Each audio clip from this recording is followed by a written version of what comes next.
Good fucking Thursday, everybody. How are we all doing? I'm doing fine. Another day, another stream. It's Thursday, so we don't have to work.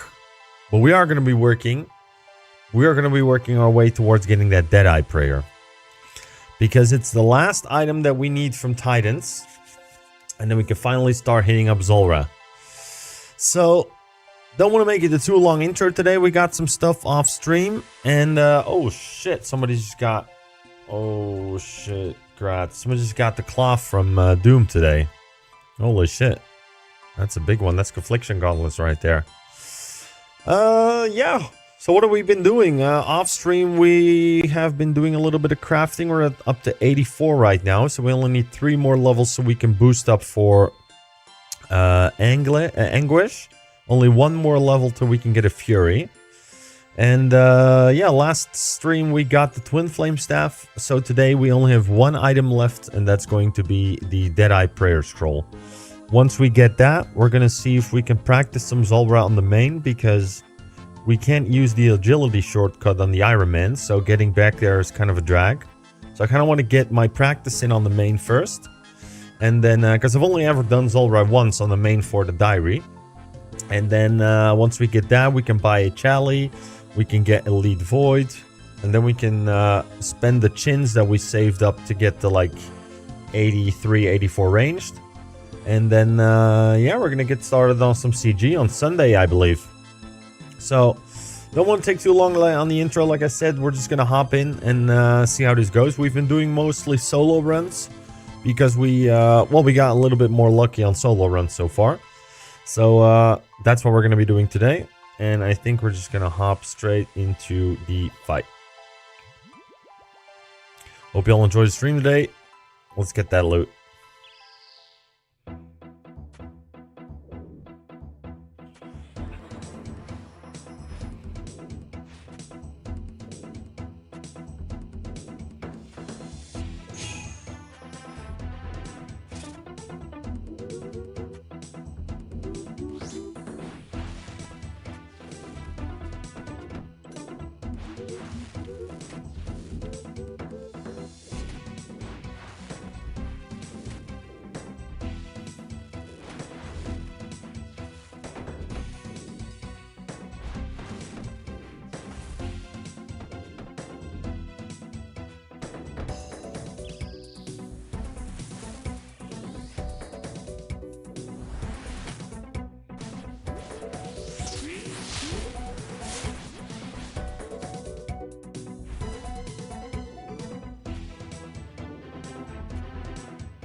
MS seems good.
feel like they were doing a little bit less damage than we were on Tuesday, but that's fine.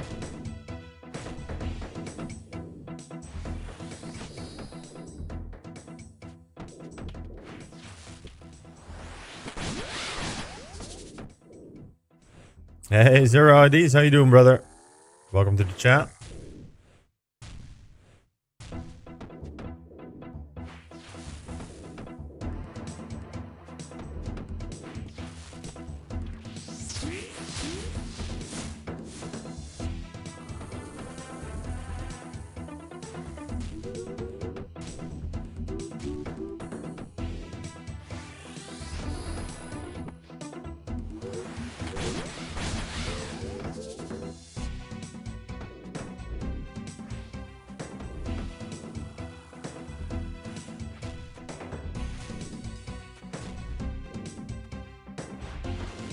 Come on now.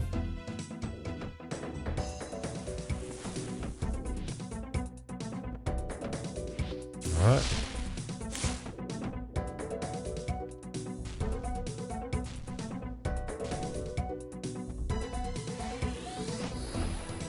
There we go. Mystic water staffs. We will take those. Take the iron seeds too. That's a 100k drop right there.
Well, let's push for phase 2.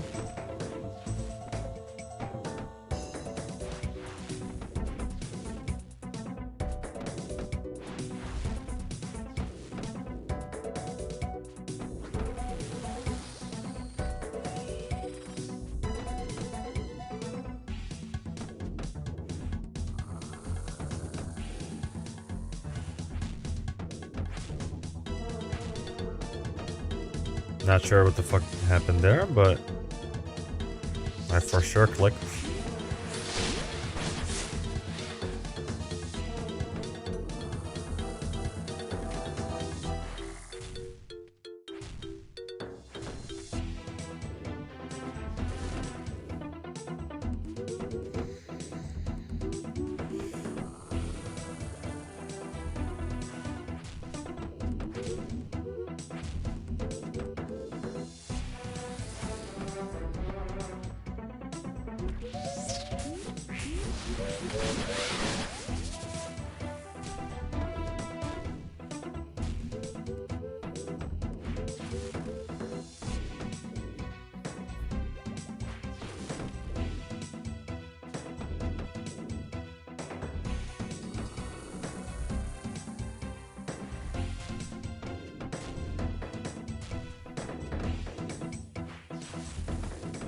I really feel like I'm dealing a lot less damage than I was yesterday, but could be me.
What is it, 7?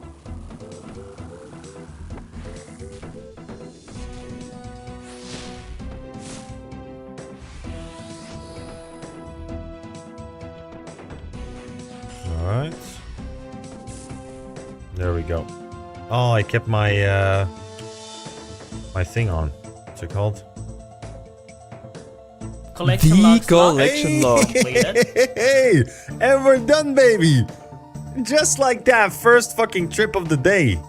Let's fucking go. Finally some luck, brothers. Holy shit. Yeah, I would learn to land Deadeye. Holy shit, let's fucking go, bro. That is awesome that we just finished that one.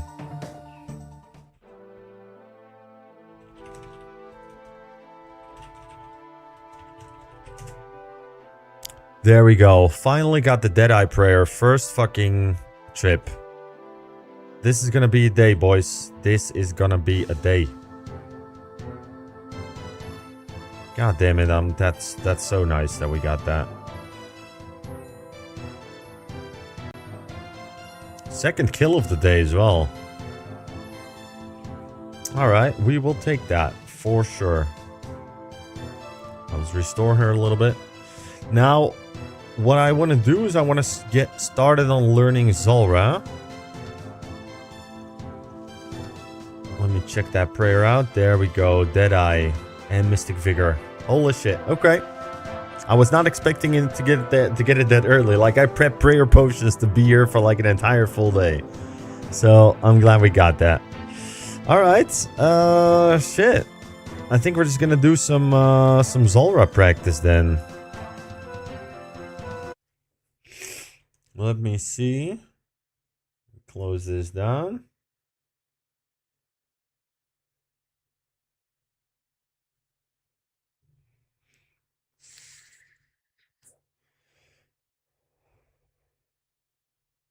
Let me see if it pops up on stream.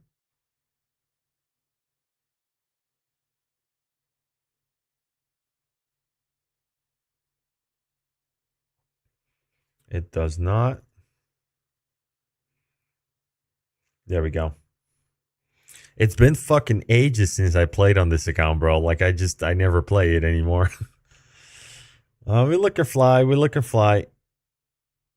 Oh, we surpassed our main on the total level. Not bad. I mean, we got massive combat stats on this one, so that's a nice one to have. Now I got to keep in mind I have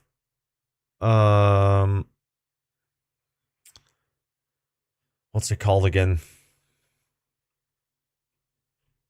I have a house that I can use on this one.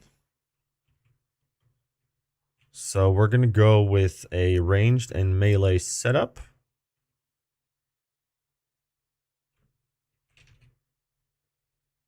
Oh, wait. There we go. Put that in the bank. So what would I take for a Zulrah run?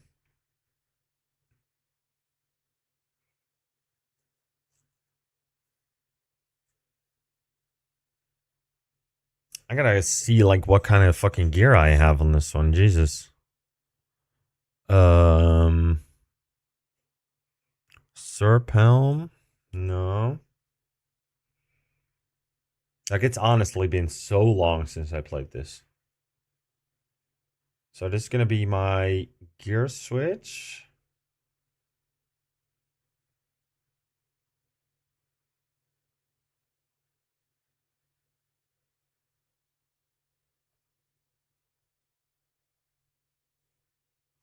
I have a Sears ring. Oh, I got a Trident too. So I think we're gonna go with Trident.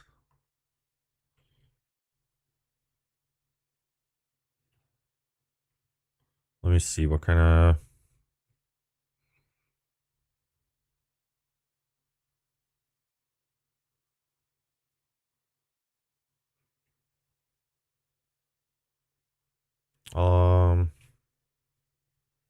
I don't think we have a suffering ring, do we? Am I gonna take Fury? Yo, forgot about Dre. How you doing, man? We just got Deadeye Prayer. Like, we just went in there for like 2 kills and we got it on the second one as solo. So I'm happy with that one. I owe you 10 mils, Ola. I ain't forgot. Actually, I might take, like, okay, I was going to let that one go, actually, but I might take you up on it because we're playing on the main. Hey, thankful. And, how you doing, man? Hey, we just got Deadeye, man. We went in there for 2 kills and we just straight up got it. So we're ready to start getting to work on Zulrah, which is actually what I'm gearing up for right now. Don't worry. These items are not my Iron Man. This is my main that I leveled at some point. So because my Iron Man doesn't have the agility my main doesn't even have the agility shortcut. Holy shit. I'm gonna have to buy Zalandra teleports for that one. But my main is a little bit beefier on the combat stats, as you can see. So what I wanted to do is I wanted to go in and practice Zulrah on the main, because I don't have access to anti-poisons yet. But like I was dying on the first two. I tried it like 2 times. At the bus stop, I'll pop up when I'm home. Sure, man. Take your time, man. No worries. I appreciate you coming back on that, though, by the way. I appreciate that. But, yeah, as I was saying, like, I'm spam eating anti-poisons, because I thought I had to clear Venom, like, the entire time. But you only need to clear Venom when it's going up to, like, its highest tick. But even on this main, I've only done... Let me check, actually. I think I only got, like, 1 Zulrah KC. Where can I see that? High score. Zola plays. I'll look that up. Barrow's chest. Hellfight Queen. Like, see, this is what I'm talking about. Like, even on this main, I have hardly experienced the game. So, I've only done like 1 KC of everything. Well, not everything. There we go. 1 KC at Zulrah. And that is just for the diary. But the thing is, like, this one is a lot beefier, obviously, and I have access to anti-venom as well. So what I wanted to do is practice Zulrah on the main to get comfortable with the mechanics. Because if I'm comfortable with the fight, then I won't be, like, panicking and spamming my anti-poisons and stuff like that. So we're just going to get some practice in. And I'm just thinking about what kind of setup I'm going to take. Because I used to have a Bofa, but that was on loan. So... I paid that. I gave the Bofa back to the guy because I was playing too much on the Iron Man, so I wasn't able to pay that guy back fast enough. So obviously, I wanted to give him his money back. But I think we're going to go with an Eclipse switch, and we have a Trident on this one, I believe. You've been stuck at Zulrah too?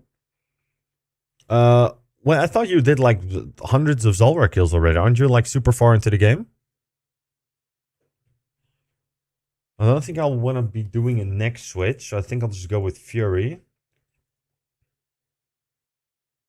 Deposits Anguish. Let me check if I'm taking all the correct stuff. Like, you want to minimize switches? You've done like 300. Okay. I think I'm going to go with Dragon Boots then, if I'm not mistaken. Is Dragon Boots bad for magic? It's not terrible.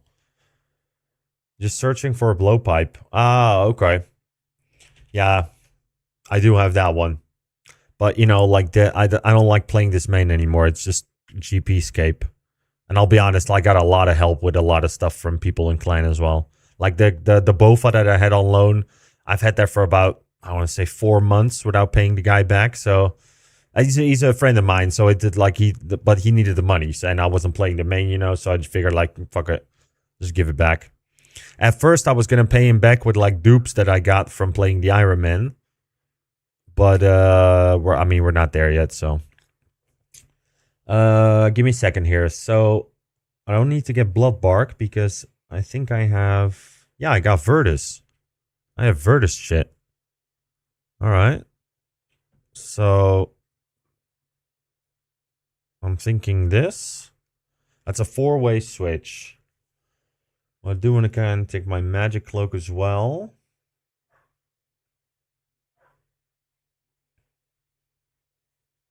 So that's a 5-way switch. Honestly, I would like to like minimize my switches, but I think we'll see how it goes. What ring am I taking? None yet. I think I have a light bearer. Yeah, I have a light bearer. I'm not going to be speccing anything though, so it's kind of useless. Should I go for Sears ring maybe?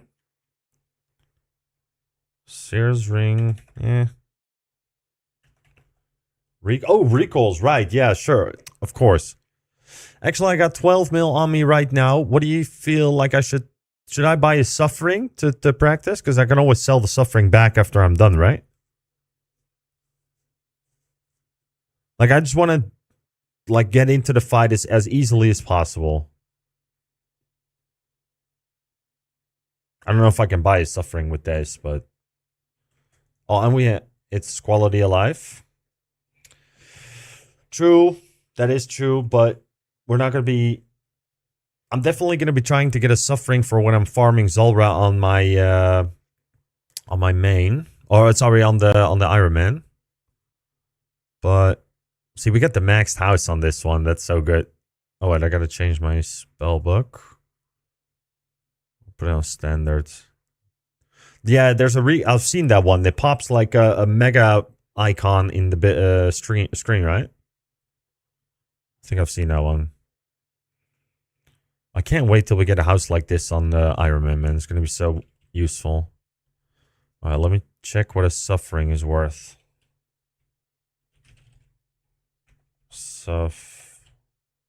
Bring a suffering. 23 mil? Yeah, fuck that. Okay, I'm not buying that. So how many recoils do we have? I actually forgot. Okay, 7. Yeah. And it can go up to 50, so we can break this one. Oh. Oh, it's fully charged. Never mind. I should do my house up. I got 99 and no makeover. Yeah, I'll just have the utilities at my house. I don't really care about how it looks or anything. Oh, wait. Shit.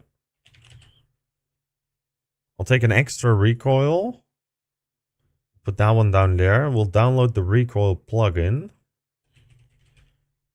Recoil.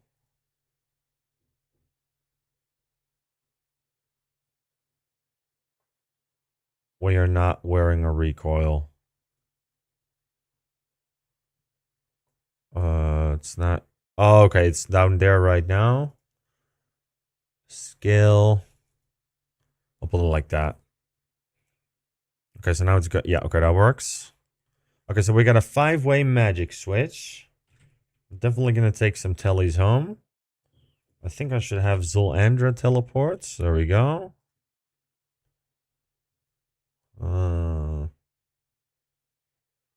Okay, so we got a magic switch. We'll need anti-venom.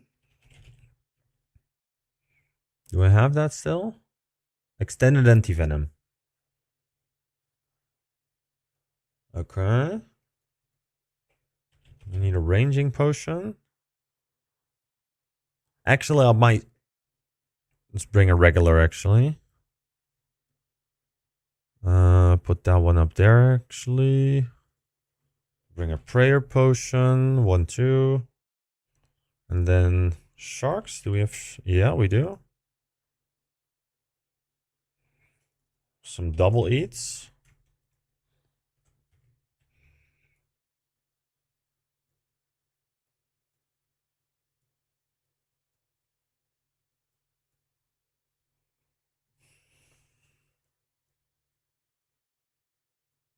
There we go. So what am I missing? Let me check. That's 2-handed. Oh, okay, my bolts maybe, yeah. Atlatl darts. 600 shoot, cut it.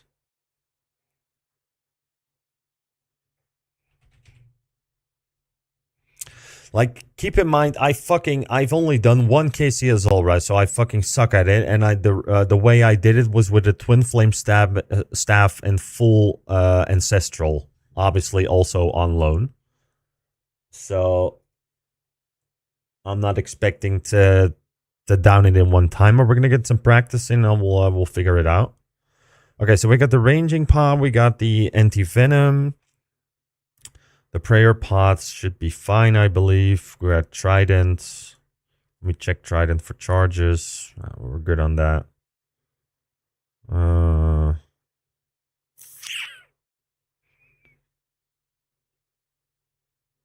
think we're gonna start with mage.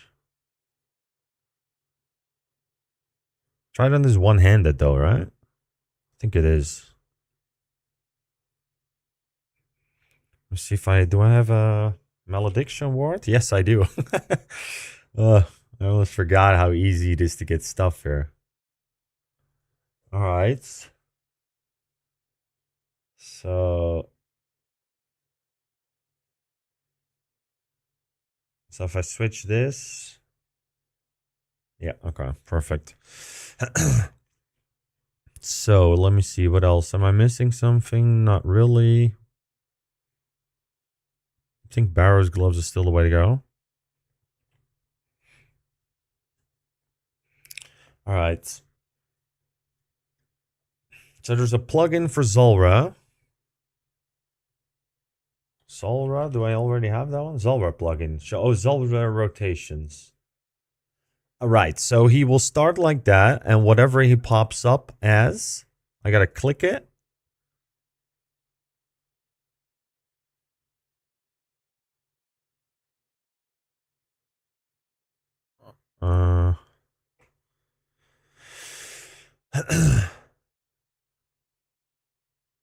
So he will start.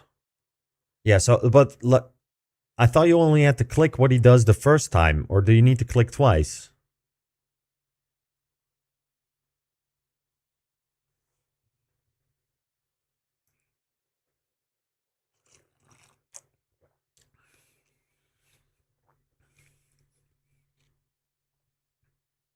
Depends on the rotation.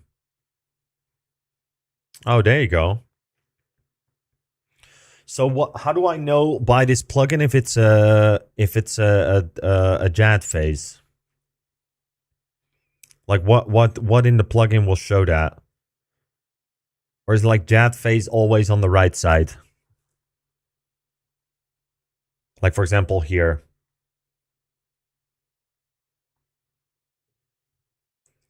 Go to its settings. Okay, give me a sec. Zulrah. Prayer icons.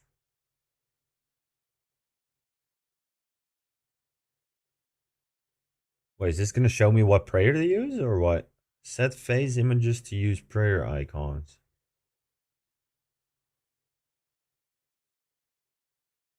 Okay. Attack icons. Display number of Zulrah attacks. That's not really something I want to keep track of though, right? Like this is just going to fuck me over. Display slakeling spawns. Venom icons, dark modes.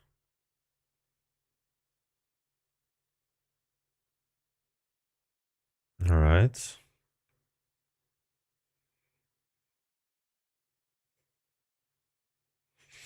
So do I need to check anything else here? Do you think that will be handy? I'm thinking these three are not really necessary.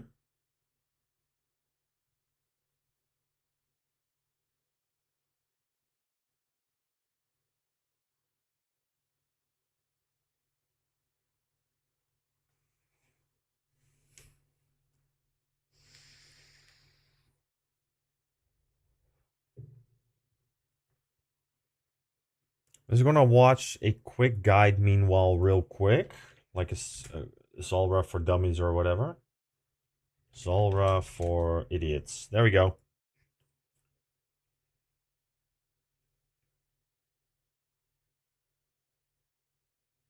Noob friendly first kill. I'll pull it up on stream so we can watch it together.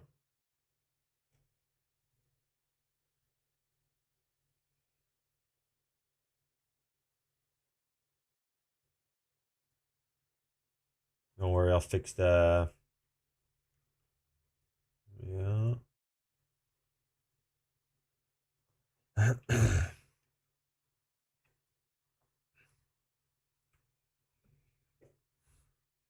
Supplies. I think are we missing anything there? No, we got pretty much the same as he does. All right. Too late. That should be all you need to know. So let's go through an example kill to tie it all together. Okay, so we're boarding the boat now. As soon as we spawn in, we want to flick on our magic boost in prayer and run to that northeastern corner. Get straight on the boss. She's not going to attack you during this phase, so just keep attacking them. She's shooting out the venom all across the arena now, and you just keep damage them until they swap to the next phase. She'll go under, and she's come back as the red one. So ideally here... Okay, so as the red one, then I will click the red thing. Okay. You'd want to move to the pillars, but this has been blocked by the venom, so we're just going to stand here. She might stun us, which means we'll just have to eat up. There we go. She stunned us, so we just have to eat up. Yeah, okay, so I do know about this one, though. You don't need to actually take the melee hit. You can step between these two tiles to avoid getting the melee hit. I have to figure out the timing on that a little bit, but we'll take some practice. Wait till she spawns again, and then now she's blue, so we're going to switch to protect from magic, get on our range gear, and get on the boss. Make sure we've got our range boost and prayer up if we can. Dump your special attacks if you've got a magic short bow. So she's green now, so magic gear on, protect from range, eat up if we have to, and just make sure we're in no venom. There's no venom in the arena, so we're... Okay, so you just wait till she... Move when tail wag. Like just before, or like as the tail wags, and you'll be on time?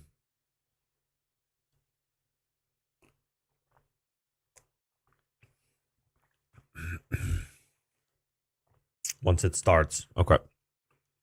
Absolutely fine here. Right, let me go back for a little. Get on our range gear and get on the boss. Make sure we've got our range boost and prayer up if we can.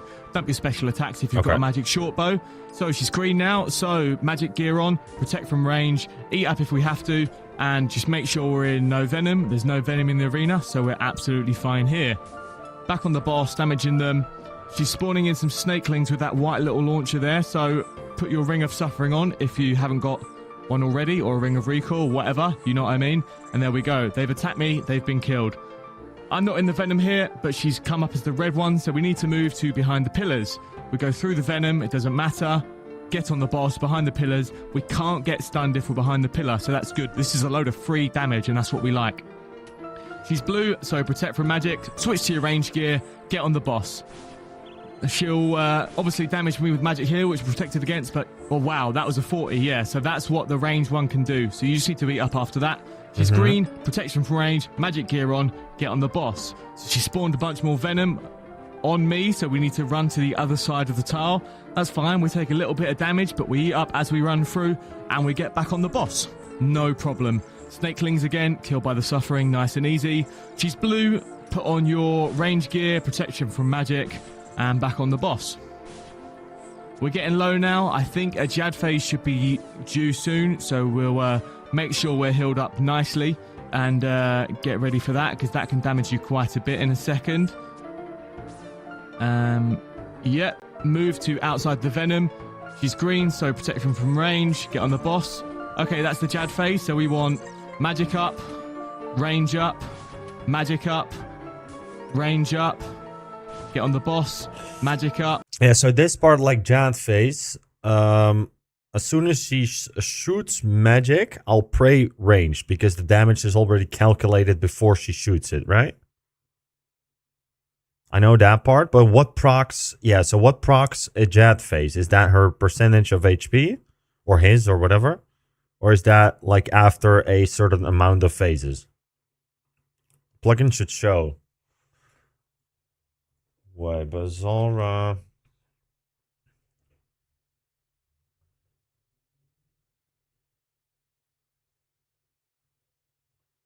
Okay, we'll just go through this one.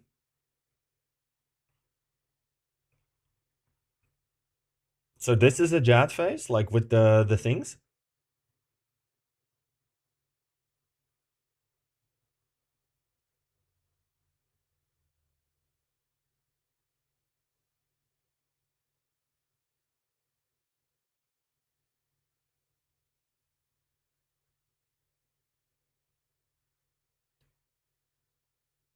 Oh, never mind. Never mind. No, I see it. This one. You're driving. Okay, no, don't worry about it, man. Yeah, I see this one shows 2 prayers. You're right. Okay. All right. Well, let's get to starting. It's probably going to be super shit at first, but, you know, practice makes perfect. Where are my prayers here? So I got Eagle Eye. Okay, so I have Augury and Rigor. I think I'm gonna...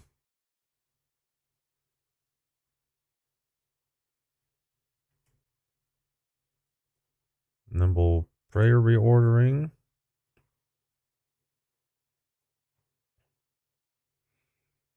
There we go. I think I got... Ooh, what are mine like? On the IRONMAN.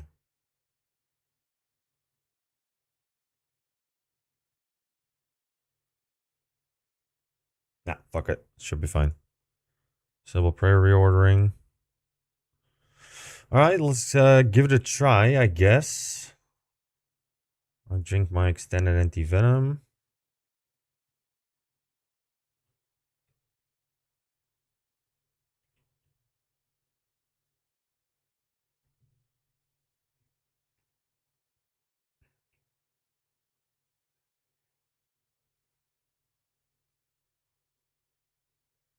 Oh, right, yeah. Okay, she comes up as that one.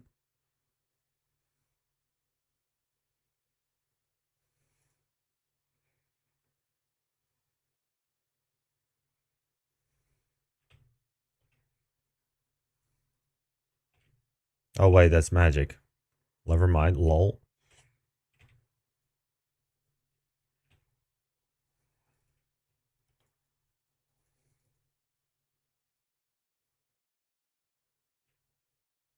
I eat a little bit. So that's the snakelings. I could go middle. She's gonna go melee. Oh, I don't need to actually pray that.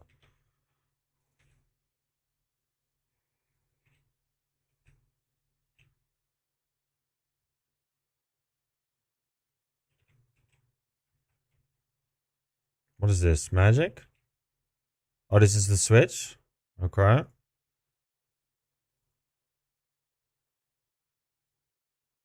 Oh, that was a Jad face. Cool. Okay. We're good for now. No. Actually, no. Go that way.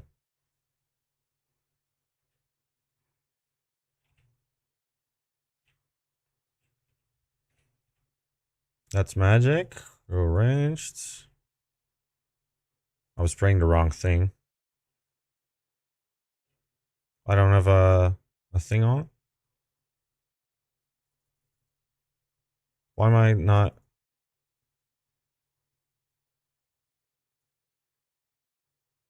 Oh, fuck. Give me a second. I think is my recall not working? I think I turned it off. No, it does work. Okay. Weird. Not a bad first try. I think, like, I mean, obviously it's like mega more comfortable when you don't have to worry about the venom, but like a lot.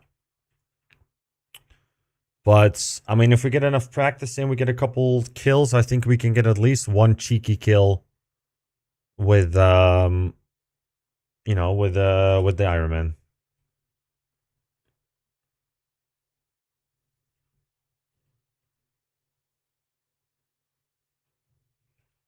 Sure. At least I wasn't fucking panicking the whole time.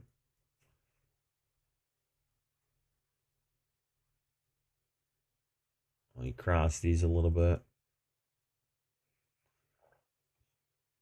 Okay.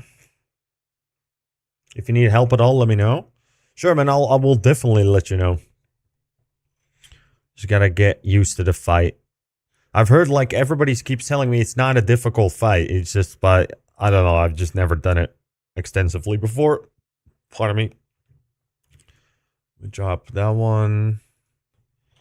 Get us a couple Zulrahs. Just gonna go in again. I think our recoils should still be fine.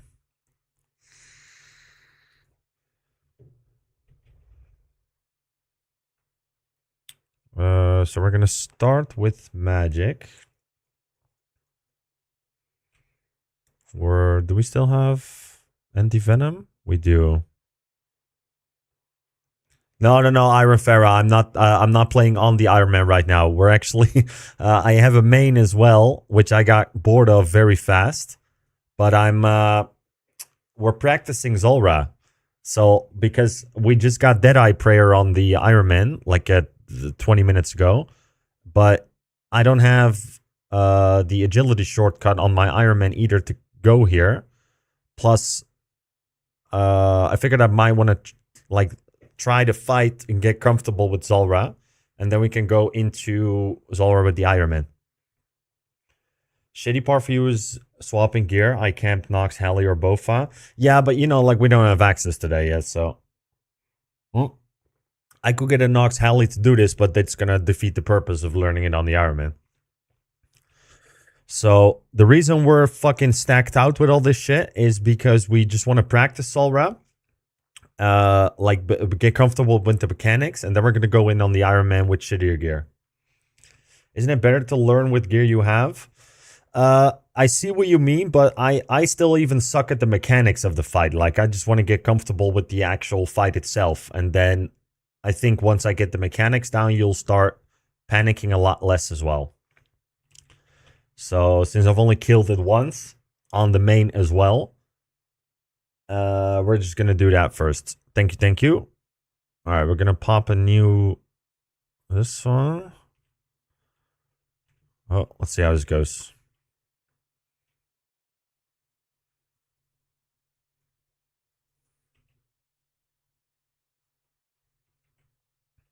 Well, let me reset this thing. So she pops Venom. She's gonna go down. Melee. Oh no, I don't need to pray melee. Fuck. Ah, fuck, yeah. I should have moved. Yeah, okay. Give me a sec here. I already fucking... My brain's already not braining at this point. I needed to move from that hill. I don't know why. I just feel like I need to pray melee or something. But you don't need to pray melee at all in that fucking fight. Like, at all. Just keep forgetting that. Zulrah takes a lot of time. Yeah, that's the thing, right? Like, we also don't have anti-venom. So that's why I'm trying it like this. Because I also... Well, the first time when I went in on the Iron Man, I was just spamming anti-poisons because I just wanted to get rid of the venom and the poison. But you don't need to. You just need to remove venom when it gets to like a high tick, right? Which is what somebody told me. So I'm still praying something, I believe. Yeah. So what I want to do now is just get comfortable with the mechanics, and then we don't have to trip out about that, and then we can start learning like the venom process, like not letting venom go up too high. But we'll figure it out. We're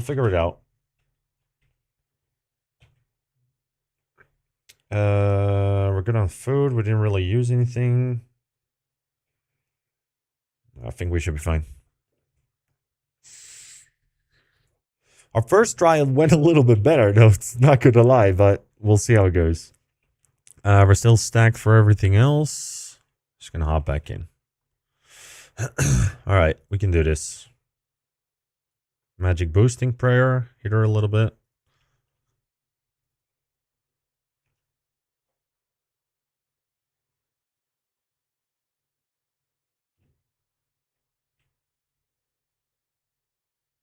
Okay. So she went in there.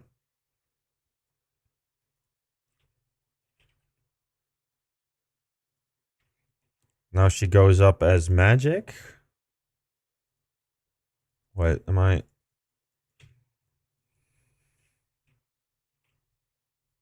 Now she goes up as range. Oh, we can stand here, I think. Where did she go? No. Alright, give me a second here. Okay, so that's magic. God damn. Turn that off. We got 240 hits by the ranged. That was kind of unlucky. Wait, where do I... Oh, I gotta go middle. Fuck me. Jesus Christ, bro. Like, oh, I gotta pillar hump that. I switch back to mage. Brother, where are you going? Just stay there. Motherfucker, bro. Ah, I didn't even get any fucking hits in. This is fine.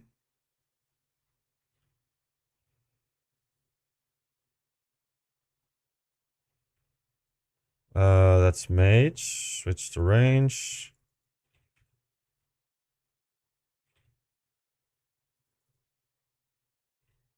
Alright. I mean, better so far, but that's gonna fuck me, I think. Oh, that's gonna be Jad face.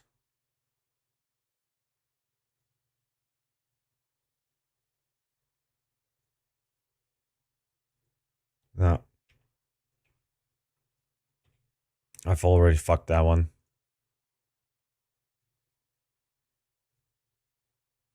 Okay. Well, give me a sec here. Oh, my prayer ran out. Oh, that's melee. Jesus. I don't need to pray that. That's range. So I can stay.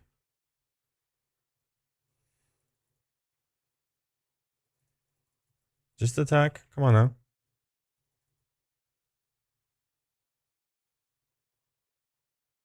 Alright, we're fine. Just gonna go down. That's mage. Switch to range.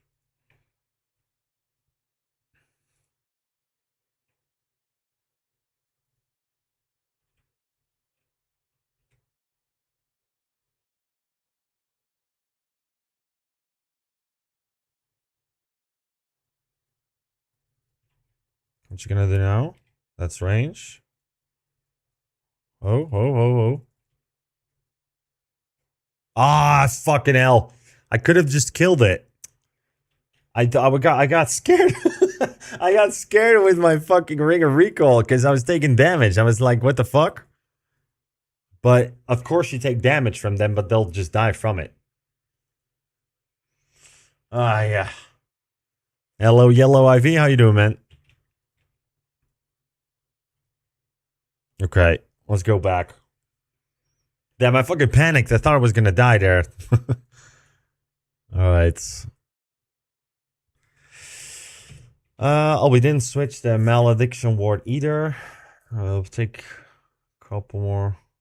I hope you will eat dinner today. I plan on, yeah. Why are you worried about my dinner?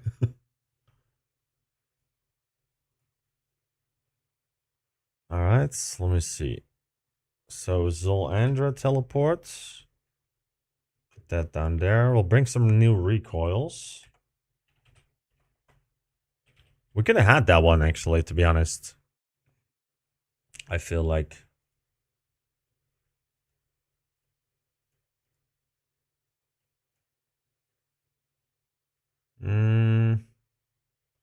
Potions are fine. So I'll take Karam ones. I'll take like 10. No, that's too much. Shark. Take like 10 of those too. Drop one. Cross them out a little bit.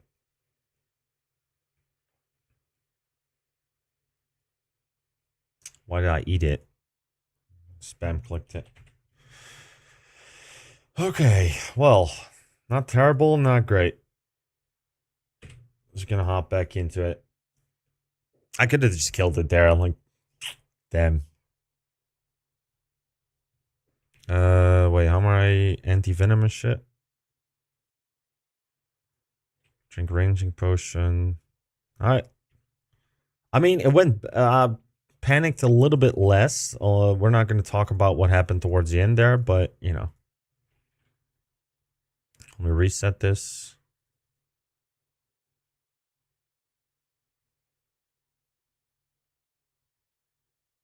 So she goes down. That's melee.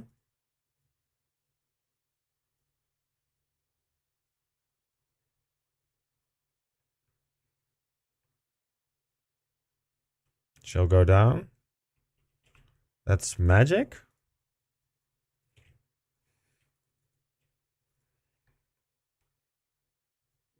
I don't know if I clicked the right one, man. That's range.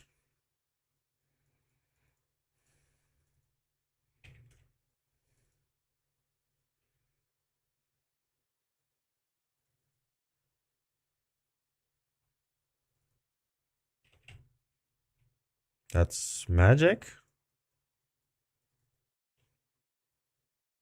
Damn, she's fucking trucking me, bro. Jesus. Like, relax. Can I stay here? I can. What's she gonna do? Melee? I can pillar her Ampere. You gotta be mage for that one.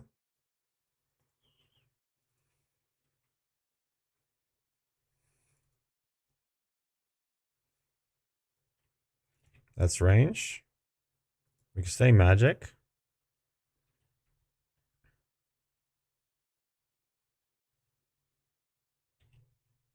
That's mage.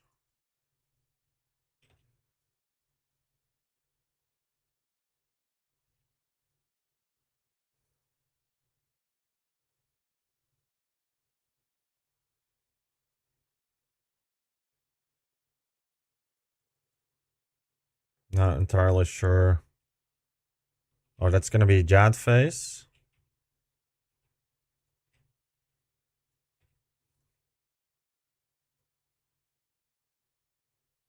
Nah, I'm doing this completely wrong, bro.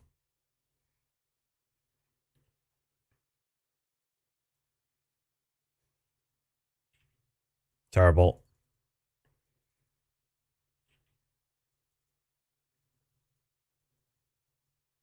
Where am I going? Oh.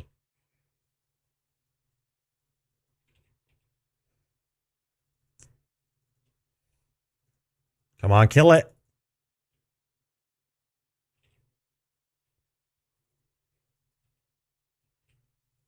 Can you fucking kill it, bro? Come on now.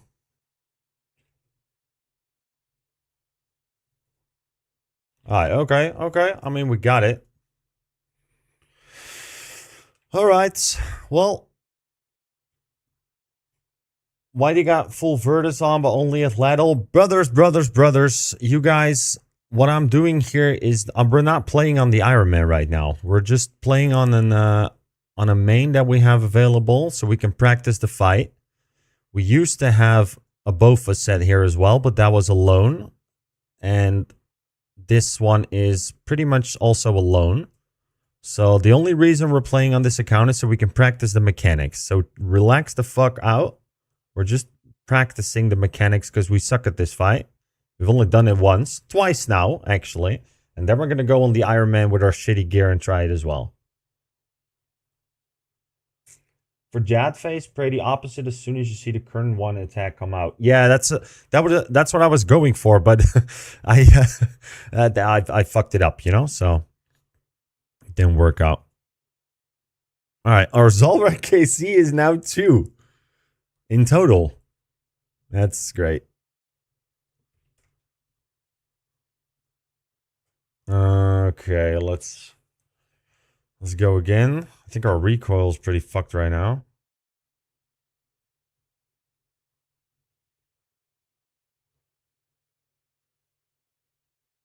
What world am I in? I don't know actually. Let me world 458.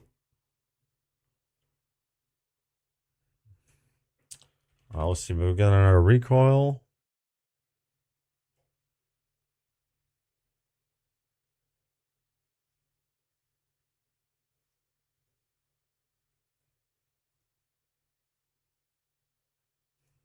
Give me a sec here.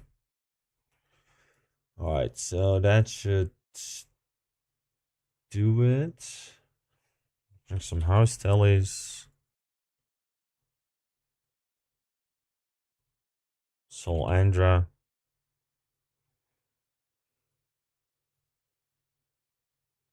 Now we just got Deadeye Prayer like an hour ago, so we are. That's gonna help us during Zulrah, so we're actually ready to get that one. We only need to get one cheeky kill at Zulrah at the moment. Like, we're not gonna be farming her by any means, but we also don't have anti-venom. So what I'm trying to do is figure out a way, like, to be so comfortable with the mechanics that even with our shitty gear and stats, that we can do it. I think we'll succeed today. Hey, Dre, what's up, brother? Where you at? I'll step out.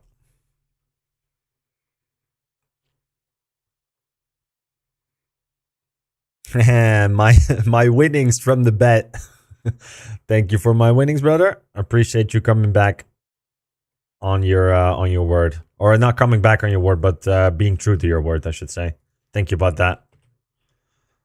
Thought I had to come meet you at Zulrah. No, you're fine, man. Thank you for coming in, and thank you for my my winnings. All right, peace, y'all. All right, cool, man. We'll take 5. I'll take like 10 of these. Drop 1. We got a couple double 8s.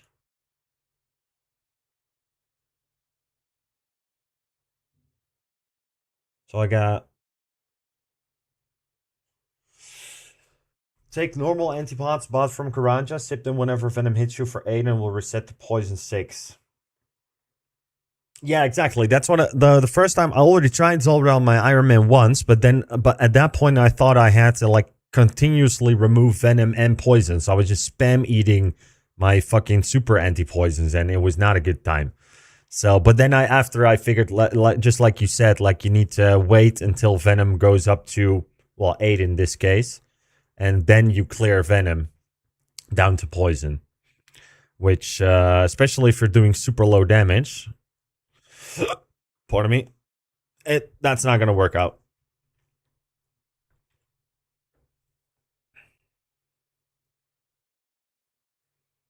Obviously, like we have Twin Flame Staff on the IRONMAN now. We got the Deadeye Prayer, but we have full Eclipse. And we know we have nowhere near Virtus. I mean, we got Blue Moon, but that's not Virtus. But so we got Blue Moon and Eclipse on the IRONMAN with Twin Flame Staff, which should be fine, I feel. Just let the Venom poison hit you for a bit. You'll be hit by the whole fight. You just can't let it get to 14 plus damage. Yeah, okay. So I just gotta keep my... That's actually, you know, that's the reason I'm doing it like this. Because I want to be so comfortable with the mechanics so that I don't fuck up that shit. So that I can save all my food for, like, eating through the Venom ticks. You should clear easy with Twin Flame Firewave. I don't know about easy, but because I kind of suck at it, but we'll get there. Next try. All right. Let's see how this one goes.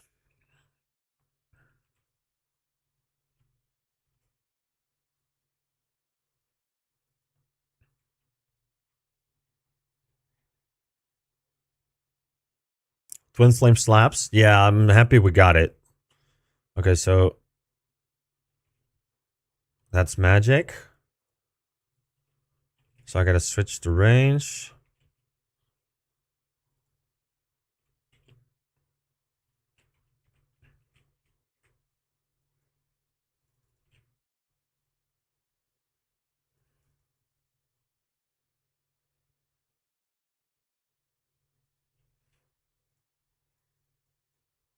Bro, but that switch was dog shit. What am I doing? Yeah, let's get at it. Oh my god. Okay, I fucking panicked. I had no idea what I was doing. You tried Twin Flame on Whisper, Lola got close, but Trident did it for me.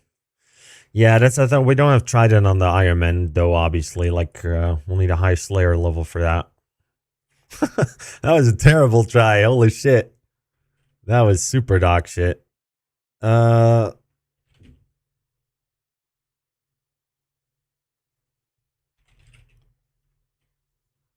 I learn at my own pace, so.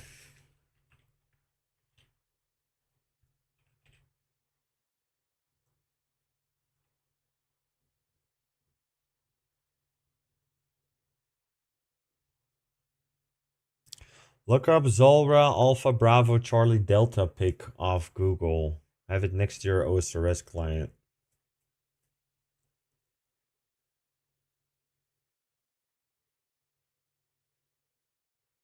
Bro, we practically neighbors. Why is there such a delay on my comments in stream? I don't know actually why that is.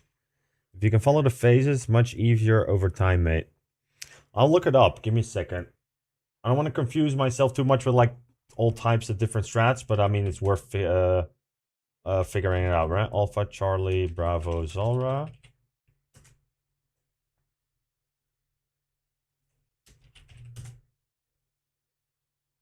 Wait, am I reading it wrong? What'd you actually say?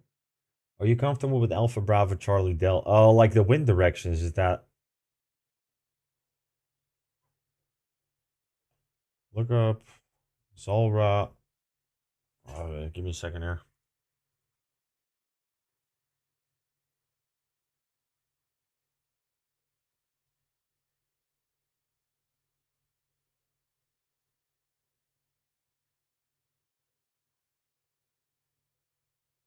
I'm gonna be dead honest. This seems more comfortable, more complicated to me than what using the plugin.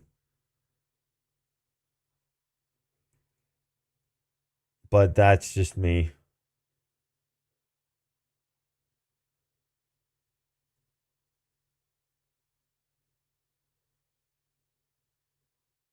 Yeah, that's not gonna work. I don't think that's gonna work for me, brother. But I appreciate the effort.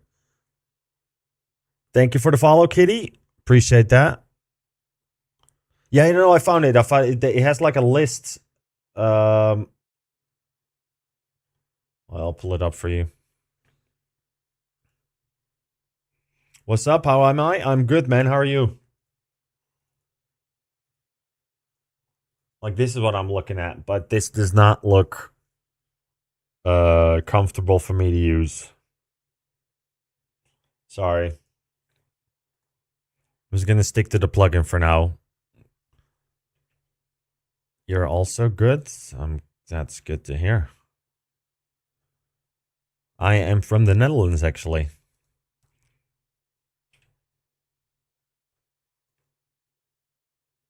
Pink is where to stand for each second photo.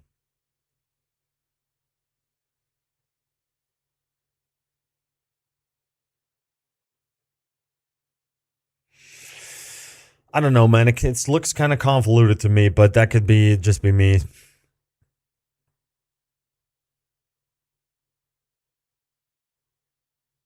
I might give it a try later. I appreciate the feedback, though. You learned Zulrah in your head? Well, to be fair, like at first, what I was like, I keep forgetting to actually click the plugin. So the thing is, am I a full-time streamer? No, I wish I was actually, but no. It looks so easy when OG or a streamer do it. Yeah, I mean, I'd rather learn it, you know, without the plugin, but I'm just going on different methods. We'll figure it out. I'd like to figure it out on my own, and we'll see how it goes.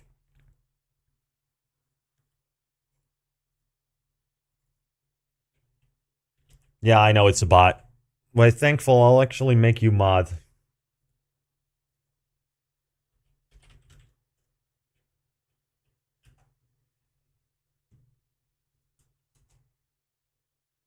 There you go.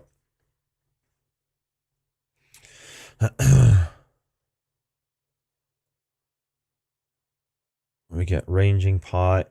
There we go. So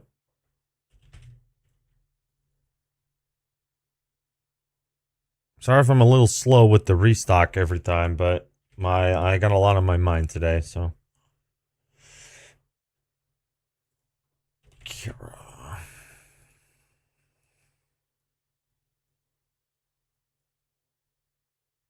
Perfect. I think it looks perfect at least.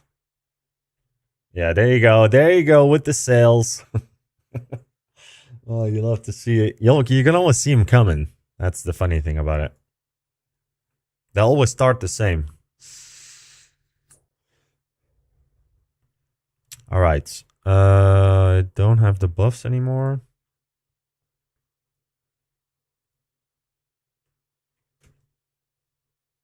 Oh, she still got Karam ones. I'll take some. We'll eat that one. I just throw it away.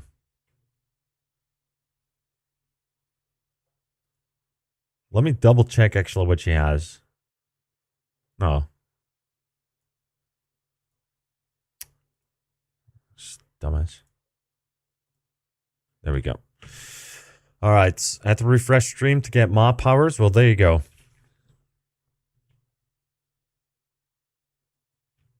You are now a powerful mod.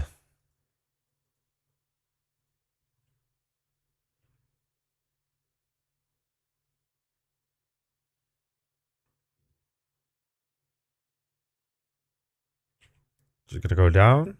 And that's mage. We switch to range. We click on, assuming this one.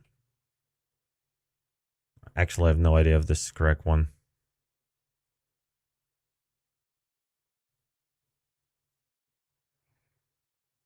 Bro, can you, like, I know she can hit you through prayer, but, like, you don't have to do that, like, 100. Or not through prayer, she just hits you with the ranged attack, obviously, but. Can I go? Where can I go? Bro, I'm all rough. Where am I going, brother? Like, come on now.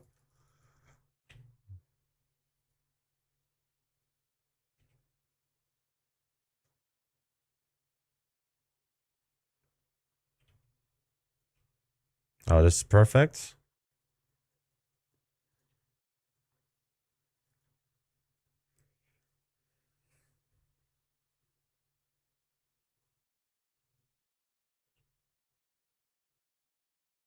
Let me just stay here.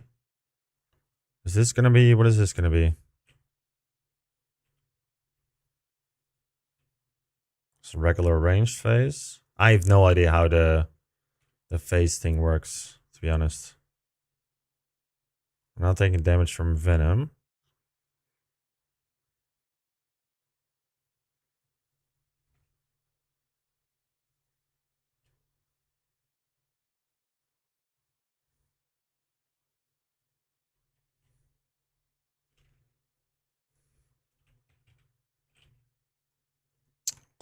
Yeah.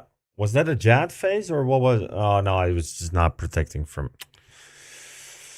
Damn it, bro. I'm just panicking when that shit happens. Once I'm home, I'll get in my dashboard and make it where you shouldn't get them. All right. Major are not going to progress whatsoever without referencing a rotation sheet. It's worth spending 2 minutes to understand one and then practicing each time you go in. I mean, you're just bringing up this one though, right? Like, everybody else tells me to go. Everybody has their own way to do this, and what I was taught is to use the plugin. Now, granted, I didn't use the plugin this time. I will say that. I actually forgot to use that. But just give me a second to get this down on my own, brother. I appreciate comments, but I like to be backseated the entire way through. And if I suck, I suck. If it takes all day to get this down, it'll take all day.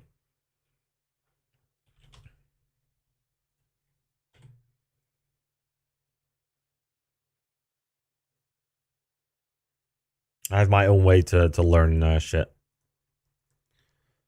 All right.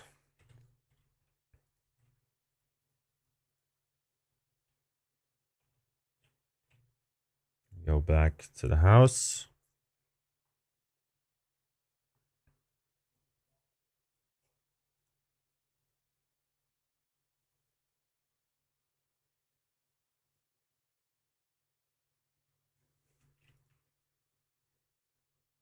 Somebody doing a dragon bone drop party.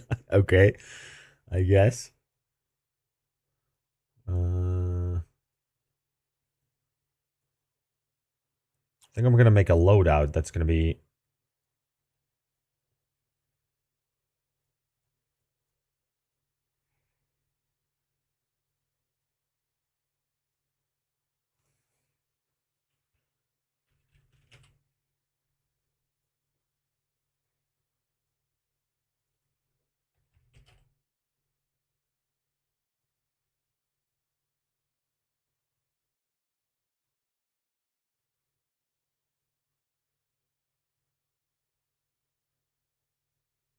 like how people call it ignorance when you don't immediately take their advice for granted and just want to do things in your own way.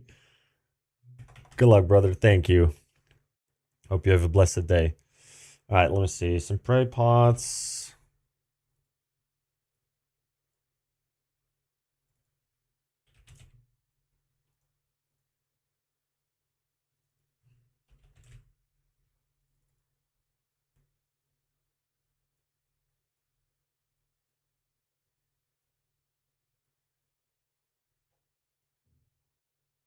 What am I missing right now? Solendra.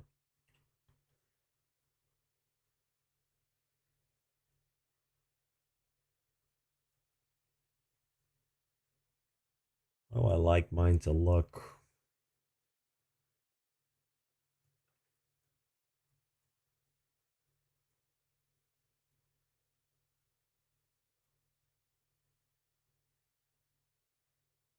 I had something in the corner there. I don't remember what it was.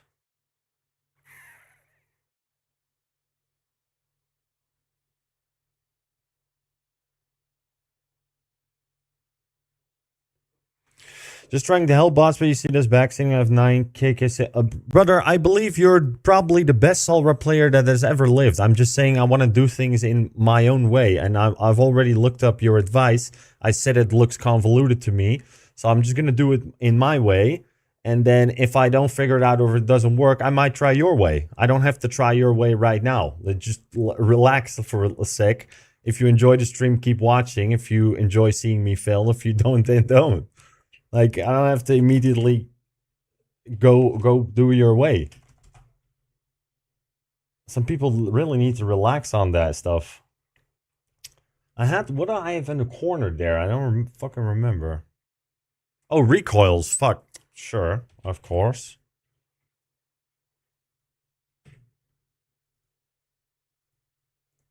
Let me break this one, actually. Break the ring.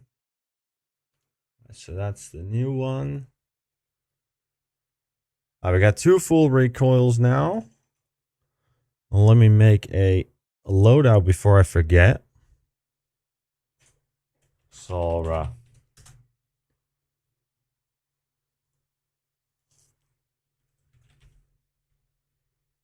I forgot. I'll just made it look like this.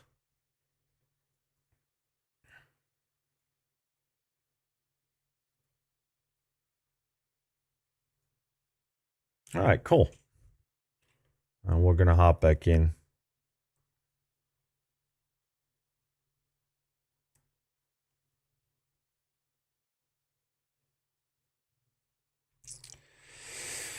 Okay, let's see if we can get this plugin actually look at how it works. Kind of don't. Can I make the? You can't make the prayer icons bigger, can you?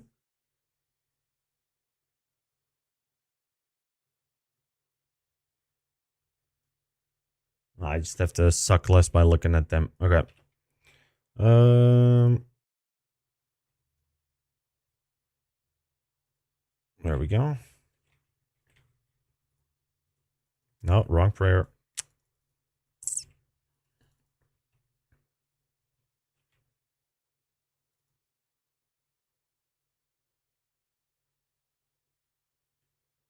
It's gonna go down soon. That is melee.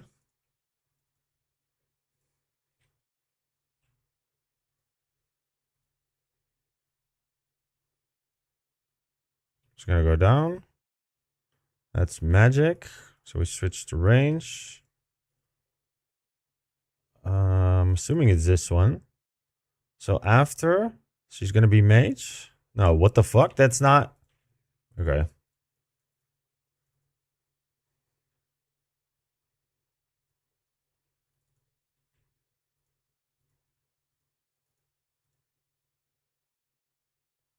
So she's gonna be mage after this? No. Oh, she is. Oh, okay. That's the wrong prayer.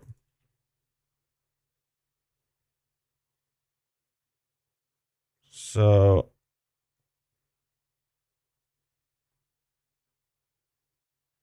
is it gonna be melee now? Yeah. Oh, okay, okay, okay. There we go. No, wrong prayer. What are you doing? So now she's gonna be range. Yeah, there we go. I can actually stay mage for that one. And after this, she's going to be magic. Yep. Yeah, boy. Wrong prayer, though. After this, she's going to be... Ooh. Mage. No. Oh, we're standing in fucking poison. That's great. This is going to be Jad phase.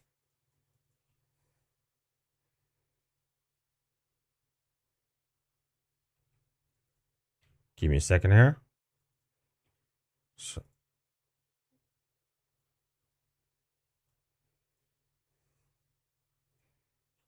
I'm too slow. I mean, better, but the Jad phase kind of got me fucked up. I'm gonna pour it out. Okay, so I kind of get how the plugin works now. Like, but to be fair, I wasn't looking at it at all. So, but it does kind of help seeing what comes next. My gear switch is... Look at that gear switch. It's like a halfway gear switch. What the fuck is up with that? Don't be doing that.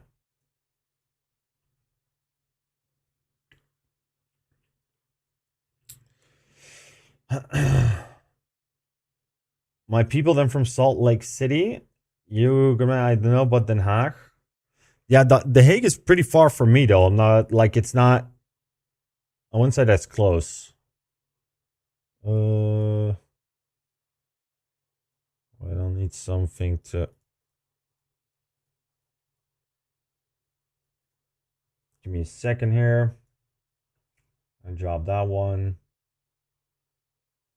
It looks fine to me. Plugin doesn't tell you to stand where for rotations. That is true, actually. You're right about that. But let's see if we can make it work. I felt like the kill was going a little bit more comfortably though, so I'm happy with that. This one, oh, it has 9 charges. I gotta break that one. And then the next one will have 40. Then we pick another recoil.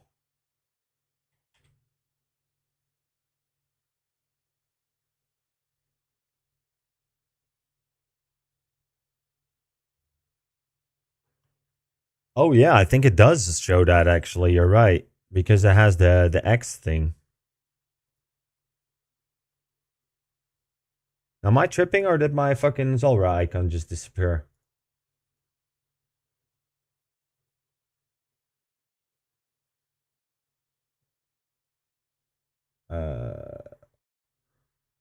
Pretty sure it did, but let me get a couple house tellies. It's a, oh, you're at the... Okay, you gotta be at the shrine. Okay, got it. That makes sense, actually. Drop 1 for another shark. Pardon me. Okay, got it. Thank you.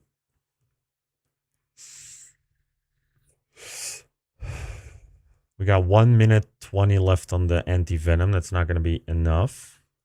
Just going to repop it. But yeah, you're right. I'm going to need to be in the correct place if like my iron's going to have to take as little damage as possible if I even want to have a chance at lasting. Let's see if we can work on getting through the plugin. Yeah, it looks like a little white X. I see it now. Oh shit. Just stand there. I shouldn't have taken that first hit. So next is going to be melee. If I'm not mistaken. Yep.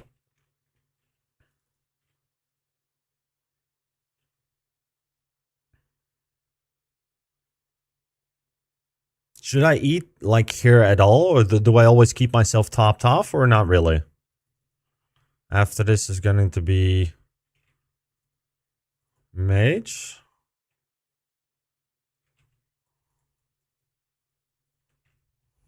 Go, go, go.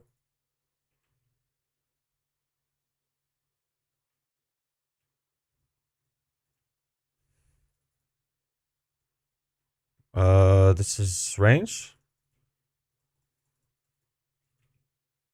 Not actually switching my attack prayers, but after this is going to be melee. No? What the fuck? What?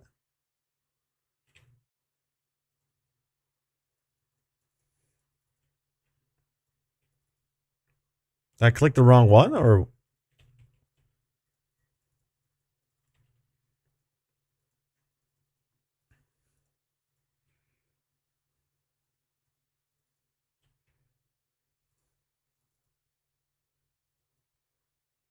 Okay, that's going to be jazz.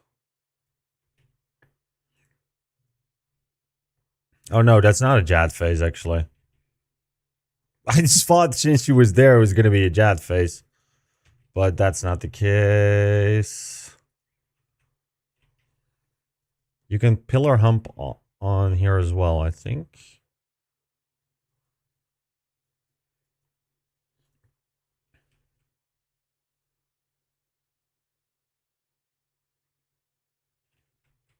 This is going to be a Jad phase.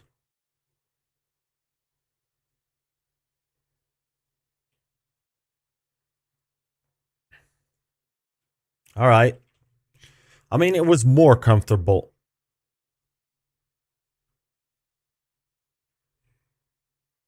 What the fuck? Okay, that was C Engineer throwing in some... Okay. I mean, it went better. Wait, what'd you say? Plugin appears, looks like a little white X on the plugin. No more red melee on your plugin. Maybe lost where you were. Yeah, I think so. I mean, it went better. I'm far from happy with my positioning, but I think we did better on that one. So.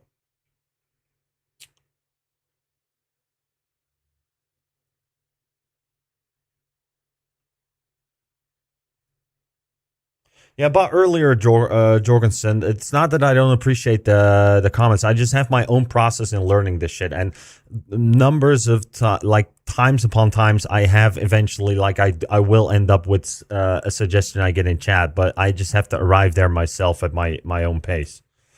Like, I'm just trying to see. I learn differently than most people do. Let me put it that way. So.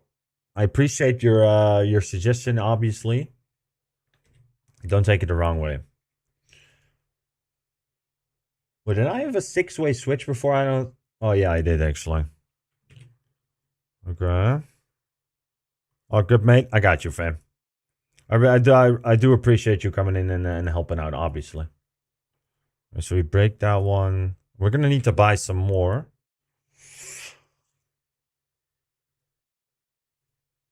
How much money do I have actually now?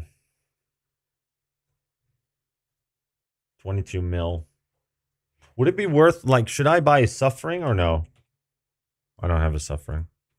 Nah, actually, I'm not going to have a suffering on my thing either, so.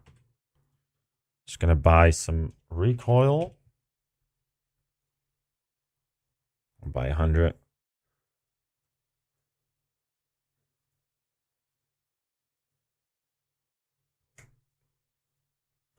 All right, let me see. So take the extra, that one, put that down there.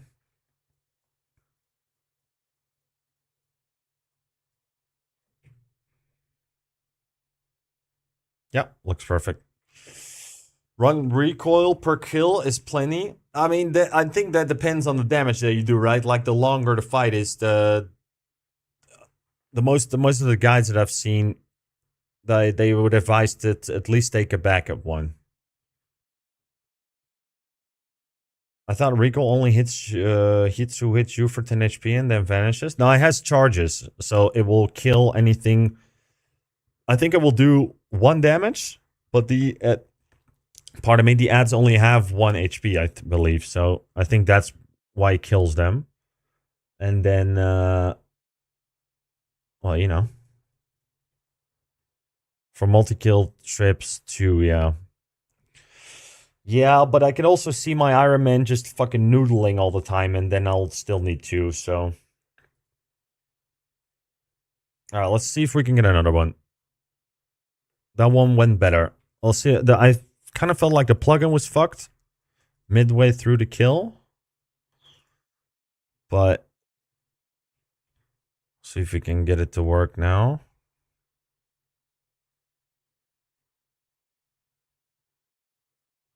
It's gonna go down. That's melee. Okay.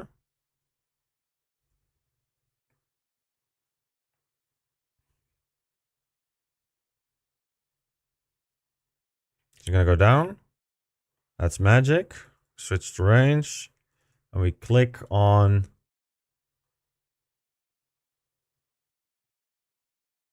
this.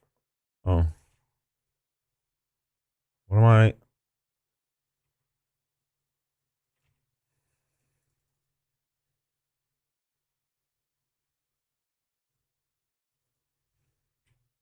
Okay, so after, okay, now I think now it's gonna be magic. Yeah, from there. Yeah. Okay, so there's like a couple of rotations where you need to do multiple clicks, because, and after this is gonna be melee. No, I'm gonna stand there, stand there, stand there.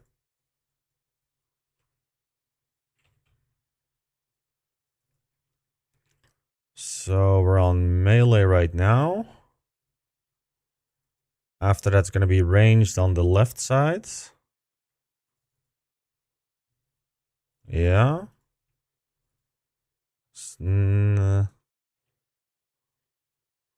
Bro, come on. This is going to be magic. And then after this, we get a Jad face.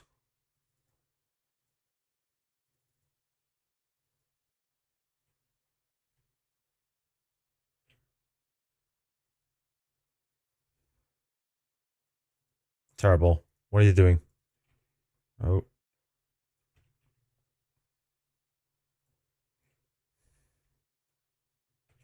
What am I do? Whoa, whoa, whoa, whoa, whoa. What the fuck? Whoa. I thought I had the opposite prayer on before she shot it, but I guess not. Fair enough. I think I underestimate that twin flame staff, though. Yeah, but my range level is 80. So, and I eclipse with 80. I mean, last time when I went in there, I noodled like 30 times with my eclipse. So, yeah, probably the twin flame staff is definitely going to be a help. A first one has to be okay. So the first one is always range.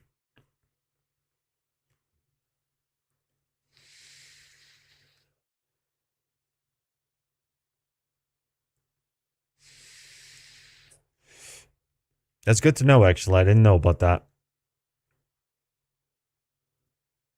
That is good to know.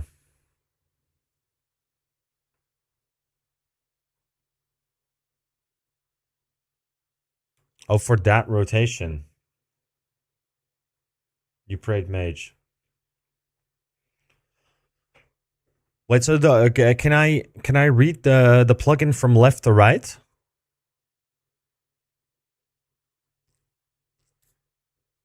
Like the icon on the left? Oh, okay. Okay, there we go. Yeah, okay. That makes sense.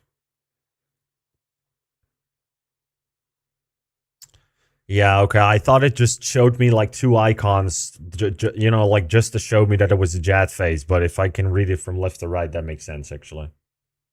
Your backseat learning? Oh, there you go. All right. 28 charges on the recoil. Think should be fine. We have a backup anyway, so... We still have 2 minutes left on the anti-venom. I think I'm just going to wing it.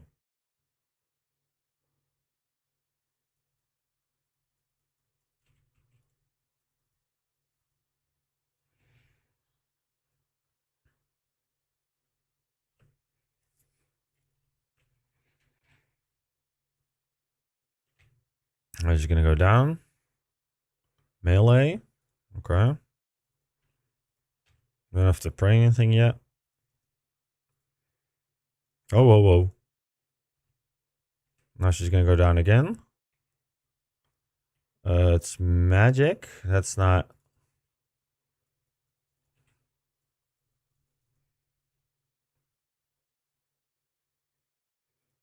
Okay. I was too slow on that one.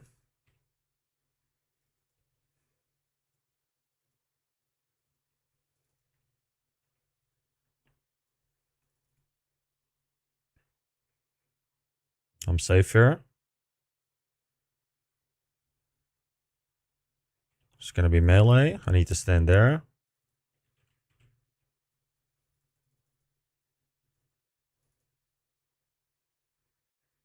After this is going to be mage on this side.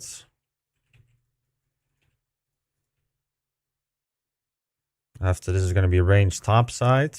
And I need to stand on the left.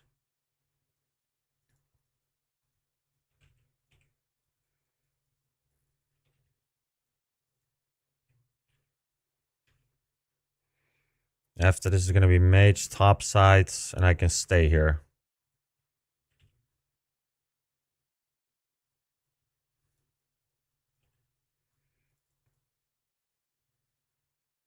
After this is going to be Jad face. And I need to stand on the right. And I start with... oh shit. What am I reading?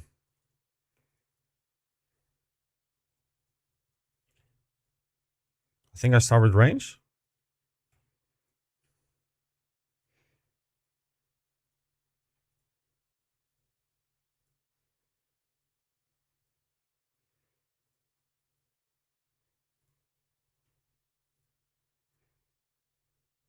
There we go. There we fucking go. Hey. Okay. Alright. Well, I mean, that one went a lot better, I feel. Good job. Thank you, man. Appreciate that. We didn't even use that many supplies either. Like, that was pretty good. Alright, nice. I'll take that one. Okay, I'm learning to read the plugin a lot better now as well. And I'm also, like, because I'm panicking less, I'm able to read the where I need to stand beforehand as well. You don't have to click boss after every prayer swap, by the way. It will keep attacking. Yeah, that's... I don't know why I do that. It's just something I'm used to, I guess. Alright, we're learning Zulrah, boys. Holy shit. Let's go. Okay.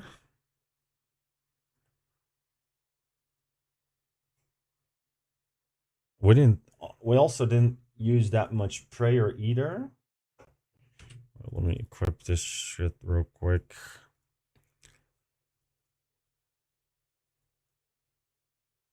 And then some house tellies.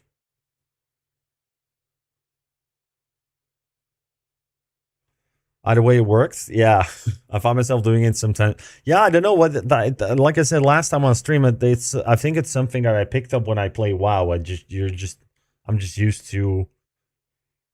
I don't know, spam clicking a mob or something. I don't know why. Or maybe it's something I picked up here. I honestly don't remember. So can I break this one? So that one will have 40. Is that actually?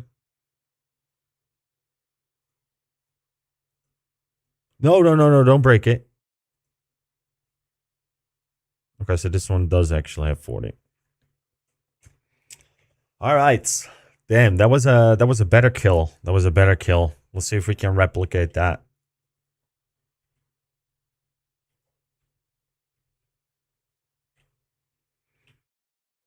So if we read the plugin correctly and we know where to stand, I'm assuming like we're gonna get the least amount of venom damage as well, right? Or like from the not venom damage, but from the clouds. I think he'll do it first try on the iron. Let's hope so. I just want to get a couple more KC in, and then I think we can give it a try on the iron. The thing why I wanted to not learn it on the IRONMAN is because it's a fucking drag to get here. Because we don't have these teleports. And we don't have the agility shortcut yet with the fairy ring. Alright. 100k def 2. No, the first 50 KC is free, remember? Until you get 50 KC. You shouldn't take any cloud damage if correctly reading where to stay. Okay. You have no idea, you don't die here. Look at this guy, bro. Yeah, okay. Just be proactive about using antipods when the venom ticks are up to 8-10 damage. Jorgensen, is there a way that where I can see that? Like, if an easy way for me to keep track what the venom damage is at? Like, I don't know much about venom, like how much it takes. Hover over HP orb. Oh, okay. And it will say, oh yeah, because it will say how much damage I'm gonna get as soon as it ticks, right?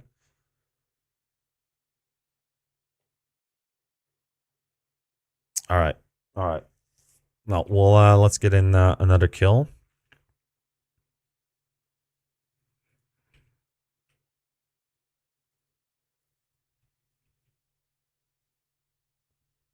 Collect them will also drink potion. Oh, that will help actually.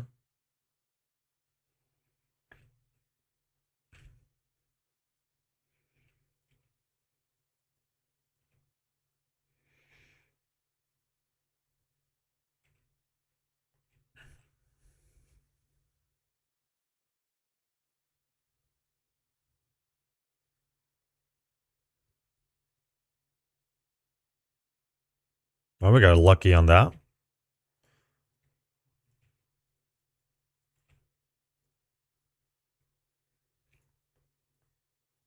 After this, we get mage on the right.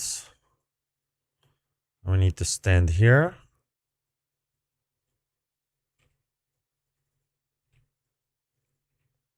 After this, we will get melee in the middle. We need to stand on the left.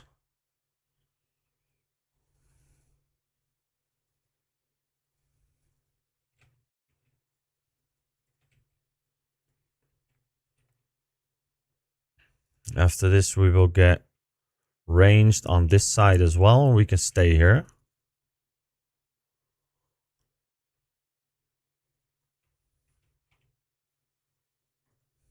No, stay there.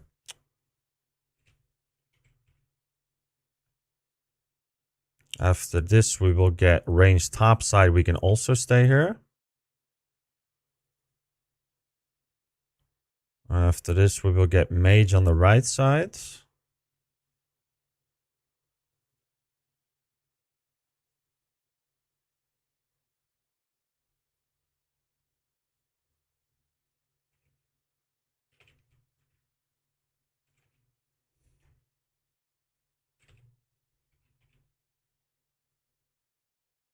Oh, we got another PB. All right, all right. Click enable also drink. Oh, you already read that message. All right. Okay, so we got it before we even got to a Jad phase. And I'm assuming like this was pretty much the easiest rotation I could have gotten, right? Because I still had like 1, 2, 3, 4 phases to go through before we even got a Jad. It seemed like this one was very easy, at least.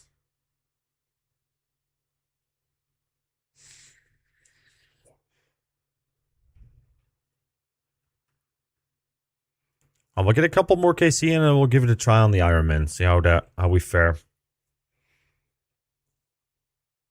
Actually, I should try doing it on this one, but without the extended anti-venom. I think that's more of a way to go. Anti-poison.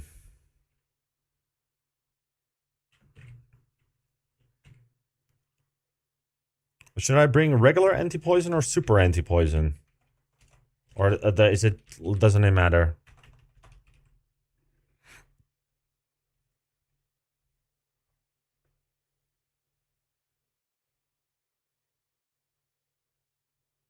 It doesn't matter. So I'd be wasting super anti-poison, I guess, then. Better to just take the regular one.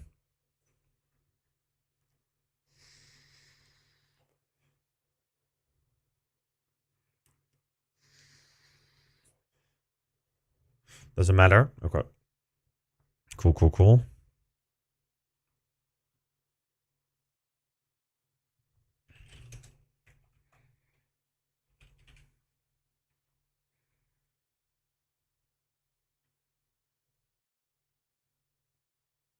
There we go. Regular antipods bought in bulk from Karamja. Yeah, okay. Yeah, we're gonna take those. No, let me see. I do anywhere from 1 to 3 sips of fight on my iron. Okay. Yeah, so depending on how fast you kill it, I'm assuming, right?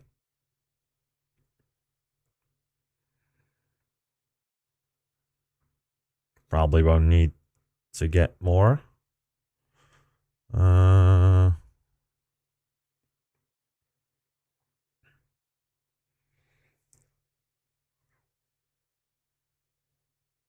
Yeah, okay. Got you.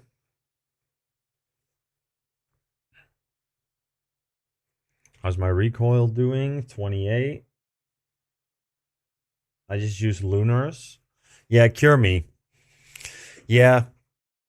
I was thinking about Cure Me as well, but then I can't use the regular spellbook with Twin Flame, right? But once I get a... I mean, you could do both only method, but let's say I'm doing a switch and I get like a Warped Scepter, then I could do Cure Me as well. All right. I think we're good. Should be fine. Let's wait for the venom resistance to wear off.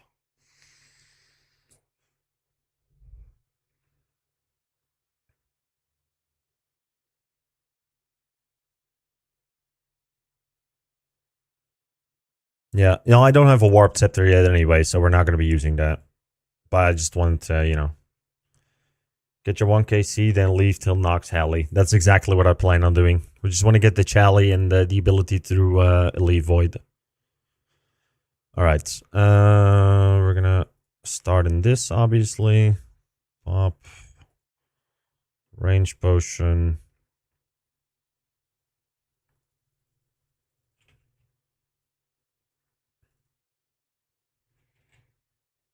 Good afternoon, Why So Toxic? How you doing, man?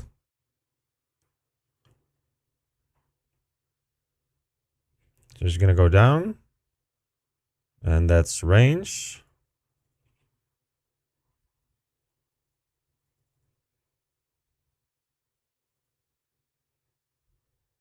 Okay, now I can sip one. That's gonna be melee. Need to be here. No, just stay mage.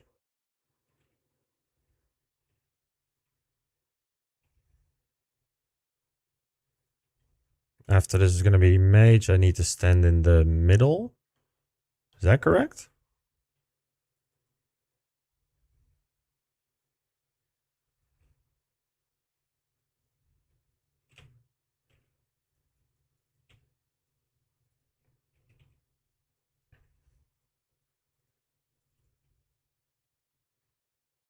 Venom is at 6. Oh, wait. This is going to be range. Where do I need to stand? Oh, just where I am. My Venom is at 8. This is going to be mage. And where do I... Fuck, I'm... Okay.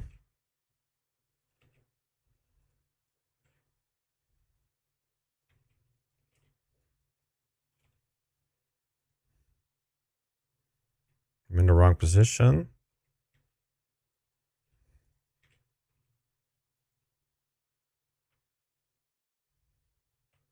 Is this a Jad? No.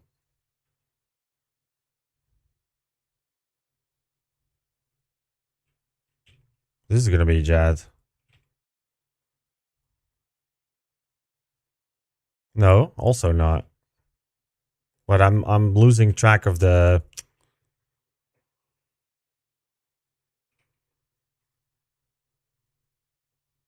Alright, let me pour it out for a sec. Okay.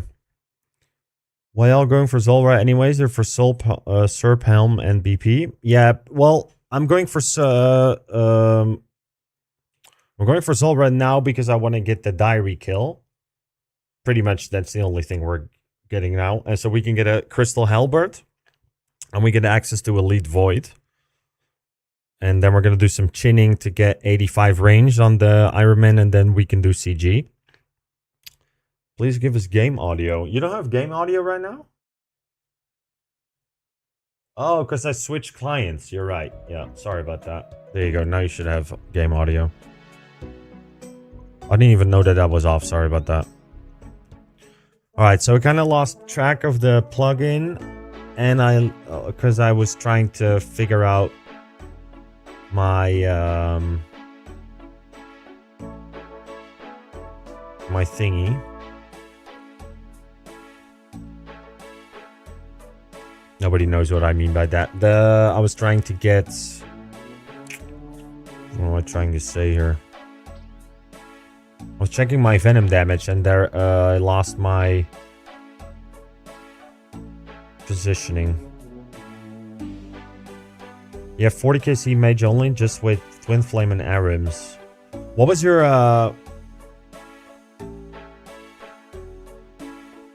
Wizotoxic? Yeah, I had that suggestion from Jorgensen Peters as well. I'm kind of getting used to the plugin now, so I think I'm going to stick with that for a while, but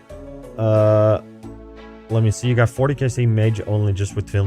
What was your magic gear when you did that? Because I have, like, I got Blue Moon, and I have a Twin Flame staff. So if we can do that mage only, that might be worth doing. Because I mean, we're only here for the 1 KC, right? So I just want to get it done. But it would minimize switches, so I don't mind learning it the proper way either. But you can 100% do it. So you think I should just go with mage only?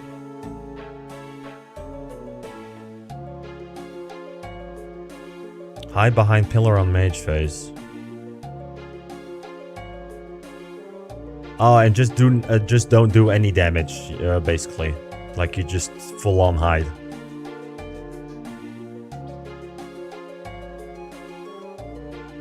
Wait, I banking or go check? Yeah. Okay, well, that might be worth a try, actually. Like, that would definitely make things a lot easier. Let's go for one more kill. See if we can do it with the anti-poisons. That's the only thing I'm, like, my venom damage. I just want to check if I'm not, you know, like, screwing that up. Let's break this one, though. I'll take one more extra. There we go. I also have some other useful easy tips for the kill. I mean, keep them coming, man. Keep them coming. And we'll take a couple house tellies.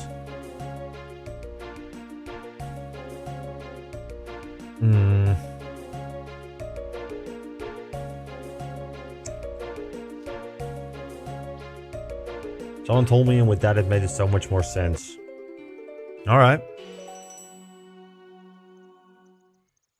I didn't actually have to go to my house, but that's fine.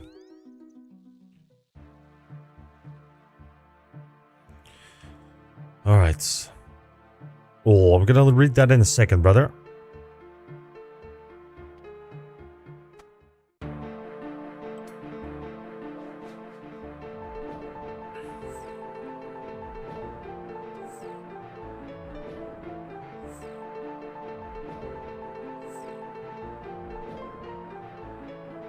Nice, okay.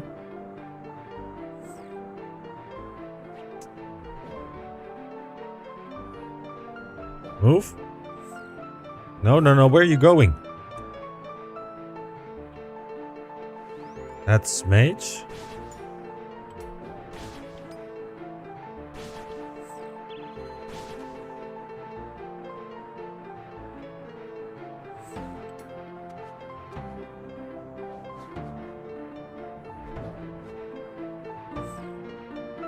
Why am I not venomed yet? Oh, because we didn't have a ranged phase yet. Okay, I see. And this should be mage. Switch your prayers first.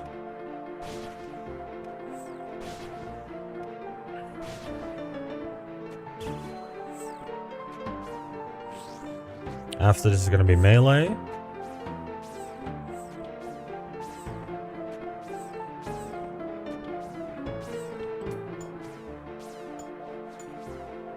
Was my poison damage at?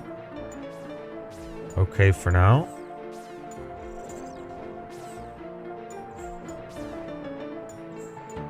This is gonna be range. Where do I stand? Oh, I stand here.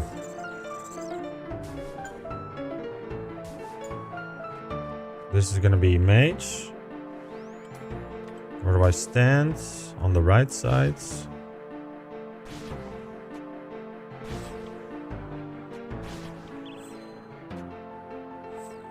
Next one I'll stay here, but it's going to be Jad phase on this side, and it starts with range.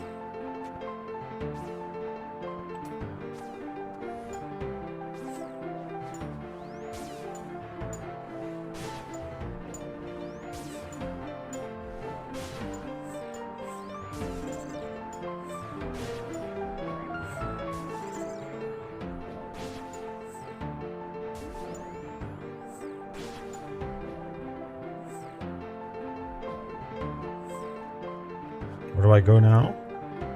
Oh, there. It's gonna be melee.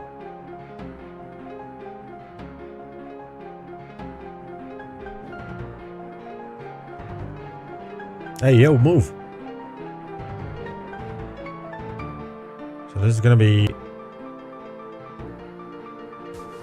Oh, shit. Oh, so it should reset.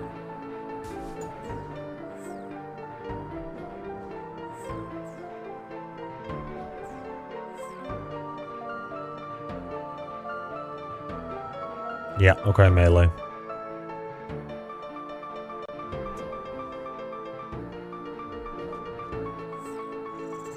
Okay, okay, okay. Okay, yeah.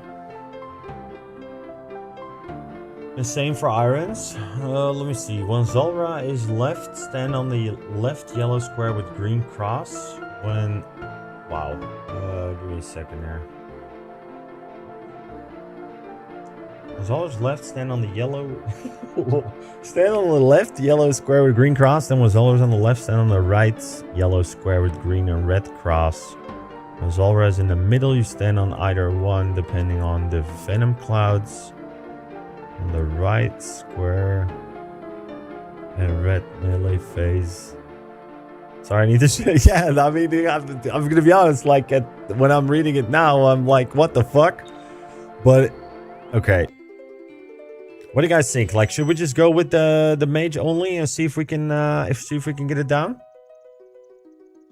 No, that's not your fault. I appreciate you coming in with the stuff, but I think for now, like, send it mage only. All right, well, we're just gonna fucking do it. We're just gonna give it a try. All right, give me a second here.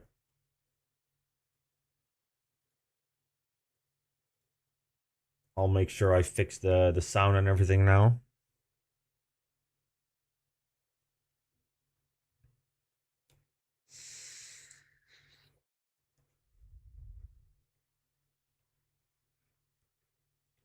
So what do you guys reckon is the best way to go there now? Like, I don't have the ferry ring with the thing. So what I was doing is I used the charter ship to get to what's it called? Portiras. Yeah, exactly. Okay. That is the way to go then. Yeah.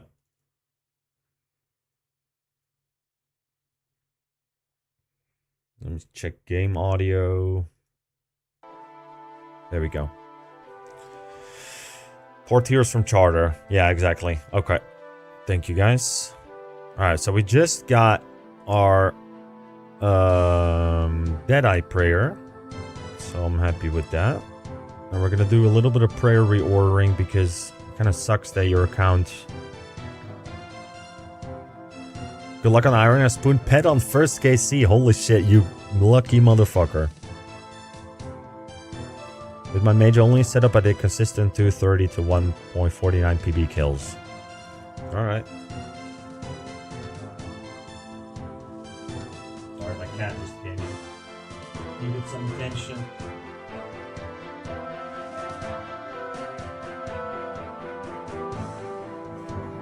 Alright.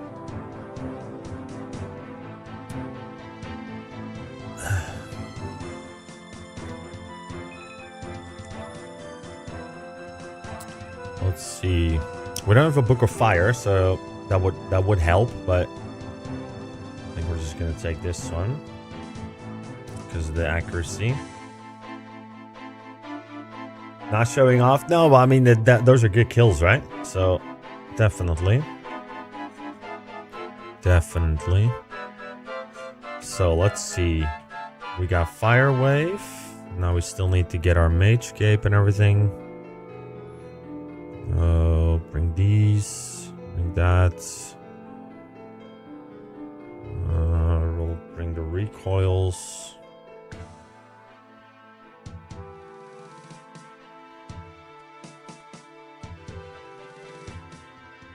Take a blessing actually instead.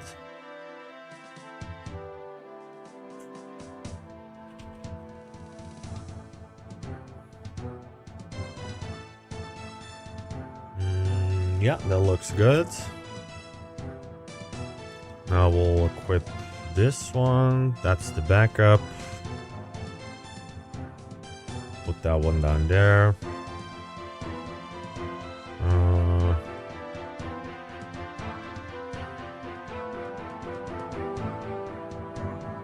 Take a dueling ring.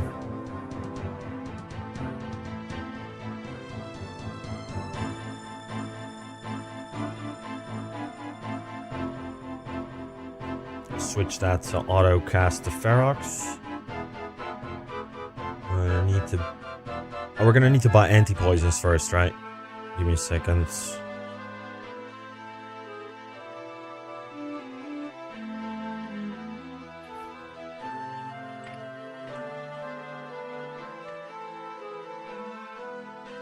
Where's your combat stats? I feel like you can do Gauntlet already. I mean, close. That's actually what we're working towards, Thomas, at the moment. Like, I have about 3,000 chins lined up in the bank. Because I also wanted to level Hunter a little bit. But we're currently at 80 ranged. Close to 83 magic. And I kind of want to get a little bit more ranged before I go in there. So what I want to do is do this.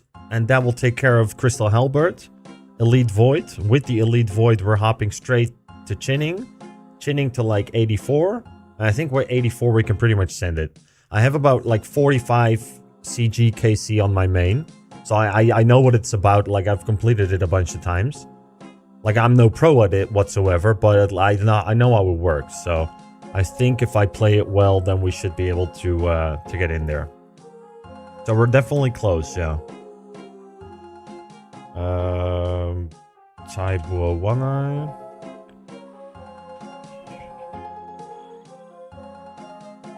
Gotta bring money, yeah. Hey, how are you? Hey, you need some attention. I already have food, so yeah. She doesn't like it when my girlfriend's away from home. I'm always like second best that needs to give her attention. Funny.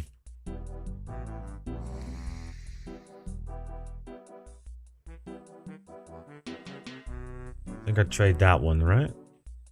It's one of these three dudes that I trade. Yeah, you got it with your current levels. Higher is helpful for sure. Yeah, I'd rather just be a little bit, like a little bit more stacked on the levels. If I remember correctly. No, it's the one on the left. There we go. But yeah, we're definitely close. So I'm aiming to do, because I'm not going to be playing DMM. No, it's not this one. I'm not going to play DMM, so I'm probably going to use Sunday, which is my other streaming day. I always stream on Tuesdays, Thursdays, and Sundays. And I can't play RuneScape on Friday or Saturday, so I feel like I'm already going to be so far behind on DMM.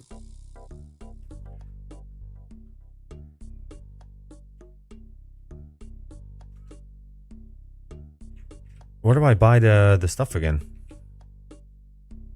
But I felt like I'm going to be in the general store. Which one is that? Northwest. Oh, okay.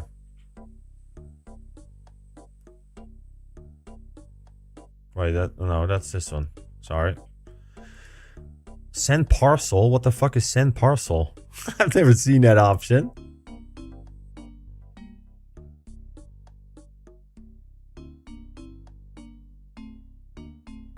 Well, I'm being retarded right now. We're northwest. So I'm at northwest. Oh, there. Never mind. I am retarded. We got it.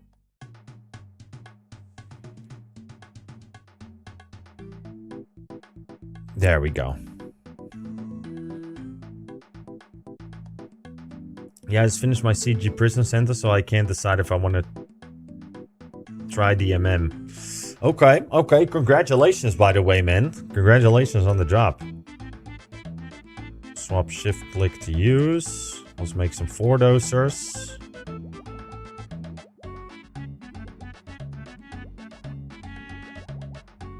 And there we go.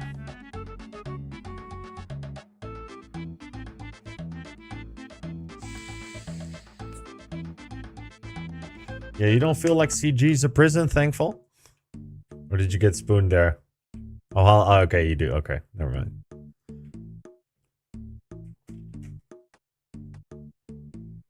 I'm just gonna buy a couple. To make sure we don't. That's another 4 doser.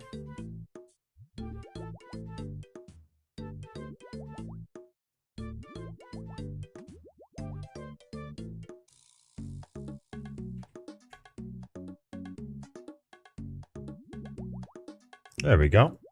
This should take care of it. Ask him for me. Oh, Thomas Nicholas, he asked how long you were in CG for. You should be able to see your stuff on screen as well. Like they, all you guys can see each other's messages. Or should be able to. So we're gonna take Portiras. Am I wrong in thinking probably the easiest way to bank and go to Portiras is from Catherby, or is there a faster one?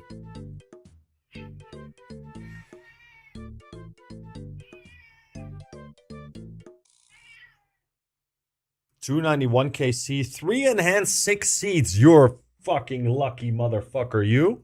Holy shit, that is crazy lucky. All right. Sounds like a vacation. Yeah, yeah, you could say that again. I think I'll take... What is it? Give me a sec. I'm just gonna give her some food. I used Hunter Guild to for this, but solely because of 99. Hunter. Give me 1 sec. Come on. Come.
All right.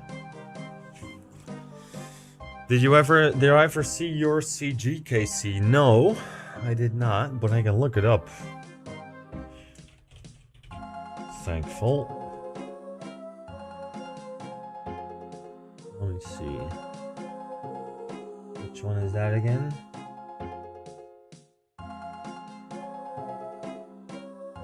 $1,088. Yeah, that's crazy, man. I hope I don't have to go through such a sentence, to be honest.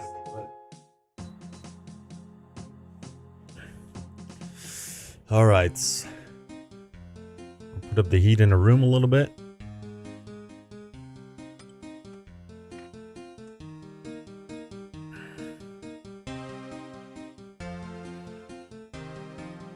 I really need to use that.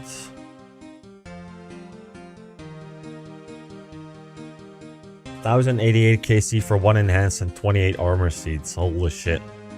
I mean, at least you could break them down and get the... Patience is helpful. Get the corrupted bova, right? Patience is helpful for don't rush 500 KC. No, I don't really plan on doing that, to be fair. Like, I've been getting fairly unlucky with a bunch of stuff, so... I don't really plan on doing that now. Okay, so this is my port out. These are my recoils. This is my spells. It's already set the fire wave. We're just gonna go mage only. So that means we can take prayer potion.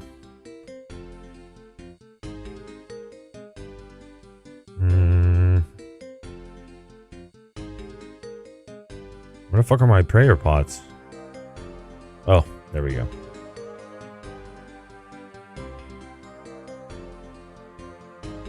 I'll take 2. And then the rest is gonna be food. I don't really have any double eats at the moment, though. Do I? Should I cook up some swordfish and karam ones, or just go with karam ones?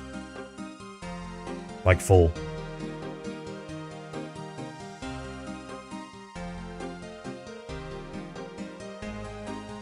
I don't have any sharks. Karams are fine. Alright.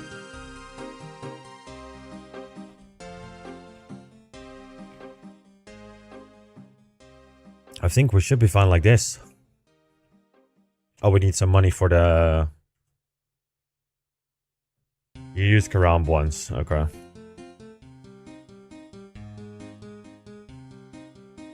Not sure how expensive it's gonna be, but I'll take 2k. And we'll go here. Or from here first. I'm excited to see how this is gonna work, to be honest. But, I'll be using swordfish, trying to get rid of lower tiered fish. Yeah. Wait, is there gonna go to Brimhaven. I don't know why, it's fucking cold in this room, even though I got the heater on.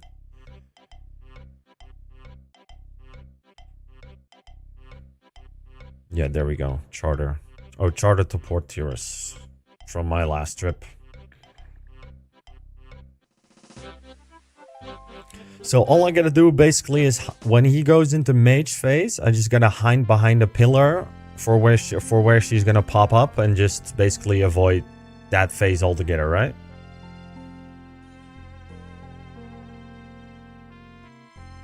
Okay.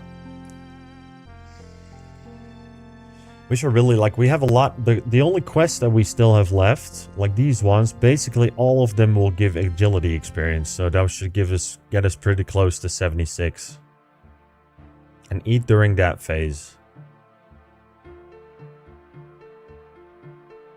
Alright.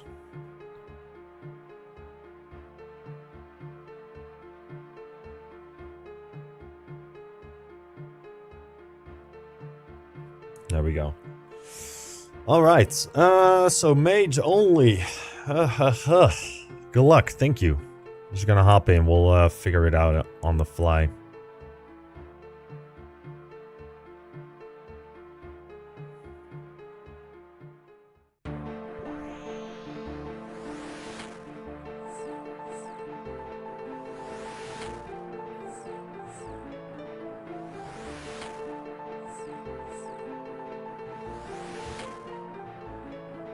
Nice.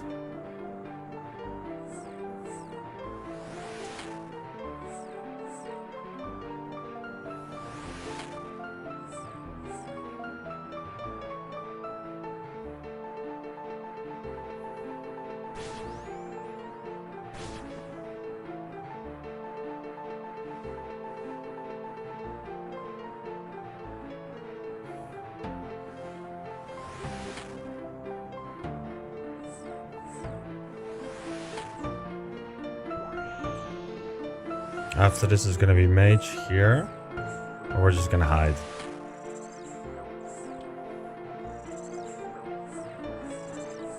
Oh, she can't hit me?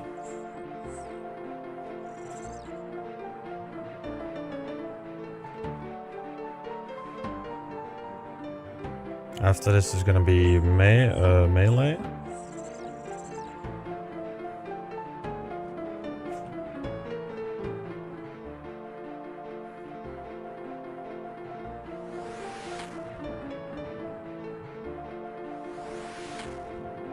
After this is going to be ranged.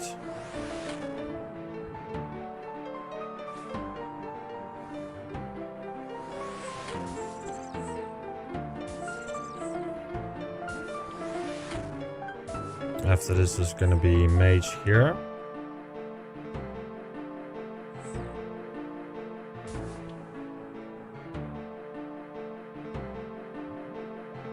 After this is going to be Jad phase with range first.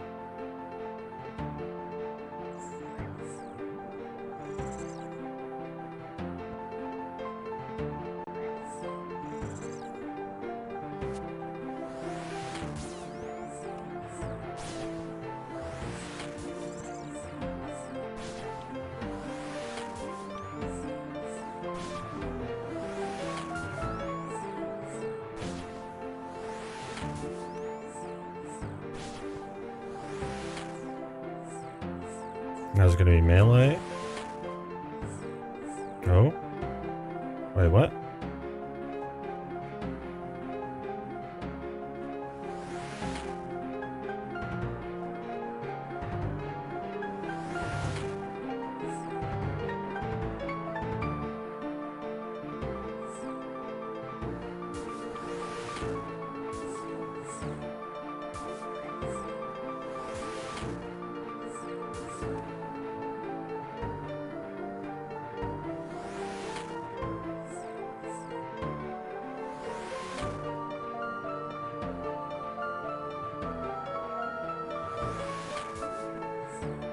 After this is gonna be melee, I need to stand on the left.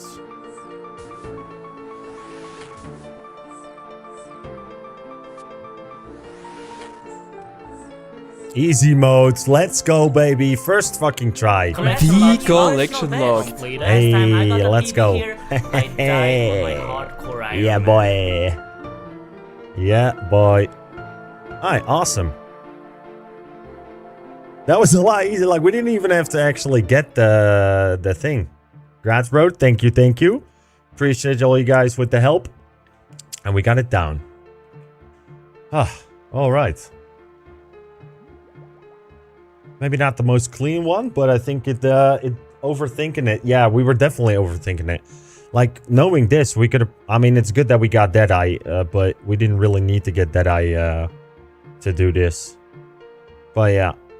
Alright, cool. Hey, now we can... no, actually, we can't buy a Chala yet. I gotta do one thing that's very boring. And you already know what it is. You already know what it is.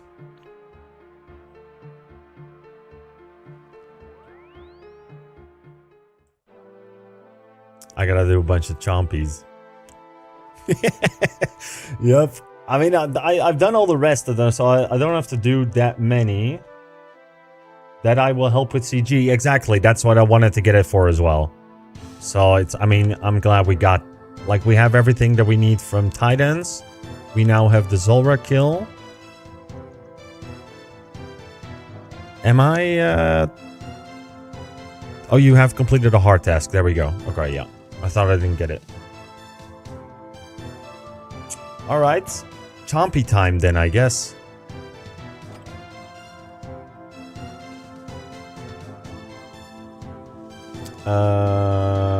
Do I just go with ranged, actually? I'm not really moving that much there.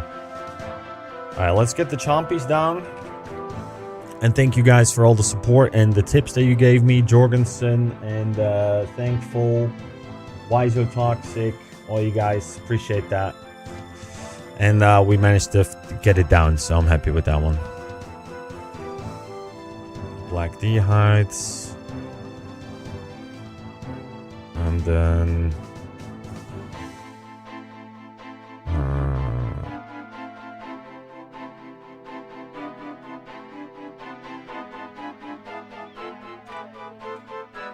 kind of look like a chompy now.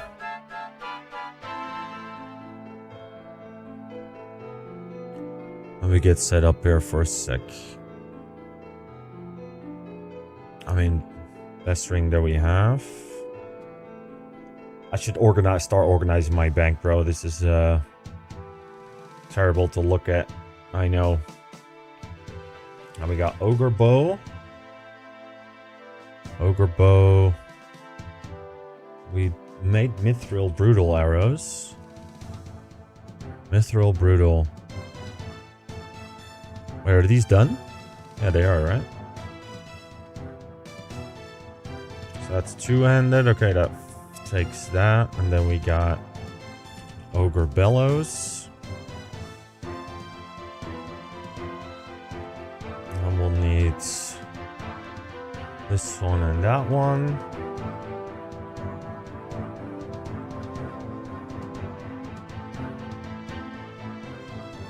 I think we're good to go.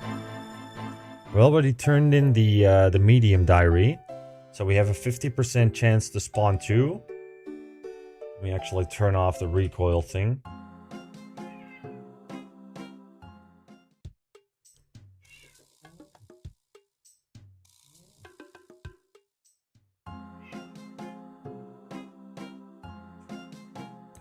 Alright, let's get this shit done.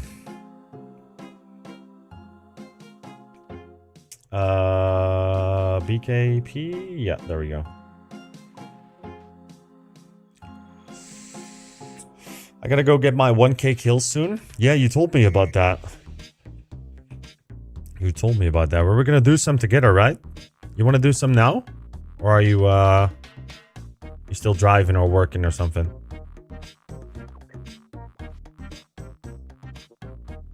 Can I fill them up quicker like this? No, you cannot. Alright, let me see. Oh, shit. Fucking cat just... You wanna be here? You wanna chill here? Gotta best stay down there, though. Make her breakfast? Oh, yeah. Okay. Oh, you're making your daughter breakfast. I see. Look at this little monkey here.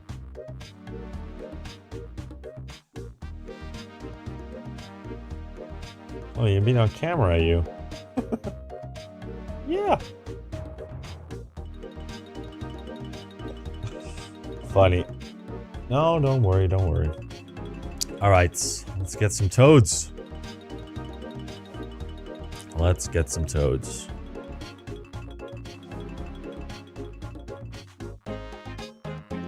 She's really starving for attention. Alright, this is the boring part, guys, so... this is what you all tune in for, right?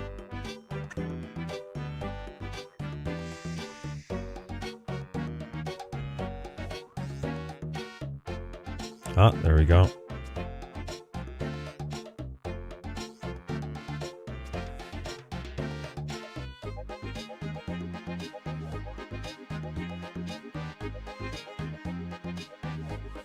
Can I get the pet now already? Do you need to complete the heart diary first?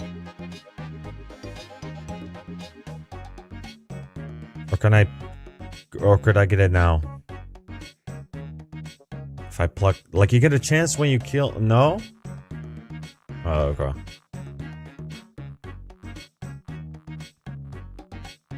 You have to do elites. Oh, okay, okay. So there's no chance, like, because I was reading, like, you can get one from plucking and one from killing. Like, you get a double chance, but... Oh, shit. Oh, whoa, whoa. Alright. Just got 4 chumpies there. You have to complete the diary. Okay, got you.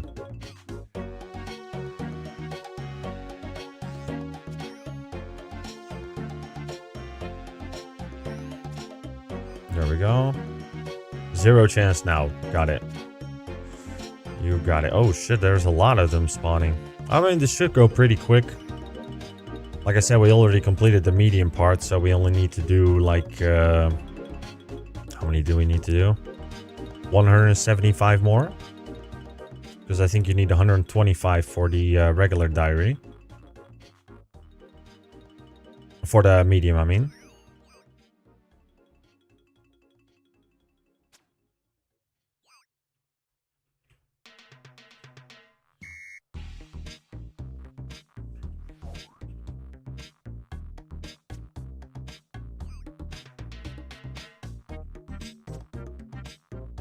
There we go. Oh. Might as well put that one down.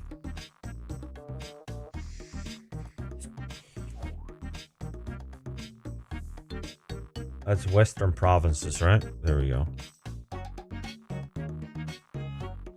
Chompy Bird Hat. Yep, last part.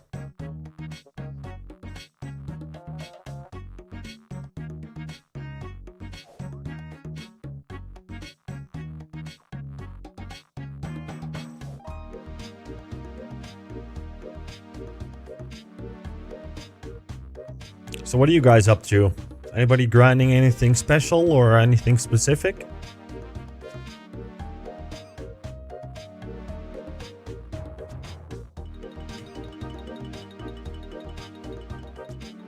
Oh, we got a lot up again.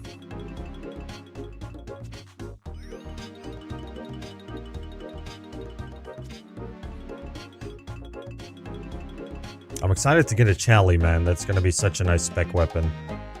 Same grinds as always, Zulrah and a Raxor. There you go, Bitter. There you go.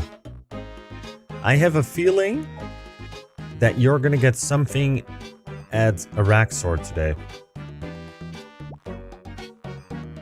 You're making 15k mahogany planks for 83 construction. Okay, shit. And are you doing it through the minigame or no? Or you just using like mythical cape stuff? I don't know if mythical cape is mahogany or teak, by the way. I'm just riffing.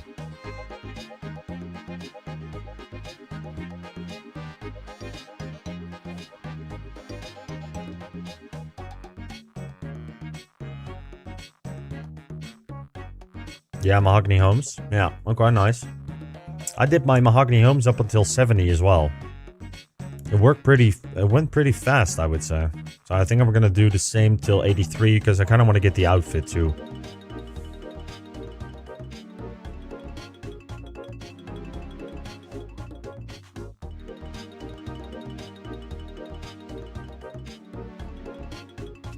There we go. It's a one hit. Every time you get a 40 XP hit splat, you know it's a one hit. Myth Cape is teak? Yeah, I figured. Agreed, it's slightly pricey. Yeah.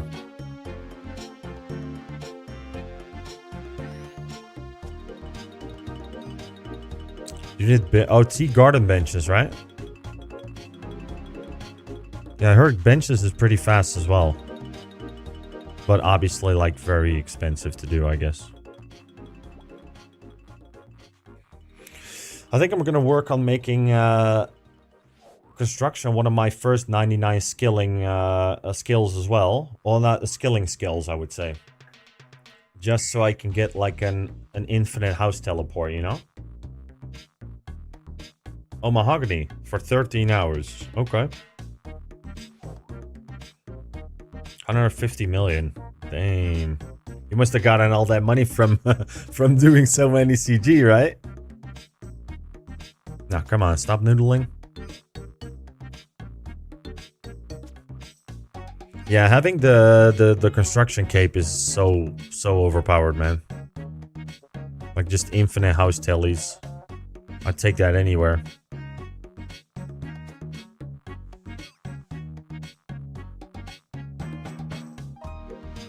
Let me check how many we have. 145, so we need to do 155 more.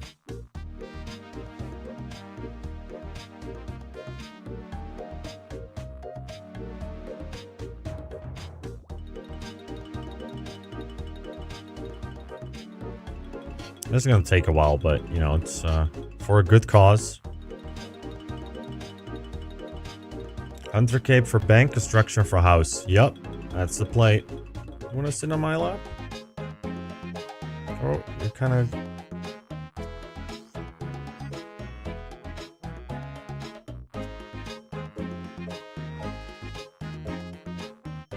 Oh, we got a couple over there. Let me zoom out a little bit.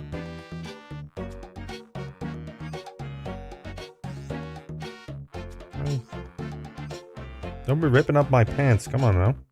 There we go.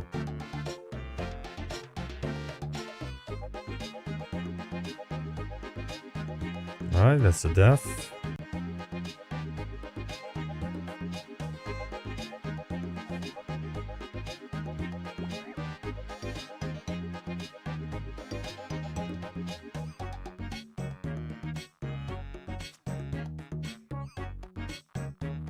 Like the literal first thing I'm gonna do is buy Charlie.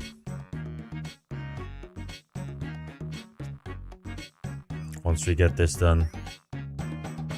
And then we're gonna do some pest control, sadly. I hate doing pest control, but gotta get those 400 points.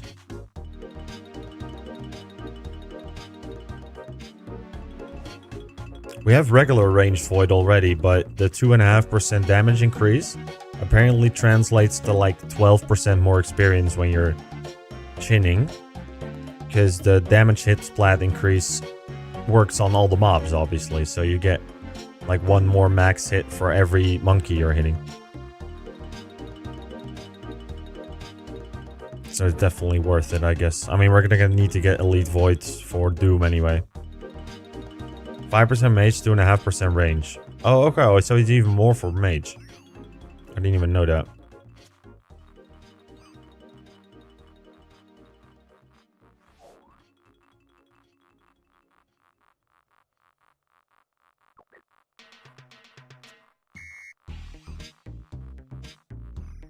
It's going pretty fast like this. Something like maybe 30 minutes and we should be done.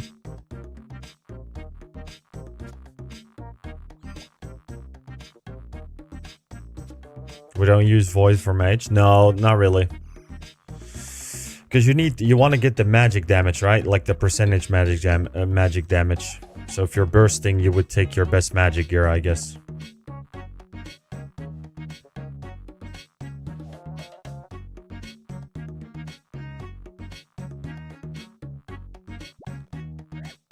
Yeah. All about the max hit.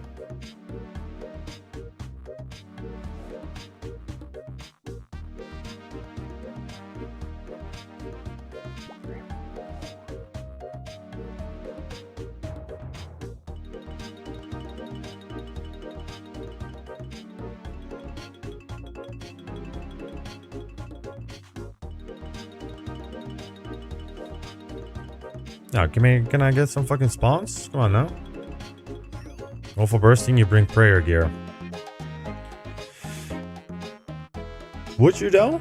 Would that be? Is that better than bringing, like, for example, I remember when I did it on my main, I just brought the Virtus because of the added magic damage.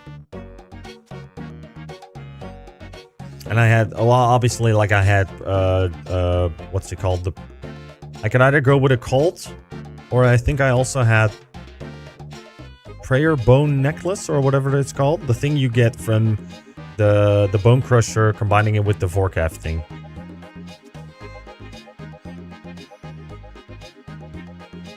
If I wanted to go like AFK for 10 minutes, I'd just put that one on. And otherwise I'd be at the PC just looking at the screen. And I'd wear the occult. The Deadeye for sure is going to help with some XP there as well, though. So, that's also nice. I feel like I'm not getting a lot of spawns. Like, we just put down 6 and we got 1. Let's fill them up.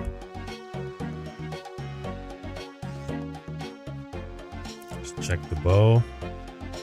160. Okay. I'm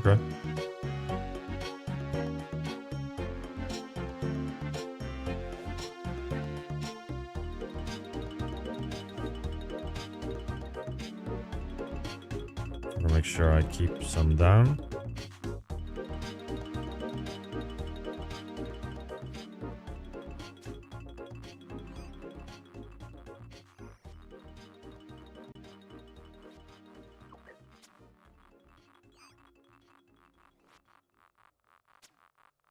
Oh, we got 2.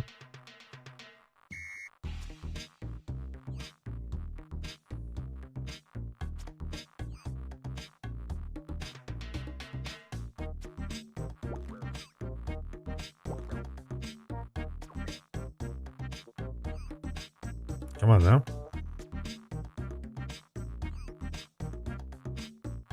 Yo, bro, stop noodling, like... There we go. Still not. This took like 5 or 6 shots.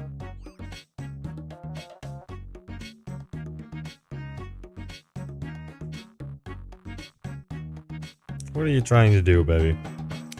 My cat's just trying to sit on my lap, but she can't find a correct position to be in.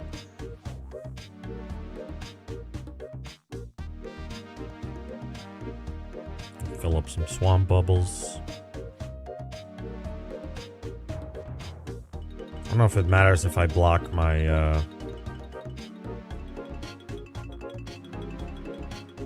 Oh, there we go.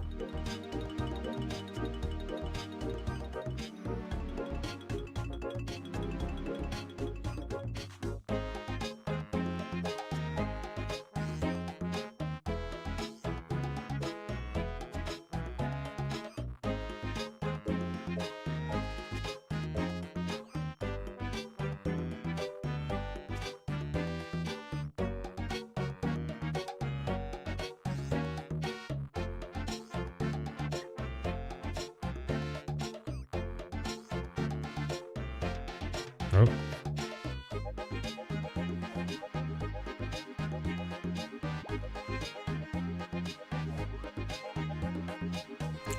The thing I hate the most about this, that probably everybody does, it's just fucking boring, bro. Like, and it's so slow. Like getting the toads and shit. Just make it a one-tick thing.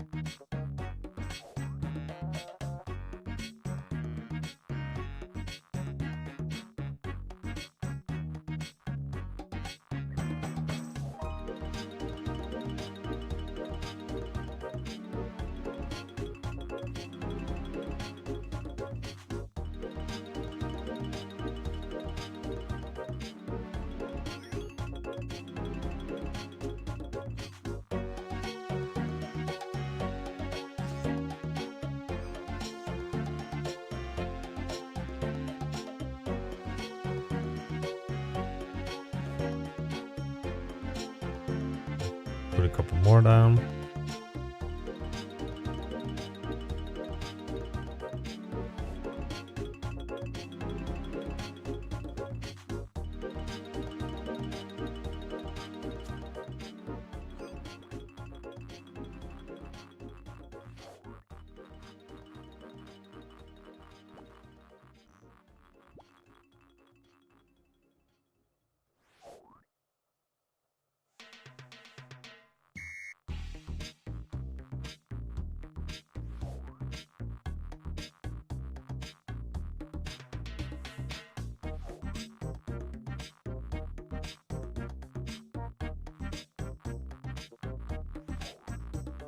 Can I buy a Chally outright, or do I need to like basically turn in my crystal weapon seeds that is currently a crystal bow from still doing the diary, and then turn that into a Chally? Or can I just buy an extra seed from the guy?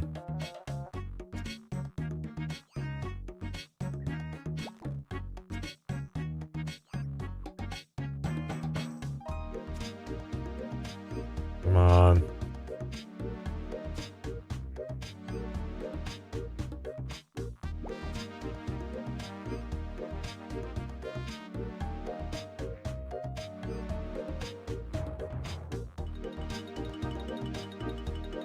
That is set to rapid. I think you need a seed. Yeah, okay, so I gotta turn in my existing one. Got it.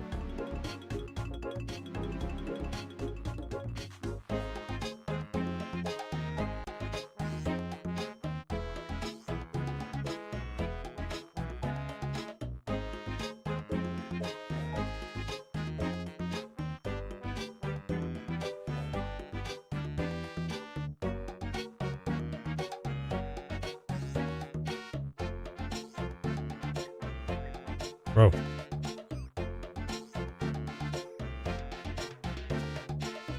It's such a terribly slow weapon, man.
Now let's see.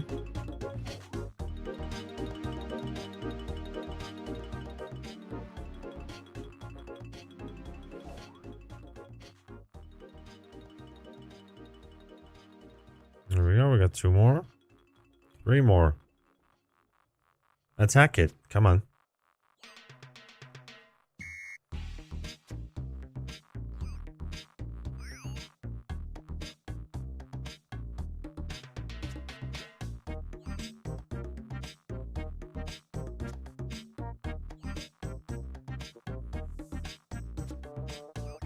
Perfect. Oh, another one. Oh, 3 more. Let's go. If I could just keep one hitting them, that'd be great.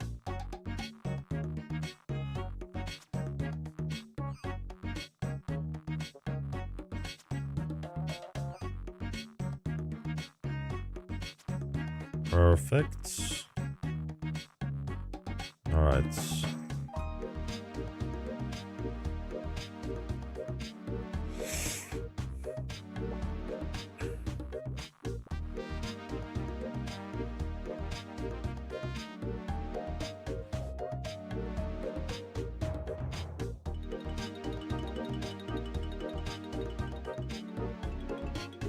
We're at 186, so 115 more.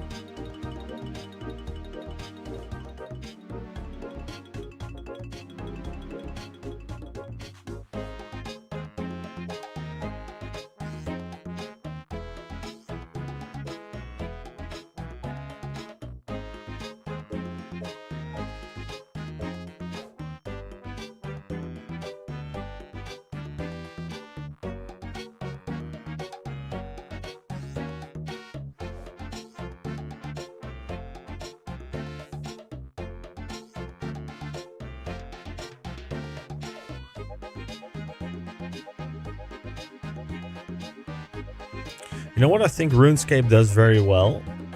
Like, they ramp up the grind. Like, at first when you start playing the game, like, you'll have to kill something like 10 KC. Now you're like, okay, I'll give me a minute and I'll get that shit. And then the next one is like 50, 70, 75 KC. You're like, I mean, 30 minutes max, I'll have the thing I need.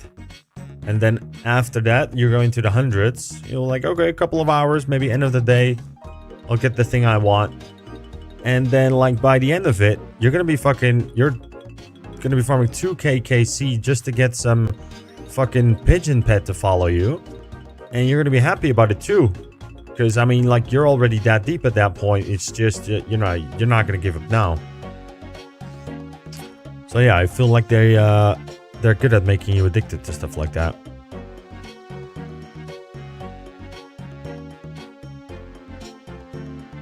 Then 300 KC? Yeah, exactly.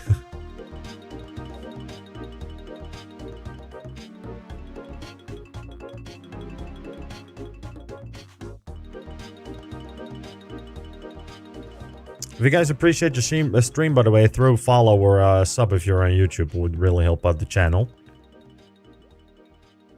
Thank you in advance. If you don't, then by all means do not subscribe to me. Don't do it if you hate it.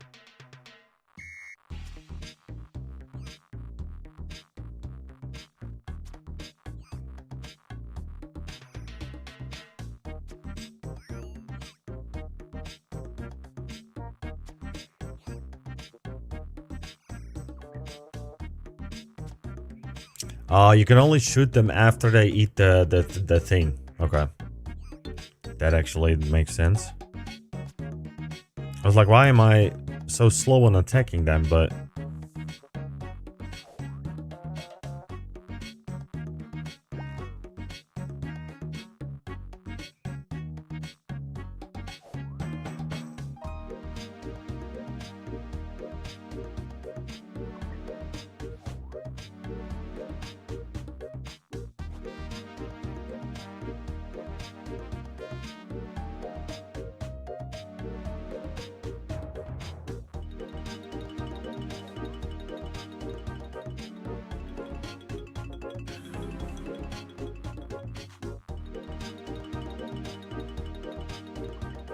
Oh, it should be close to 200 now, I believe.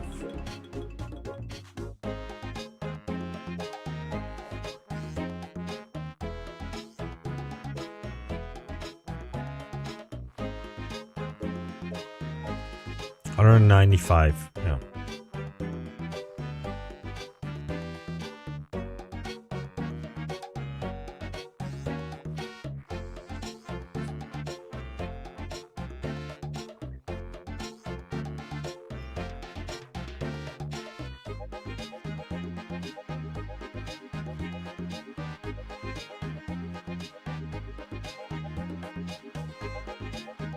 I'm actually glad that we learned Zulrah today as well. Like, that was literally my second time doing this ever. Only got the 1 KC, like I was saying earlier, with the super overpowered setup. I think I was twin flame staff and full ancestral when I did it.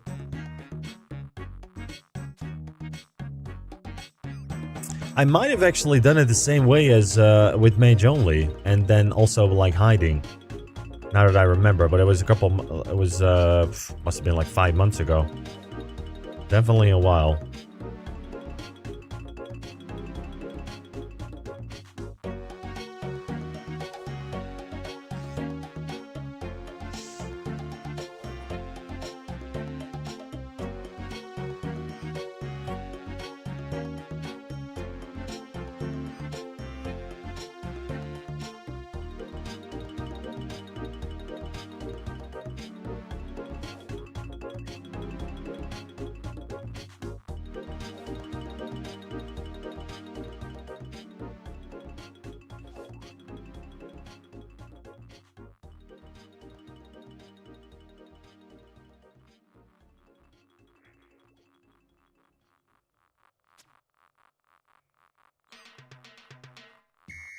If you guys have any in-game track suggestions, by the way, be sure to put them out there so we can put them up.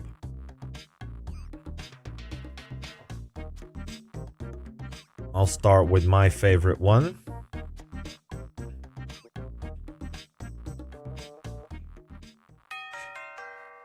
Hell's bells, baby.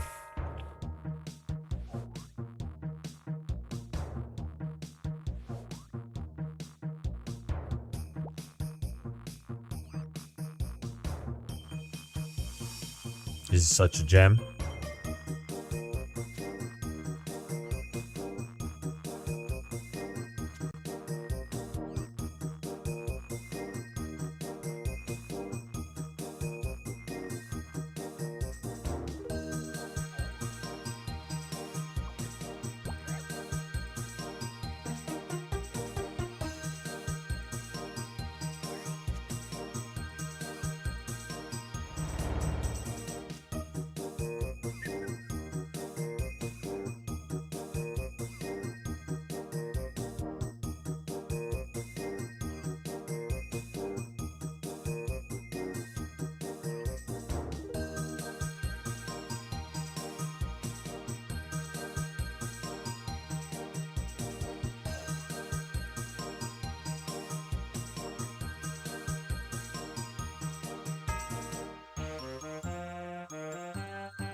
I wish we could get some more spawns. Like, I feel like we're going fairly dry on spawns.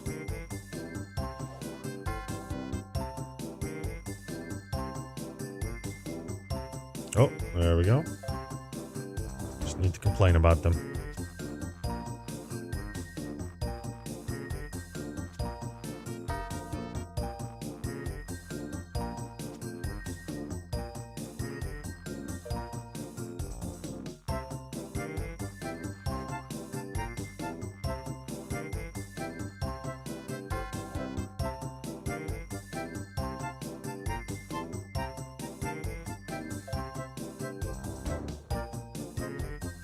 Oh, there we go.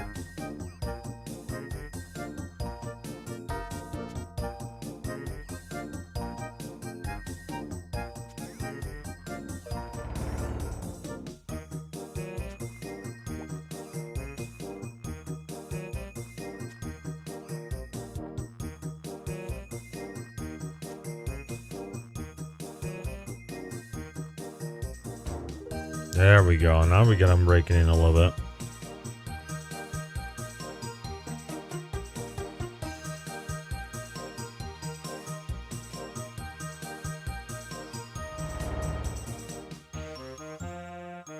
Thank you for the follow, Udi23. Appreciate that. Oh, you're a bot. Okay, never mind. Thank you for the follow still, though. Oh, it says here, right here, how many chompies we've killed. Lol. Didn't even notice that. 208. That means 92 more to go.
Oh, there we go.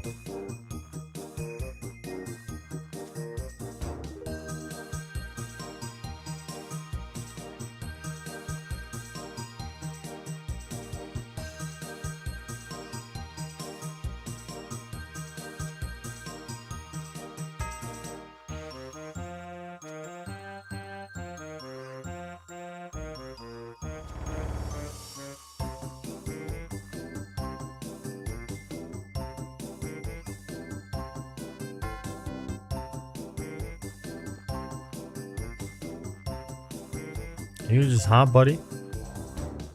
Spot's taken.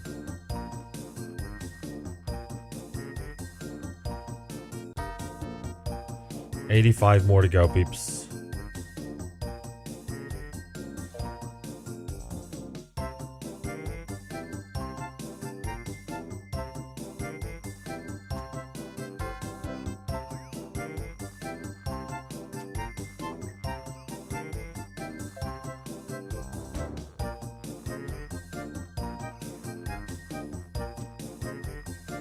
I think when I did this on my this diary, I didn't know you actually get more chompy spawns if you turn in the other diaries first. So I completed this step without turning in the diaries at all 300.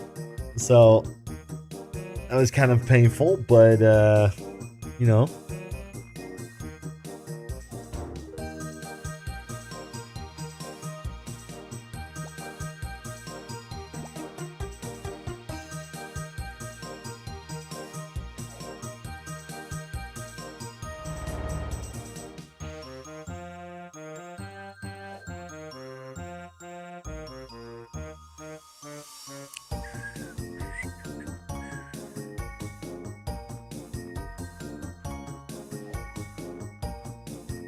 Look at all these bots flowing in, bro. Holy shit.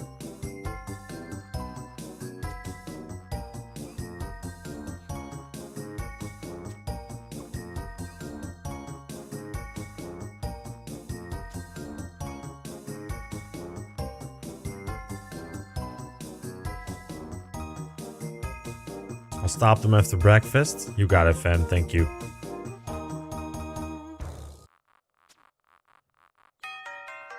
What time is it, you guys, by the way?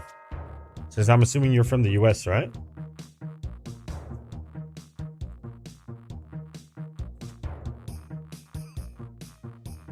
$7:47. Okay. Oh, so shit. Oh, you were in here early then, brother. I mean, you're a dad, so you're probably always up early, I guess.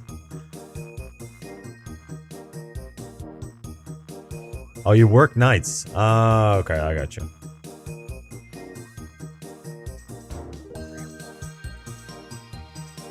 What kind of work do you do, if I may ask?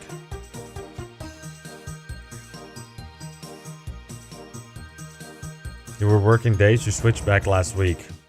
That must suck, like having to switch out your sleep schedule that often, right? You drive a semi truck. Okay, cool. So, like in transportation,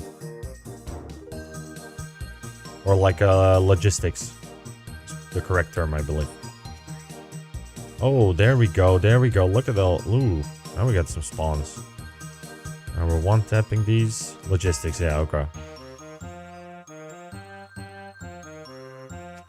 I'm assuming you make a lot more money when you run night shifts, though, right? Like, don't you get like an added bonus on top of that or something?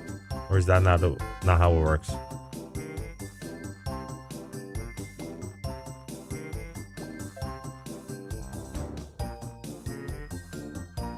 Oh, you do? Yeah. Alright, 70 more to go.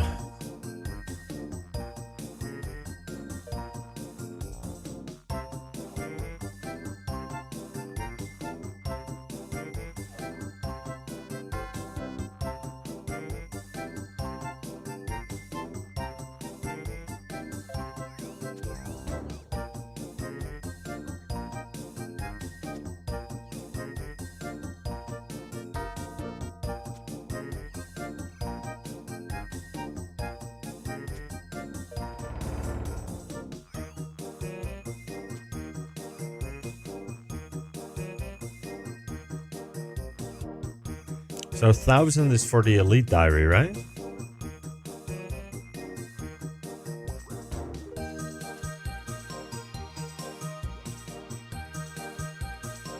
Let me check elite.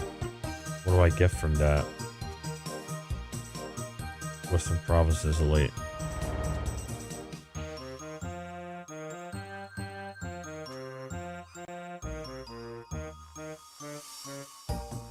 Ah, okay. Oh, you get a free res for every Zulrah death. Or every day at Zulrah.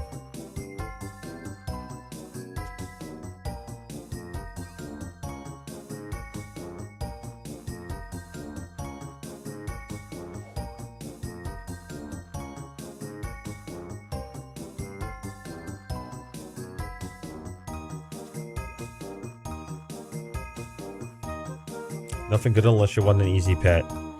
Yeah, I don't really give a fuck about pets, to be honest. So probably not. I mean, the 50k experience lamp for Herblore would be nice, but other than that.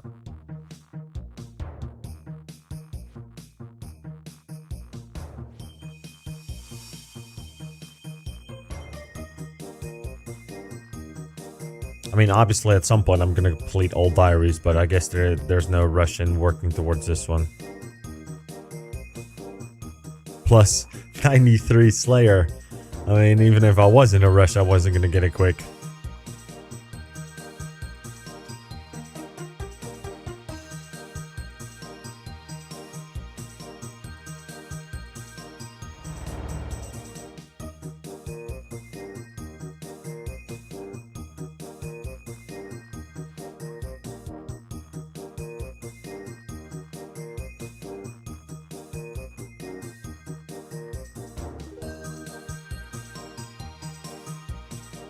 You know what I also still have? I have like, I think 79 kills left on a Black Demon task. So with a couple more range levels, I mean, I can do them now. Like I already did a couple, but it's super slow. I could do a couple of demonic gorillas. Maybe we can get lucky there as well. Who knows? Don't waste your time. You think I should just get 2 synapses first?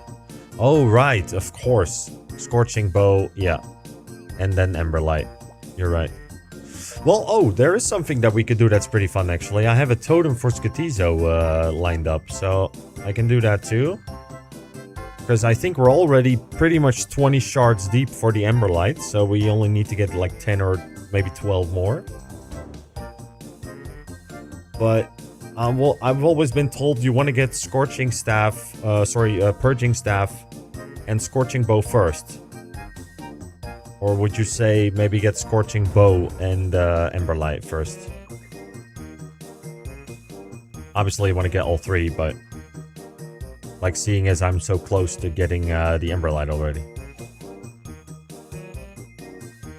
Well, it's close. Close as in with the shards. Not counting my luck on synapses, obviously. So first, synapse makes a bow or staff. I see. Second synapse, Ember Light. Alright. Probably gonna be Scorching Bow then, because I heard magic is dog shit at demonic gorillas.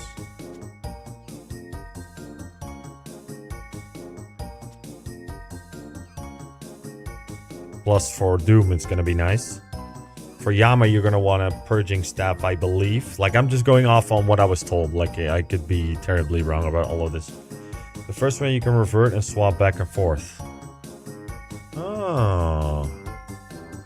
Oh, yeah, I do know about that one, yeah. You can't revert that one. That's true. Because you'll lose the charges, exactly.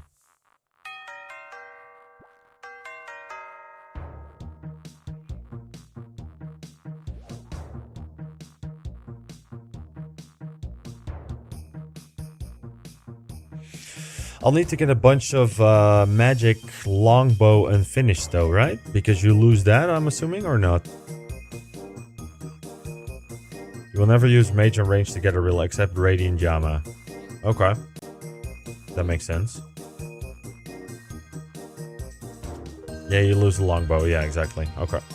But I guess when you're farming them, they drop them as well, right? Like, obviously, you could just make them. Like, I'm not there yet with the fletching, but... I mean, fletching is not that hard to get with the new minigame.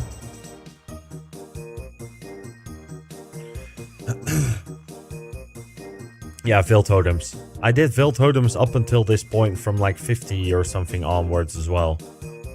was very fast.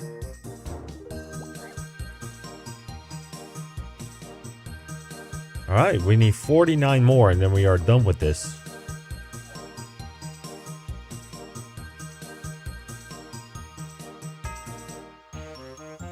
Either get the level or get 3 synapses. Yeah, I thought I had to actually get 3 synapses, but I guess that would be like a quality of life thing. If you're really bored. Or maybe I get Mega Spoon or something. But on the other hand, like once you get to how far... Oh, you got 3? I might get 3 at some point actually. I just like having everything in my bank like ready to go, right? You got a little spoons? Nice.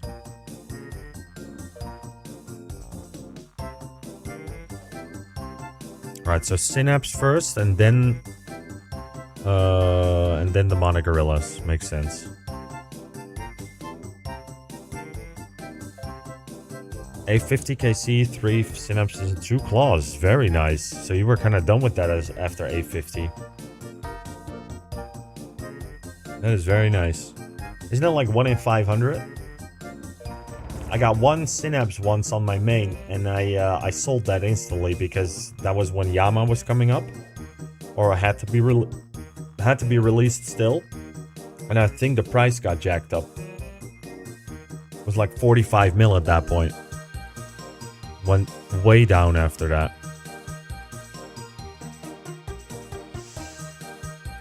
So yeah, like that, and some other like Vorkav grinding got me the Virtus. And a little bit of help from some Clan Buddy.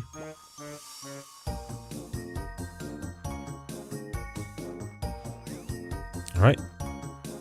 There we go. Yeah, you merged them? Yeah, nice.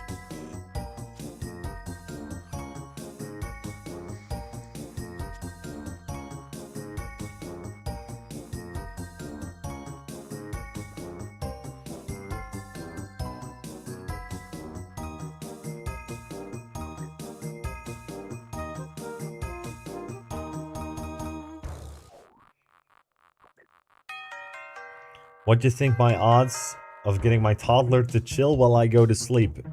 I mean, can we go into the negative? Because that's doubtful. Like, press X to doubt. So probably not.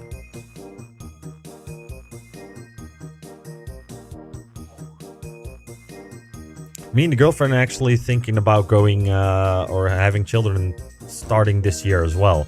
Like, obviously it's something like you have to be granted, you know, like it's not a given for everybody, but the plan is to get started on Project Kids this year.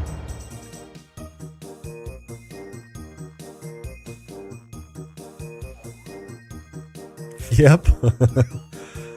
Oh boy, indeed.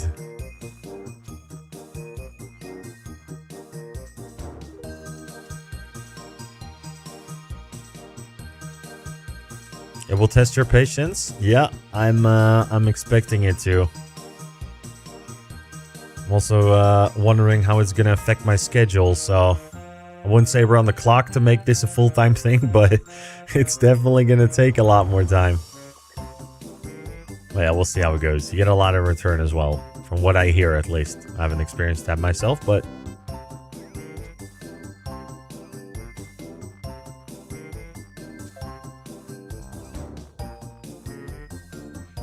it's rewarding. Yeah, well, there you go.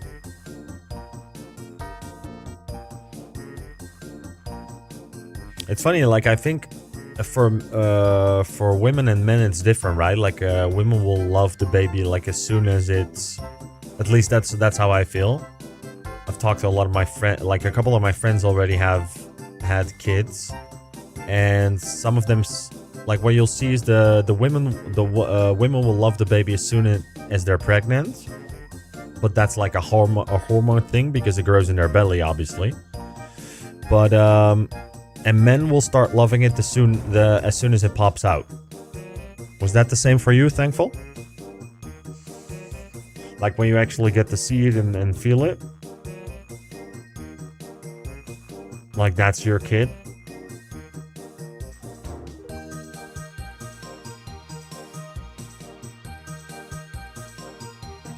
I cried when she came out. Yeah, I can. And you never cry. Okay, well, there you go.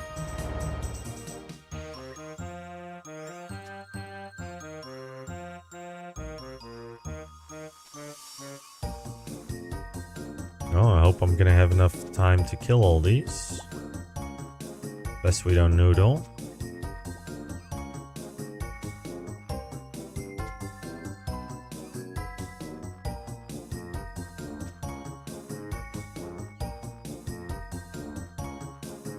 There we go. Alright, we need 34 more. We're almost done. And then it's Charlie time.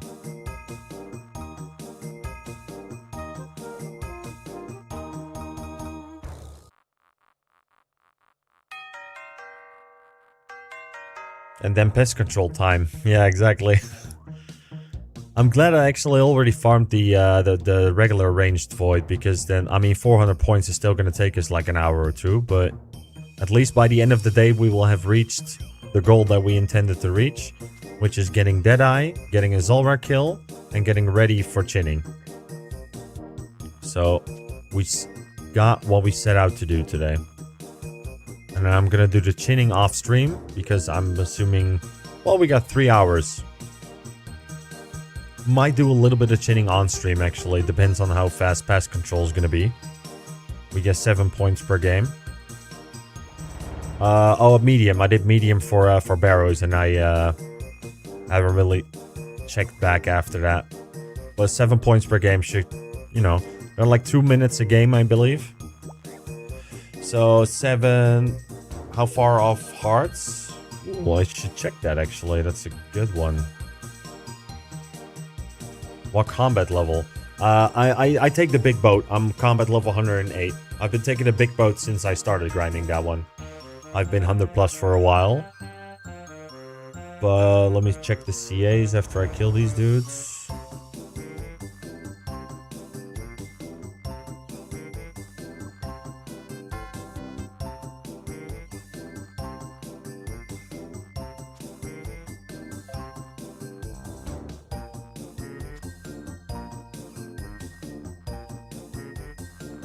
There we go. Combat tasks. 146 points until we complete heart.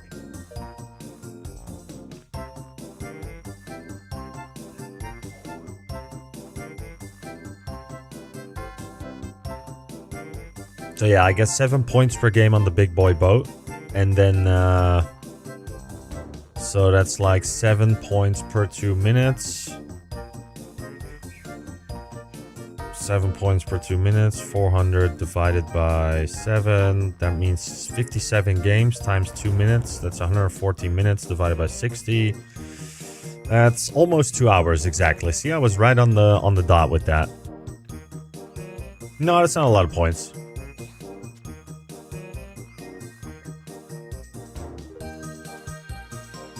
I mean, if we finish this just now, like, we will be done at like I want to say 6:30. So we can do, like, get to the chinning spot. But that's gonna be a day, I guess. Would you guys like to watch, like, a 9-rain video or something while we do pest control? Because I can imagine, like, that's hella boring to watch. And I would like to give you guys something to enjoy. Or we can watch some other YouTube content if you guys feel like.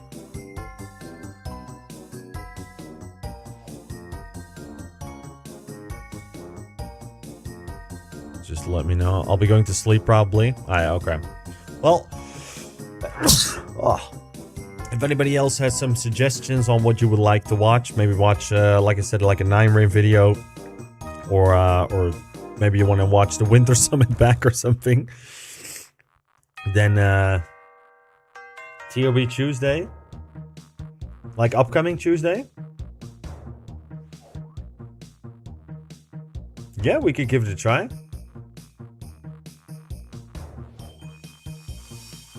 Oh, it's a show name. Oh, okay. I'll look it up. Is that wait? Is it, that is a 9rain video or no? Because I have seen a 9rain video where he plays with Tasty, and they were doing TOB, but it might be something else. Oh, it's not 9rain. Okay.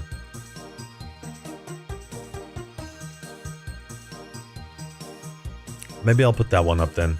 TOB Tuesday. I've never seen that, I think.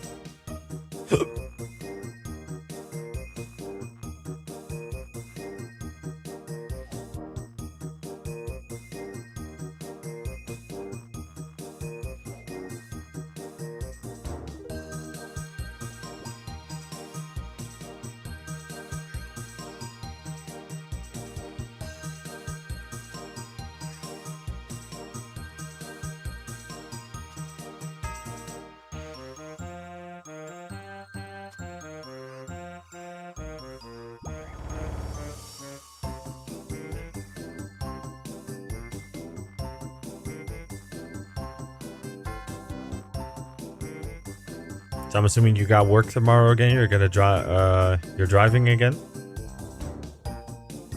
or did you get back from like a shift like a couple of hours ago?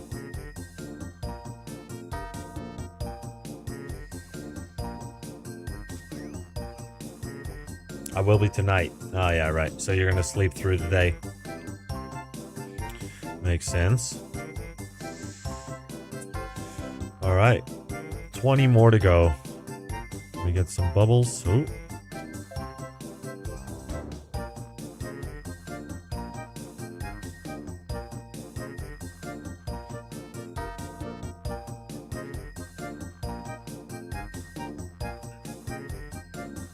Now this is the jubbly jive I'm talking about. You're right. It is definitely a jubbly jive. We even got the good music on. Hell's bells. Luckily, we're almost done with this shit, though. Welcome to the chat, Daddy Matty. Good to have you here.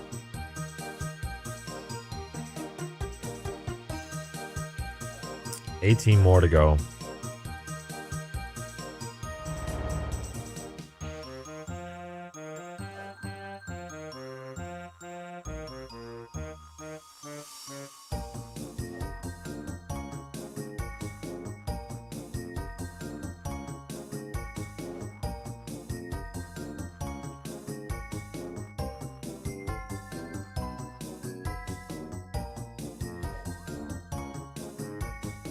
Can we get some spawns?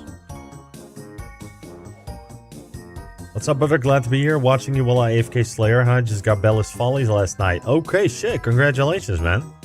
Wait, that Bell's Folly is like the stab equivalent of Zombie Axe, right? Like strength-wise, or no? The stab equivalent, I should say. But that's very nice, actually, that you got that. What level Slayer would I need to be to get that? And is it even worth getting for me? Yeah, you got it. Okay. Oh, we're getting close. 14 more.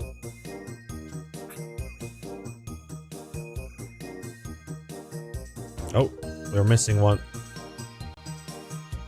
There we go. A little one tap.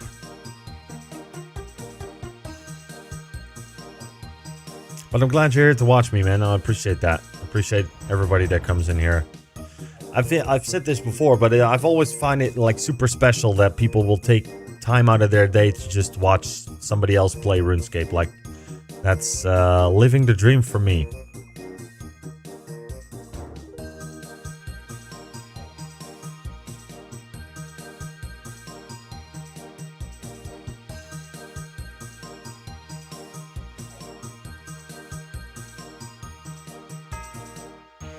It's pretty low. It's not Griffins.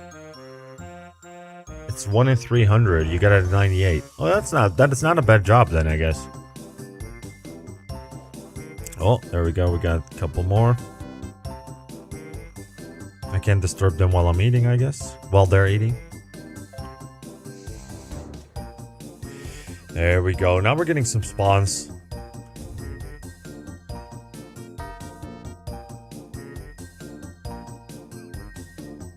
I might actually get Bell's Folly then, once I get to that point.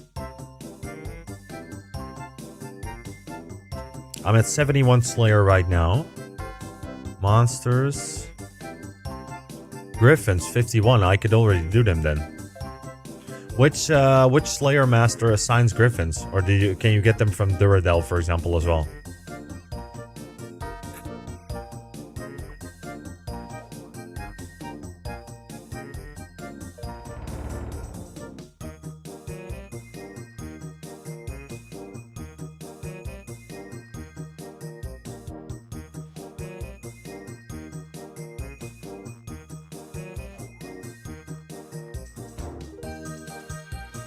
Oh, 2 more.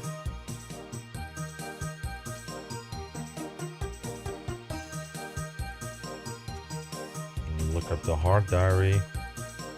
Western Provinces, there we go. Oh, another one.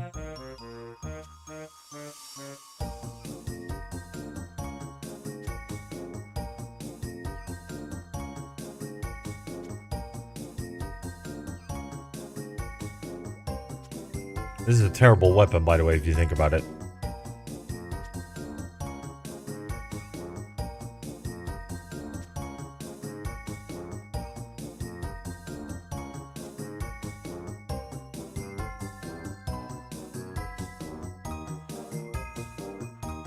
Are you using Mithril Brutals? Yeah, I am. Yo, you told me about that last time, and I just went out and made them straight away. So I've been using them pretty much the entire way through. Oh, there we go. You did my 300 without them? Damn, that must have been very painful. I do feel though like I think I did my original on the main with regular arrows as well, but I can remember myself max hitting them as well.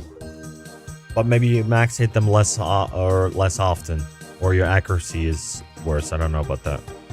Ooh, 2 more. Oh, there we go. That's the last 4. Let's go.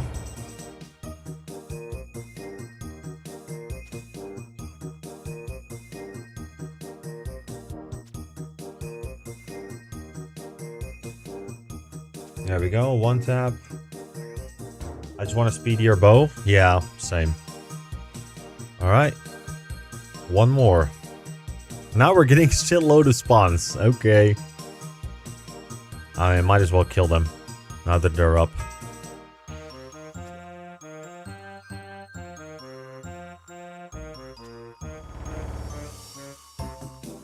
Kill all to get closer to 1k. Yeah, that's exactly what I was thinking.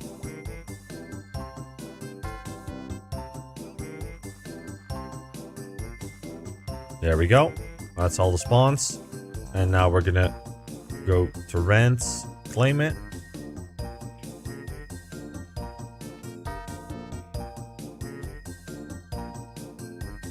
AKS.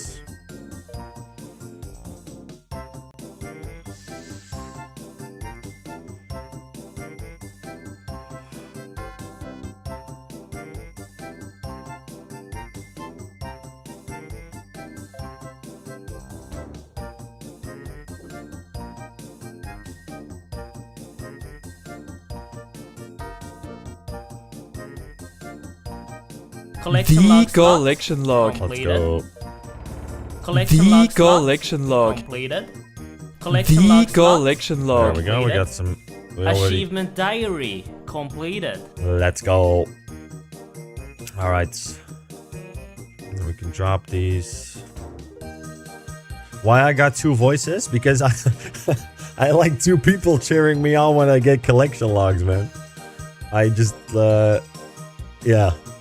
Just get multiple people to cheer me on.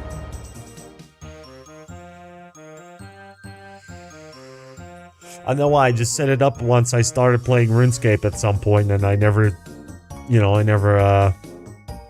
might as well get Oda Block in there too. I mean, fuck it. Let's go. Oda Block. Sounds. When you complete an achievement. There we go. Now we got it. What does he say? when you get an achievement.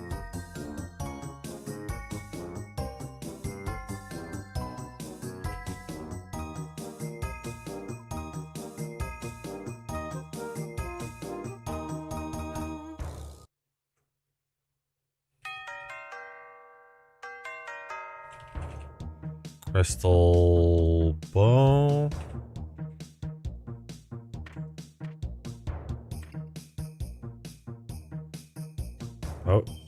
Oh, shit. What am I doing?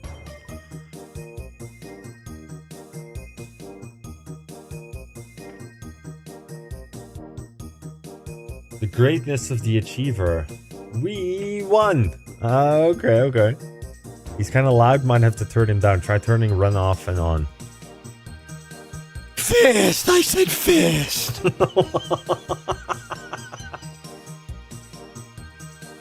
Oh shit, okay. Yeah, announcement volume. Let's put that down. Let's make it a nice 70. Fist! I said fist! I'll make that a 50. Alright.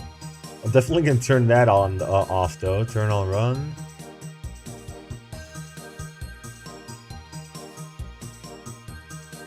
I'll leave the rest on for now. Like if I find one that I find annoying, then I'll turn it off. Alright. First, Charlie.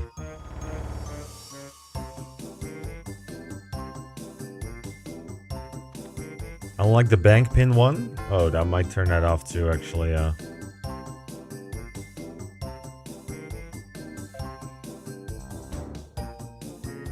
Bank pin. Yeah, go on.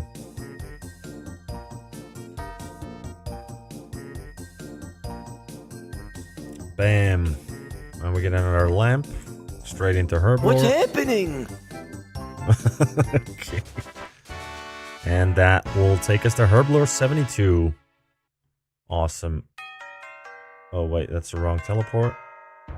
Now we can teleport to Prif.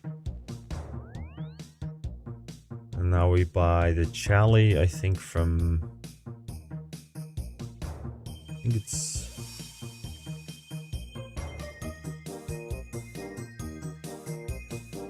No. Is it Feanor? No. I think it's that dude. Talk to.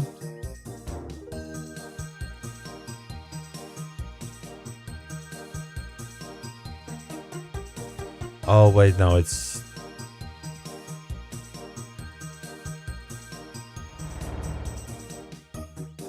I can just look it up, but...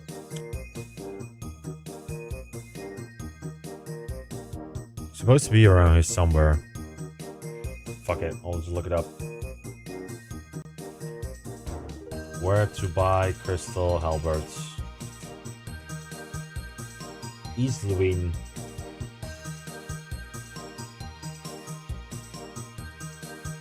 Where is he? Oh, he's on the bank on the east side. Never mind. Okay.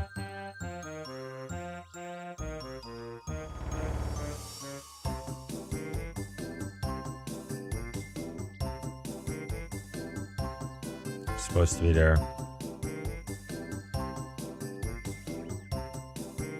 Wait, is that correct?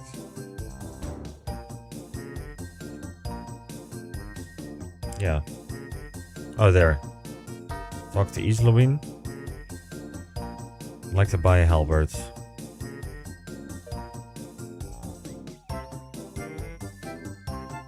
Oh no, I don't have to actually turn in the crystal bow. Oh, I would just get a Chali. Nice! Alright, Chali unlocked, people. Let's go. Let's see what that looks like. It looks terrible, but it's very useful. We just got a Chali.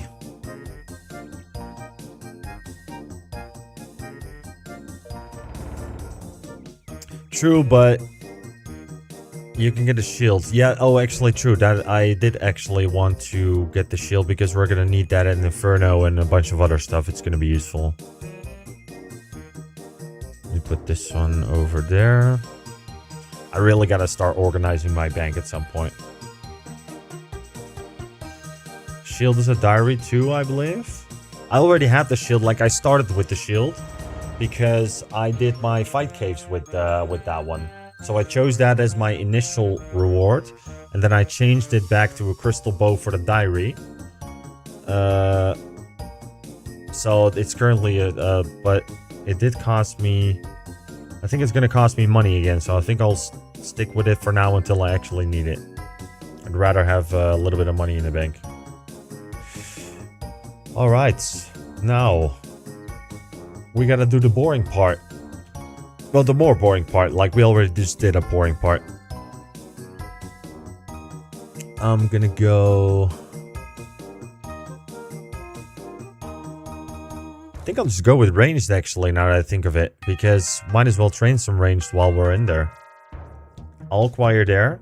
I don't really have much to Alk at this point. I think I'm just gonna go with the range training. And just kill as many mobs as I can. I used to fletch arrows when I was there. On the main, that is.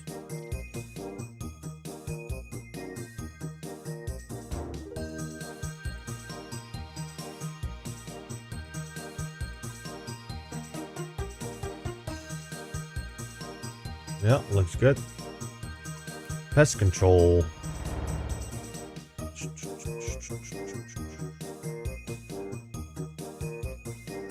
I used to do it with melee, but I'd rather get a little bit of extra ranged XP if I'm there anyway. Alright, let's choose a different song. Oda Block Warriors? What?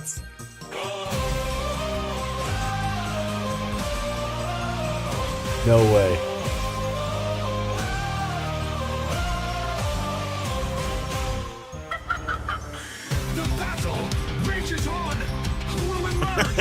I didn't even know that shit was in there. The glory. There is but one team, one brotherhood. They are called the Warrior. Oda Blocks Warrior. But how do I turn it off?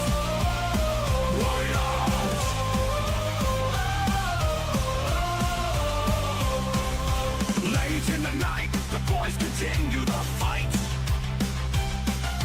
Grinding, growing to the world they're showing. Just who they are, they have come so far. Okay. You can't? Oh, that's typical Oda to turn it, to put something in there you can't actually turn off. Okay, let's restart that client. It actually did say I had to restart the client when I easiest ways to log out. Welcome to the chat, by the way, Muddy Ant. All right, yeah, I was not expecting that one. Well, let me put OSRS back.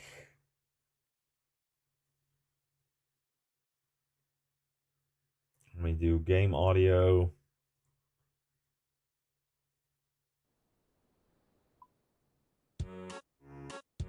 There we go. So again, we're gonna do pest control. It's gonna be hella boring. So if you guys want me to put up something on YouTube, like TOB Tuesday or 9 Rain or whatever, drop a 1 in chat, and yeah, throw a bomb my way, and I'll really feel welcome. Brother, if only I had the money. Let me see. So pest control.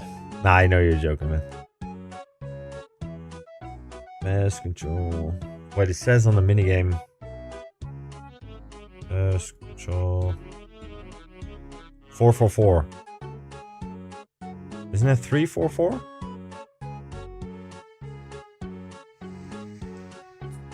I think it's this one, yeah. Yeah, that's the one. Alright. Run the veteran, but yeah, close enough. Yeah, exactly.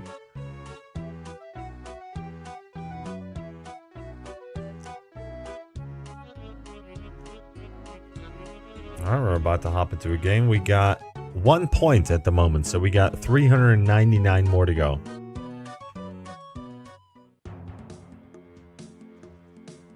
What I usually do is always just stick in the middle and I kill the mobs that spawn here. Usually gets me enough points and we can AFK.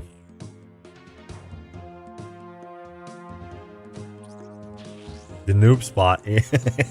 Yep. I call it the easy spot, but you know, whatever floats your boat.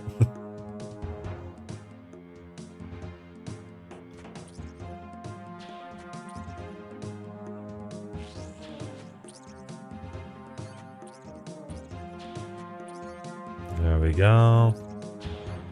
Someone has to protect the knight. I mean, still sometimes like when I'm the only one here, which sometimes happens, the knight will still die because you'll get like tens of spawns here. Where's TOB Tuesday? You're right. I'll just put that one up. Nobody else had any suggestions, so we will be watching TOB Tuesday.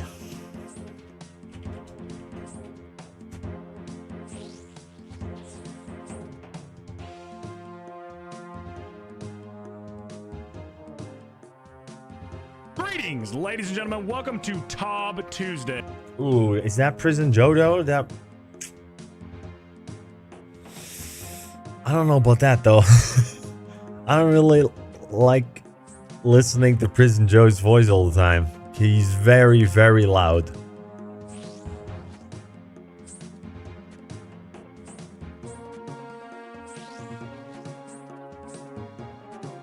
I don't know about that.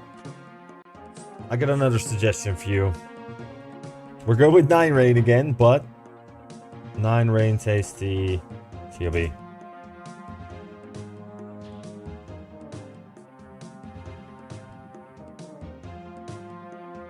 Thinking it's this one. By myself, maybe not. Maybe it's a terrible idea, but I can happen, and I'm still here.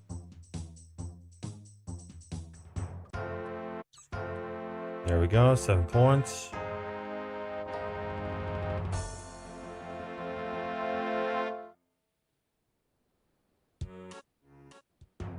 Time to start drama. I'm clipping that for the 07 skate. I may fuck it, clip it, right? How about Feather Pressed? He has a new red retirement series. Alright. Have I done any raids yet? No, not yet, Daddy Matty. Well, on the main, actually, I've done like a couple of TOAs. That's pretty much the extent of what I've done. No shade, brother. Respect the hustle, but having a hardcore Iron Man in the thumb while you're being on. That is, well, the thing is, you're right. I should actually. I've had somebody come in chat before that said that I used to be a hardcore Iron Man, but I died at Titans and I never changed the thumbnail. So I'm looking for pretty much the same thing, but as a regular Iron Man. So you're right, I should change that. That's why I put it in the title, but you're right. You are right. I'll get to work on that after stream. I'm baiting Interact so you can get on the next season of Gillinor Games. You're gonna blow up quick. I mean, that'd be sick. I'd love to be on Gillinor Games, man. So, sure. If whatever you're doing is gonna help me get on there, then I'm all for it.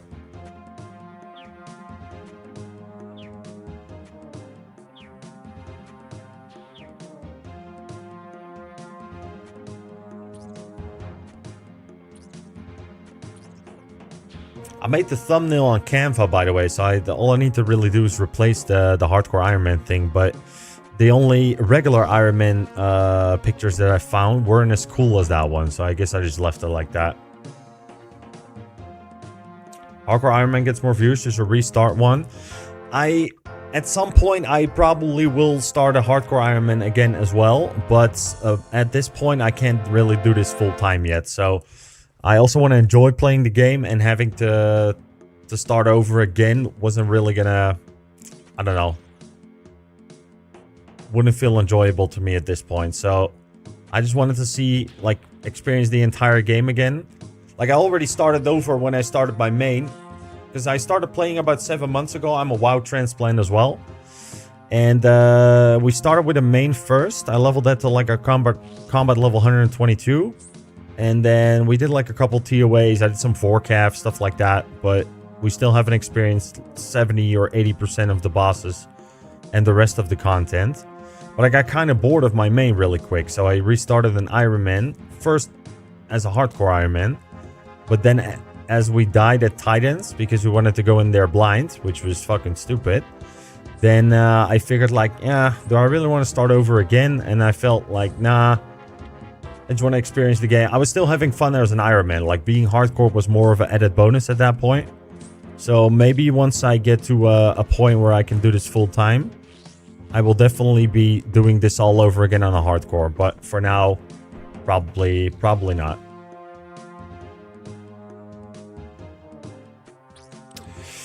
Let me see though. What did you say? Red Ironman series. Let's see what we can put up. Red Ironman series.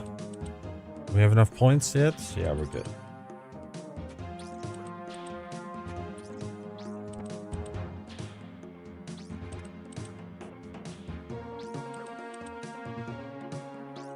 Feather pressed. There we go. Get a purple this raid. It's going to be another video with no purple. Dust number 3. Get a purple this. All right. Let's see if I can pull it up for you guys. I'm glad you're enjoying though. Yeah, a lot more than I was on the main, bro. I made a short about this as well. We were talking about this in stream like a month ago, maybe less. Like, as a main, bro, it just feels like you're playing GP-scape. Like, obviously you could farm every boss. You could play like 9-ring, you could play like an Iron main, but basically everything came down to what is the most efficient way to get an item, and it would almost always be more efficient to grind a certain boss for gold to buy the item than it would be to kill the boss that drops the item. And I don't know, I really got very bored with that quick. And just the added difficulty of having to do everything yourself on Iron Man is just... honestly, I didn't think it would grasp me as much as it did, but I mean, here we are. It's been an awesome journey so far. Wait, I'm slacking. Just put up the video. Let's see what this is about. I've never seen this. Iron is the most fun I've ever had in this game for sure. Yeah. Up until this point, definitely. We've talked about this in stream before as well, but I feel like me having played a main before also feels like it makes Iron Man more enjoyable, if that makes sense. Like, I know a lot of these WoW people, they started with Iron Man, but I always felt like after at least having the, you know, like Questscape, and I experienced the game a little bit. Like, I did a couple of raids, and, you know, I did a couple of bosses. Like, now, when I restarted the Iron Man, it felt like I knew what was ahead of me and how I would be approaching that differently being an Iron Man. So it made for a more fun experience knowing what I had ahead of me. Obviously, I can't compare it to never having played and then starting as an Iron Man, but I just feel knowing what was ahead of me made for a more enjoyable experience. There we go. Put this down there. Browser audio is fixed. Turn off the in-game sounds. Pay to win is mainscape. Iron Man helps play the game it's supposed to be played. Exactly. Like, I feel like every skill intertwines with the other one so fast. I've made this statement before as well, but like, in order to progress anything, you need to level everything, which, like, I think my main is 99 in some combat stats and close to 99 in well, most of them, but I'm like 62 fishing. Maybe I'm like 71 cooking because I just wanted to give cooking a try, I guess. But like, there's really no reason to level most of your skilling skills because you're not really gonna ever fucking use them. You can just buy the fucking why would I level up to get what the fuck is it called, manta rays or something if I can just buy manta rays? But for me, like, once I get to 82 fishing and I can start fishing minnows and turn those in for sharks, like, that's huge. So that makes me want to level that skill, and I don't feel like main has that. All right, let's put up the video. You played a main first for 19 years and I made an Iron because of your transplants. Okay, shit. Okay, so I'm assuming you're enjoying it, right? Where's the video again? There we go. Raid, it's going to be another video with no purple. Dust number 3. No fucking Elder Mall. Boys, it's happening again. We are incredibly dry. Between the last video I've never seen this guy. Not a behemoth nowhere. Of 0 purples. I'm seriously hoping that luck switches around for this video. It's about time. We are... I don't even know how many points dry we are, but it's a lot. So hopefully in this video we can get a purple. You're addicted all over again. Your wife's depressed or pissed. Sorry, not depressed. We are genuinely running out of time to get this Elder Mall. My girlfriend will. So I had to make. Subscriber, but before we get into that, I had to make a rule with my girlfriend that I don't play on the couch anymore because I felt like everything I do is considered an XP loss. So what I would do is I'd set when I'm done streaming or when I'm done playing the game on the PC, I'd set my character up to do something that I can pretty much like do AFK, like glass blowing or stuff like that. And I'd be on the couch doing like glass blowing or shit like that. And she'd be like, "You're not really here right now, though. It's not the same." And I felt like, okay, that kind of makes sense. You know, I already spent a lot of time streaming, making content and playing the game, like to set myself up so I don't have to do all the boring stuff on stream. But yeah, so we had to make a rule about that actually. To update you guys on the log. I fucking feel it, bro. Yeah, I mean, it kind of makes sense, right? Like, so I understand her. Elder Mall, 986 full sounding nightmares, no pets, mace, bottoms, or volatile orb. These are the 2 main things that we have been doing on this series so far, and we will do a whole bunch of that in this video. All right, YouTube family, let's check out that sub count. The last time we peered into the sub count, it was 1,023. I'm going to edit this video, get it ready for upload, and we will see what the difference is. Adding the finishing touches to this video, the new sub count is 1,075, which is a gain of 52 subscribers, which is absolutely mind-boggling. Just when you think the support couldn't get thicker, it literally does. The amount of subs and support on each of the videos and the channel is absolutely insane. That people coming to the stream and showing support, give this guy a sub. Insane. You guys are amazing, and as promised, 1 new sub equals 1 pull-up. Let's get to it. Okay, so to start off, we did the first set of 30. I'm okay about that. Just want to see what this is about. Kraken is a pet that I've been chasing off stream and during editing, so I'm going to try and go and skip for another task. Task number 1 completed. It's like a gym bro playing OSRS. Never lucky. Never lucky. NPC contact is no longer working. The audio is not working. Never lucky. Never lucky. Never lucky. This is why I suggest staying where you are and then using NPC contact in case you do get a back-to-back skip. Monkeys, again, love this task. Very fast. At this point, I'm just going to skip until I get the task and show you guys that I got it. Denny B-Tech. We finally got the Kraken task. That didn't take long. It only took like maybe 15 skips. What's the point? Says, why you ignore He's me fucking jacked though. Like, holy fucking shit. That's a big-ass dude. I gotta respect that. Sit the fuck down, respectfully. Bro, you can't have the name Billy and then call someone else a pervert. Billy is like literally the peeping Tom name of the year, bro. What are you talking about? I got 30 quivers. Shattered Shovel says, my middle name is Billy, fuck you, Jack. Billy. I'm gonna set up TTS at some point as well. Dog food? Wait, when did you start His eating name dog is food? Jack. Because we're saving the 1500 CMK so he's Jack. Sunday, we are doing mega scales and large scale normal raids. So yeah, this is a Jack's. large scale normal raid. Unfucking believable, man. 97k points, no drop, dude. That's crazy. Spray him, mama. No, don't read that. Just feeling up his girlfriend on the side. Okay. Mama. Have the courtesy to change the water so it doesn't smell like soup. Spray, PST, PST. Fucking shit, it's so cold every time. I hate that shit. Fuck.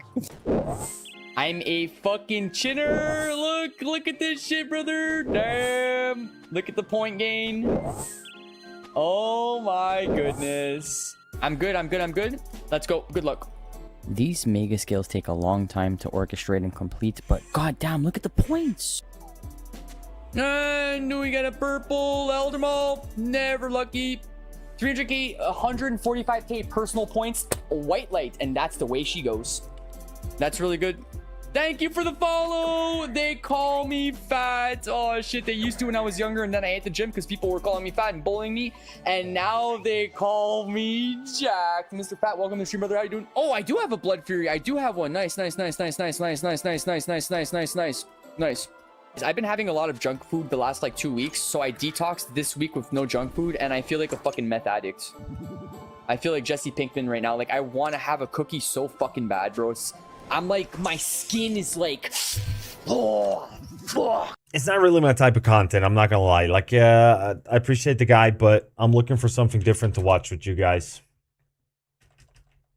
I might watch it later, see if I can find something different that he has, but...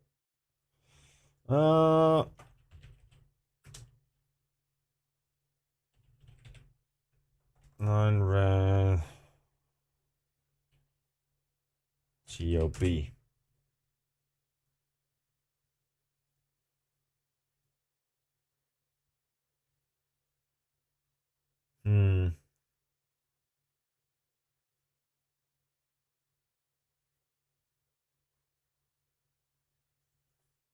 By the way, I got 2 pets in one day Monday. Chaos Elemental and Chinchampa. Luckiest day ever. So it started the Ironman modes. Good history lesson. Okay, so that seems like something I want to watch. A little bit of history. Let's put that one up. Bodhi One-Man Army. I spelled Bodhi wrong, I know. It's supposed to be an O. One-Man Army. Full part 1. 6 hours. Wait, so do you guys have any suggestion on one that I should watch? One-Man Army was the start of Iron Man. Check out Colonello. Let me see.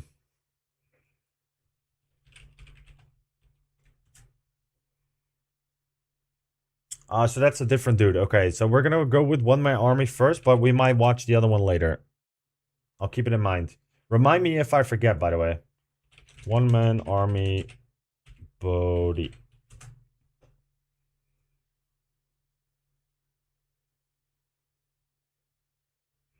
We could do Colonel as well. Okay, type 1 in chat if you want Bodhi One-Man Army, or type 2 if you want Colonello. I'll watch either one.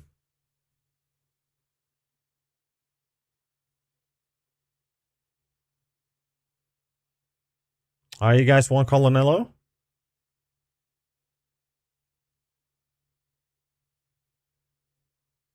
Put Colonello up.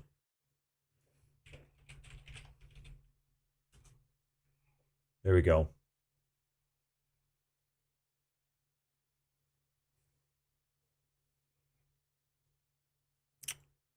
God damn it. There we go.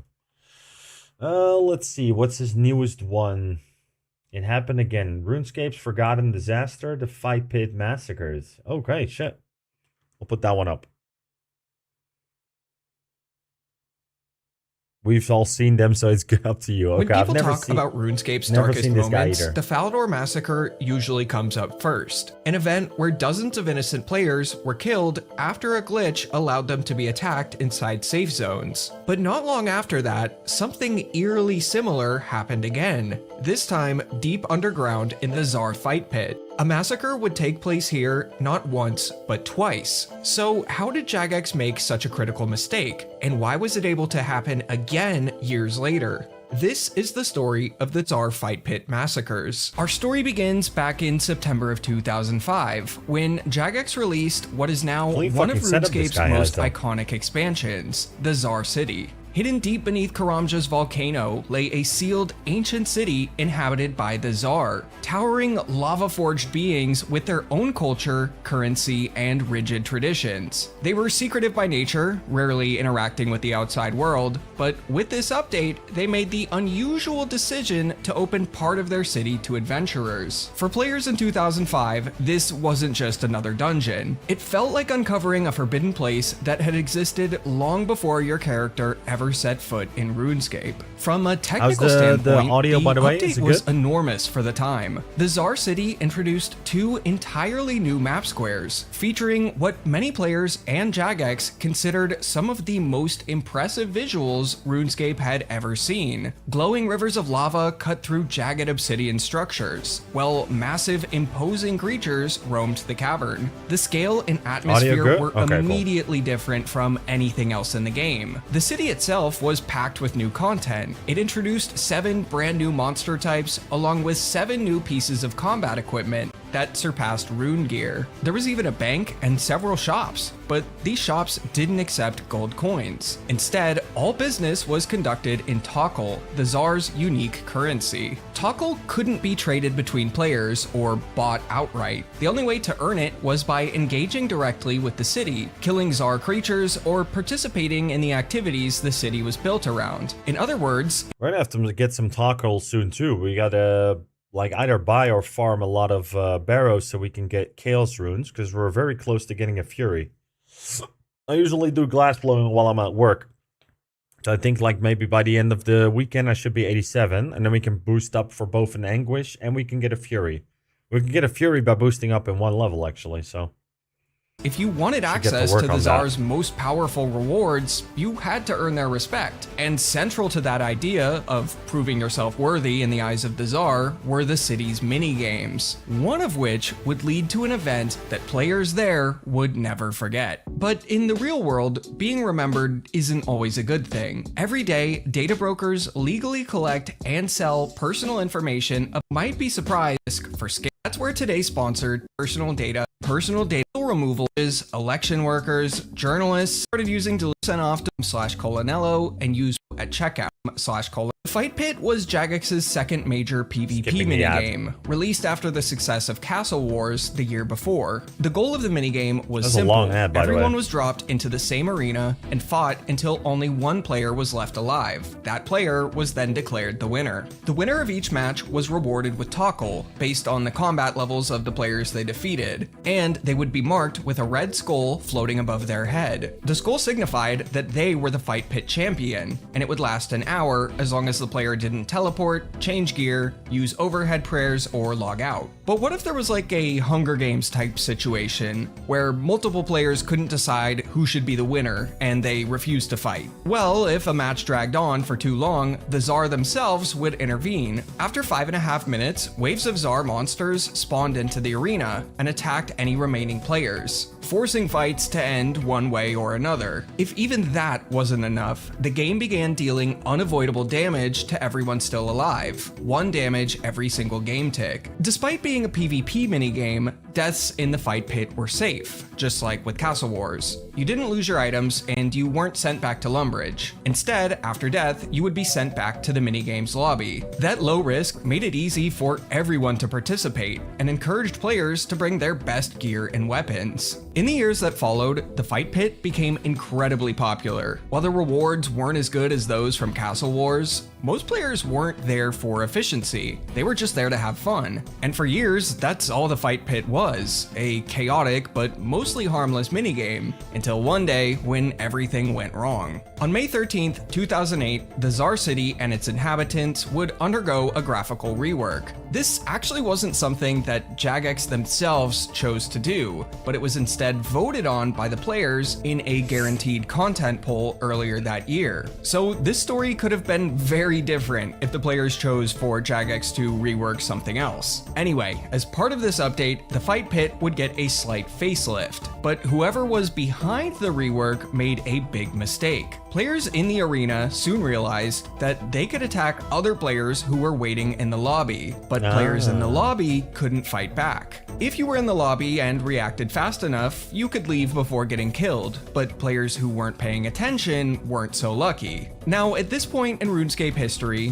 when players died, a gravestone holding their items would appear wherever they died. Assuming they got back to their gravestone in time, they could reclaim their items, unless they died again before doing so. It wasn't long before Jagex was made aware of the glitch, and while they worked on a patch, some Jagex moderators would log into the game to try and get a handle on things. Paul Gower specifically would teleport a few of the bug abusers into random locations to trap them, while the investigations into the community unit at Jagex decided what to do with them. Ultimately, many players who abused the glitch would be banned, and it would get patched the same day. But how did this glitch actually happen? Well, I reached out to Mod Ash to see if he knew anything about it. According to him, and he stressed that he might not be remembering every detail perfectly, the fight pit originally had an invisible wall separating the combat arena from the waiting lobby. That wall blocked line of sight between the two areas, making it impossible for players inside the arena to attack anyone outside of it. During the graphical rework of the Czar City, that wall was removed.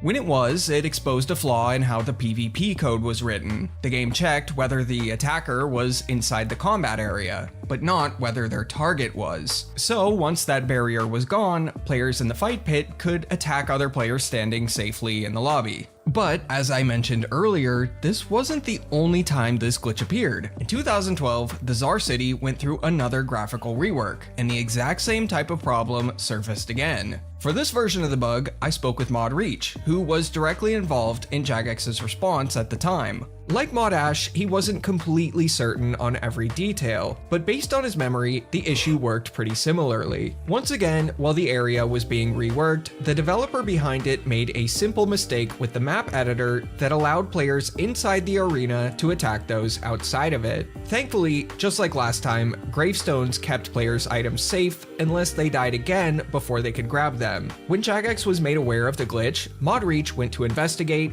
wrote up a report, banned those involved, and had the whole thing wrapped up in just a few hours. This time around, the glitch wasn't nearly as large of a problem, seeing as how by then, the fight pit was all but dead. Without any significant rewards, most players had no real reason to still play the minigame 6 years after its release. Anyway, in both incidents, the problem came down to a simple mistake during a map rework. And in RuneScape, that's sometimes all it takes to make history. I hope you enjoyed this video, and if so, check out the one on the right. That was a good video. So he makes like exploratory content about stuff that happened in the past. Jagex caught the story of RuneScape's first riot. Oh, we're gonna watch that. Let me give you this guy a sub. Like the video. Oh, there we go. Watch the next one too.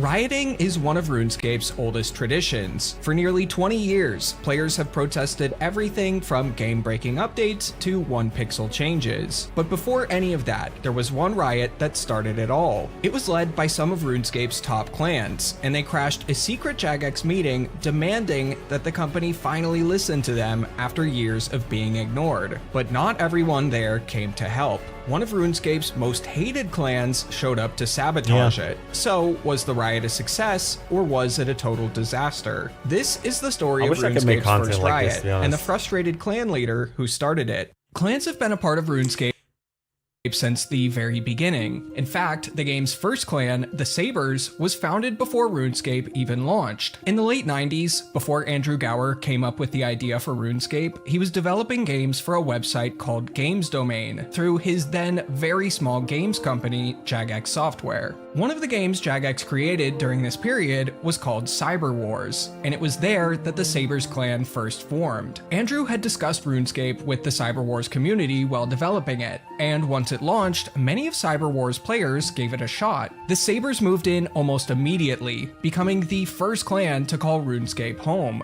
Dozens more would soon follow, but RuneScape had no official clan system, no grouping tools, no private clan chat, nothing. A clan was just a collection of players who agreed to stick together and relied on trust to survive. I always felt like the clan system in RuneScape could use like a big overhaul. We've talked about this before, but like I come from World of Warcraft, right? And there's a lot to be said about World of Warcraft, obviously, and I would choose Jagex over Blizzard any day of the fucking week. But one thing that WoW does get done really well is the guild system and the way you can interact with it.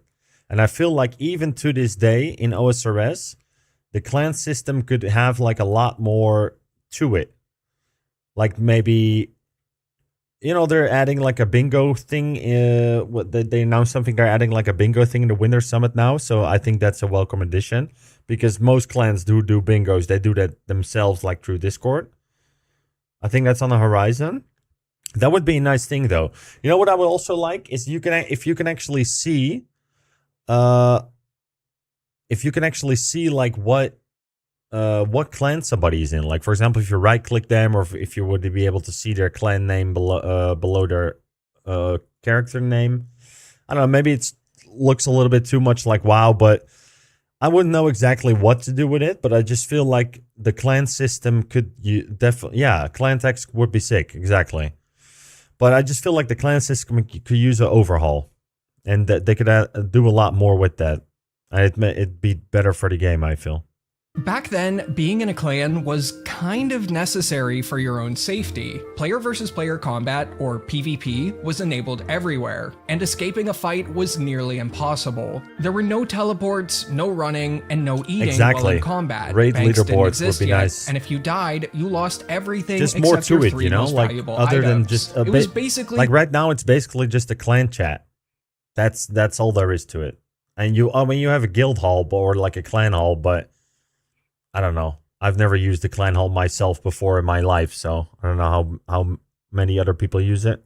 the early version of playing as an Ultimate Foster a lot of Iron Man on a community. PvP world. Yep, now, I you agree. could opt out of PvP entirely, but you'd be missing out on the best part of the game. With a map this small, no bosses to fight, and most skills still in development, PvP was RuneScape's endgame. So players back then took it really seriously. As the game's player count grew from hundreds into the thousands, clan life would absolutely explode. What began as informal groups of friends turned into fully fledged organizations with rivalries, alliances, scouts, spies, and even wars that stretched across the entire map. Some of the earliest battles in RuneScape history were shockingly well documented, and they give us a glimpse into how intense this era really was. Large-scale clashes of over 100 players fighting for control of major cities became a pretty regular sight. But as cool as it all sounds, not everyone enjoyed living in constant danger. Many of the game's players just wanted to fight each other occasionally, and then go woodcut without being punted back to Lumbridge every 5 minutes. So in late 2001, The Wilderness was released, a massive stretch of land that became the only place where players could fight each other. PvP combat was turned off everywhere but here,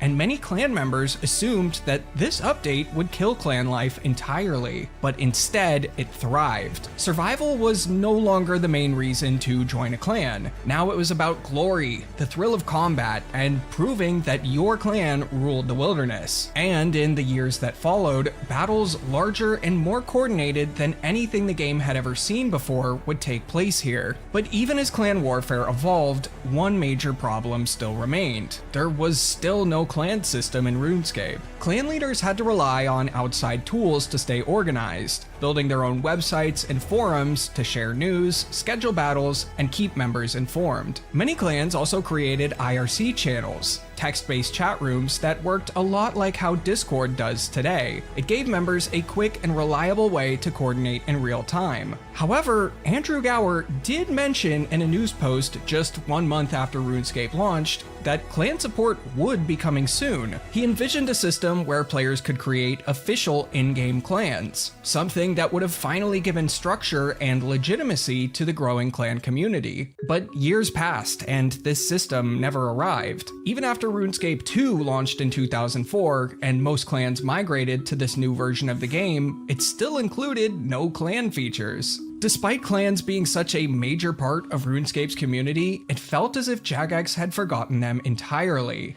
Eventually, these clans decided enough was enough. Their next move would be something Jagex couldn't ignore. Something that I often find myself ignoring is my health. This time of year, it's just too easy to slip into bad habits. But one thing easy as daily habits. 2006, the supplement AGZ. That's $100. Thanks a real update class. And by 2000 gifts for new subscribers. Thanks AG1, and back to the story. Even more time would pass, and by 2006 there was still nothing. The only real update clans had received in all those years was the addition of team capes. Capes sold by merchants in the wilderness that made players wearing the same cape appear green on the minimap and move their attack options to right click, so you wouldn't accidentally attack your clanmate. Wait, so is that what a team cape does? I've always wondered, like I thought like team capes that you could buy from the vendor,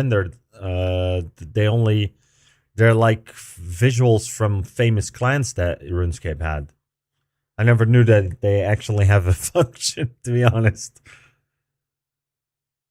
During a battle. Useful, sure, but hardly the clan system that players had been promised.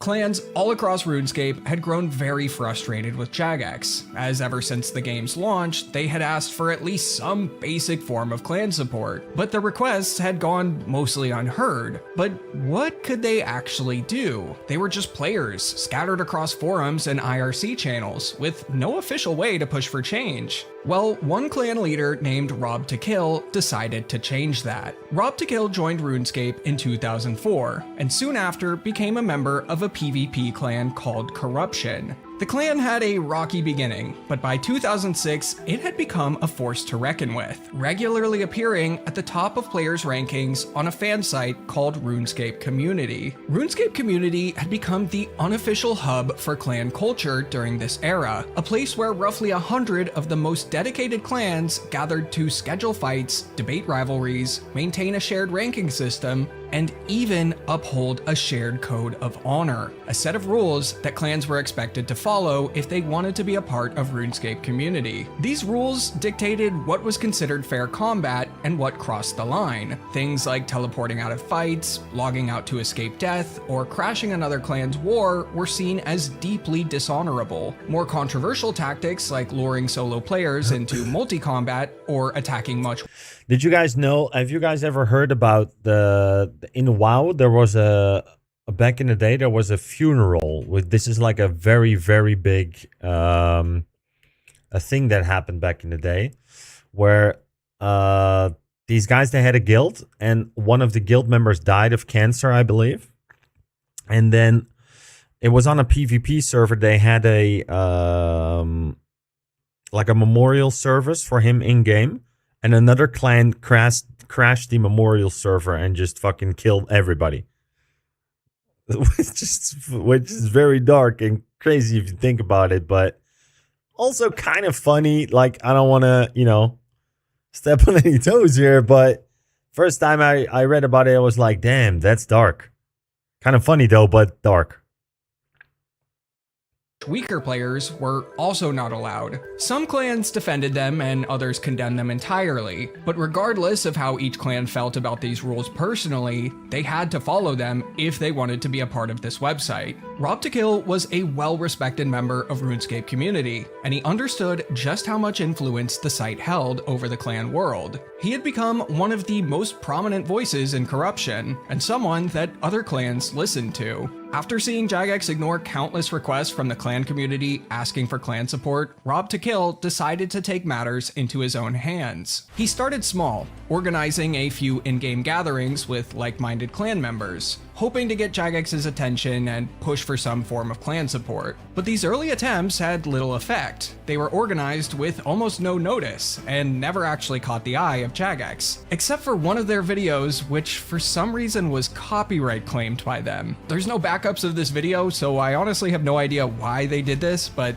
Jagex was pretty copyright claim happy back in the day. Anyway, Rob to Kill knew he needed to think bigger. He decided it was time to use RuneScape Community for something more than clan rankings or rivalry threads. He created a post titled Clan Support In-Game Rally, calling on the leaders and members of every major clan to come together for a unified protest. The full post has been lost to time, but an excerpt of it survives. In it, Rob to Kill laid out a simple but ambitious plan: gather the strongest clans in the game and march together in a show of force. hoping that if Jagex saw the size and organization of the clan community, they'd finally take clan support seriously. Everyone would meet in Draenor Village later that day on World 101. After enough players arrived, they would march around the game world chanting their demands. The turnout was absolutely massive, far larger than anyone could have even imagined. It was obvious this rally had tapped into something the entire clan world felt. Soon after it began, there were hundreds of players in Draenor's marketplace demanding that Jagex provide some sort of clan support. But not everyone came to help. Before long, a now infamous clan known as Reign of Terror showed up. Oh, yeah. Reign of Terror, or Rot. Rot for short, was known for being a no-honor clan. They would attack whoever they wanted, crash any fight they pleased, and ignored every rule the clan world tried to uphold. So when they arrived in Draenor, they didn't come to support the rally, they came to cause chaos. They liked the clan world exactly how it was, and didn't want Jagex to potentially interfere. Despite the disruption, the rally pushed forward. The clans regrouped, reorganized, and soon hundreds of players began marching out of Draenor towards their next destination. But then, a few player moderators leaked something they weren't supposed to the rally goers. A Jagex moderator was hosting a meeting with a few player moderators nearby in Port Sarim on World 96. Player moderators, for those who don't know, are hand-picked members of the community with special privileges to help Jagex enforce the game rules. They have the ability to temporarily mute rule breakers, their player reports are handled faster, and they're supposed to act as role models within the community. In-game, they're marked by a small silver crown next to their name. Back then, Jagex staff would host in-game meetings for player moderators to ask questions and receive clarification on rules. They'd usually meet in secluded locations the average player would never think to visit, places like the top of Falador's walls or a tucked away basement. This time, the meeting was being held on the top deck of the boat that takes you to Intrana. Now before each meeting, the details and location would get posted to the official RuneScape forums, but only player moderators could view them. Leaking the details or location of these meetings to the public was strictly forbidden, but it seems a few player moderators cared more about clan support than their silver crowns. As hundreds of players made their way toward Port Sarim, the player moderators and the Jagex moderator running the meeting, cool that they Mod did Hume, that. Like, had for the no community, idea they they just were leaked about to that. be overrun. The rally goers would arrive and quickly flood the top deck of the boat with spam relating to clan support. At first, Mod Hume was in shock. Sometimes the occasional random player or two would stumble into one of these meetings, but he'd never seen such an organized group do so. The nearby player mods in the meeting asked everyone to quiet down, but as more players flooded in, it only got more rowdy. The crowd unified in their chant, "We support clan support," and began following Rob to Kill around the deck. They even started to demand that Andrew Gower appear and hear what they had to say. What started as a rally for clan support was quickly turning into an out-of-control riot. Mod Hume knew it was time to call for backup, but not from Andrew Gower. This meeting was happening at roughly 1 a.m. in the UK. Andrew was fast asleep, and only a few Jagex moderators were in the office, mainly the customer support team, which ran 24/7, including holidays. So Mod Hume called over Mod James H to take a look. He would log in and they both attempted to calm the crowd, but little worked. So Mod Hume asked the crowd to appoint a speaker. The players on the boat all shouted for that speaker to be Rob to Kill. But you might have noticed that the top deck of another boat nearby was also now flooding with players. Oh, shit. These players were shouting for Titus to be the group speaker, but who was Titus? He was the leader of Reign of Terror, and all of Rot's members were on that boat. But luckily, Mod Hume decided to speak to Rob to Kill. Rob began speaking and listed off a few things that they wanted, but the crowd refused to settle. There were too many people talking for any sort of productive discussion. But Mod Hume kept trying. And then, at the wildest possible moment, something unbelievable happened. One by one, nearly everyone on the upper deck of the Intrana boat was hit with a random event. Within seconds, it was total chaos. Random events were an early form of bot deterrence. They were designed to interrupt whatever a player was doing and force them to solve a puzzle, speak to an NPC, or defend themselves from an aggressive one. In an instant, players were scattered, teleported away, attacked, or sprinted around in a panic trying to locate the event NPC assigned to them. If they failed to find it quickly enough, they were yanked out of the area and dropped in a random location. Now, you might assume that one of the Jagex moderators intentionally spawned that barrage of random events to try and regain control, but it was actually just a wild coincidence. Random events could trigger for several reasons, one of them being login timing. When a large group of players logged in around the same moment, it wasn't unusual for random events to hit them all at once later on. After the random event subsided and a big chunk of the crowd was teleported away, things calmed down a lot. After a bit more discussion, Modhume told the crowd to take care and teleported away. But the riot wasn't over. Some of the rioters regrouped and continued their march around the game world. During a stop in Edgeville, they even crossed paths with two of the most famous players of the era, Zezima and Gertjars. Whether they were intentionally attending the riot or simply logged into the wrong world at the wrong time is unknown, but the timing couldn't have been more surreal. After this, the march carried on for a bit longer, before slowly fading as the US night wore on. Now, after everything, Modhume could have just logged out, wrote up an incident report, and clocked out when his shift ended at 2 a.m. But before doing that, he took the time to message Rob Tikale privately to hear out what he had to say. Unfortunately, what exactly they discussed has been lost to time, but of course it had to do with clan support. But now you might be wondering, did this riot actually change anything inside Jagex? No. Did it influence them to implement any kind of clan support? Well, I reached out to Modhume to get his opinion. He told me that while the development team kept their plans tightly guarded, even like from other Jagex This outfit is like a early 2000s outfit. staff, he strongly suspected that the riot had an impact. And I think he was right. It just took a little more outrage before Jagex really got the message. A few weeks later, RuneScape saw its second ever riot, the Rule 7 protest. Jagex had just updated the game rules to ban all third-party clients. This was long before RuneLite, back when even the most advanced clients didn't interact with the game at all. The most popular one, SwiftSwitch, simply added useful tools around the edges of the screen. Calculators, maps, guides, and most importantly for this story, an IRC chat window. Players could connect directly to their clan's IRC channel without ever leaving the game, making it one of the most essential tools for clan coordination, especially in the middle of battle. So when Jagex suddenly banned one of the most unregistered hypercam, that's like so old school. I used to play when I was 12. I used to play OSRS a little bit, but by that time I couldn't really understand the game really well. And that was just before WoW got released. So when as soon as WoW got released, I started playing that. But I do remember watching like YouTube content back in the day, and there was always the unregistered hypercam above like old school PvP videos and stuff like that. Such a blast from the past. Essential tools for clan coordination, especially in the middle of battle. So when Jagex suddenly banned it, citing security and safety concerns, the community erupted. This riot was even larger than the first and had hundreds of players gathered in Falador Square for hours. Staple, the clan support rally had shown them something important. When they protested together, Jagex listened. But this time, instead of a single JMod speaking privately with a single player, Jagex addressed the issue publicly on the game's website. In response to the players' frustrations, Jagex decided it was time to give them what they wanted. They wrote, "We're looking at adding an official group chat system into the game as soon as possible for clans and other groups of players to use." They also lifted the ban on third-party clients while they worked on a proper solution. And later that year, they delivered on their promise. The clan chat system was released on August 6, 2007, allowing clans to officially form in-game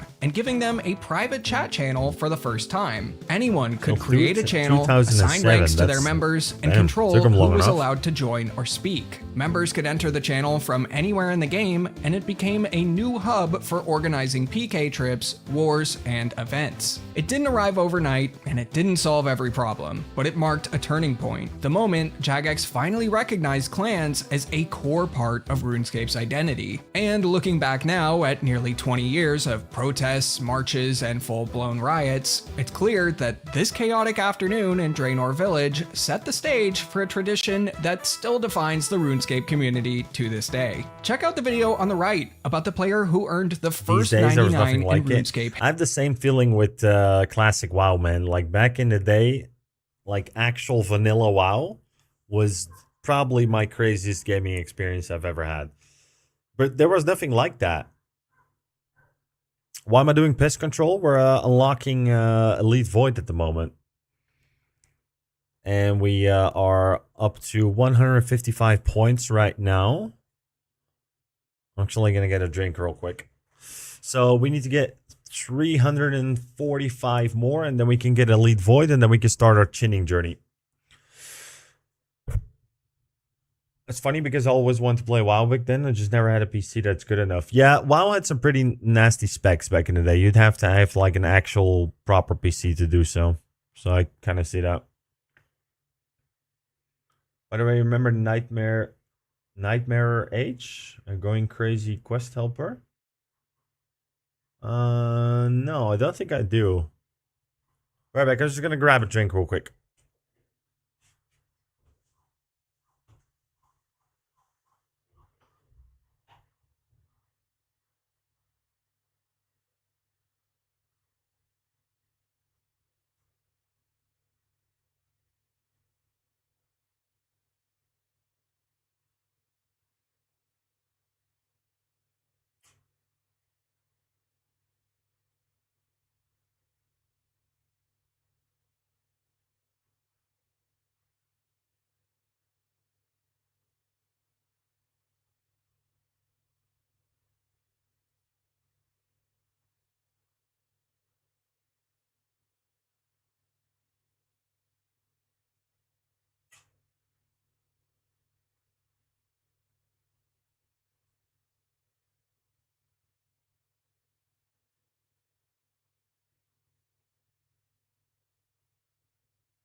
I remember Nightmare.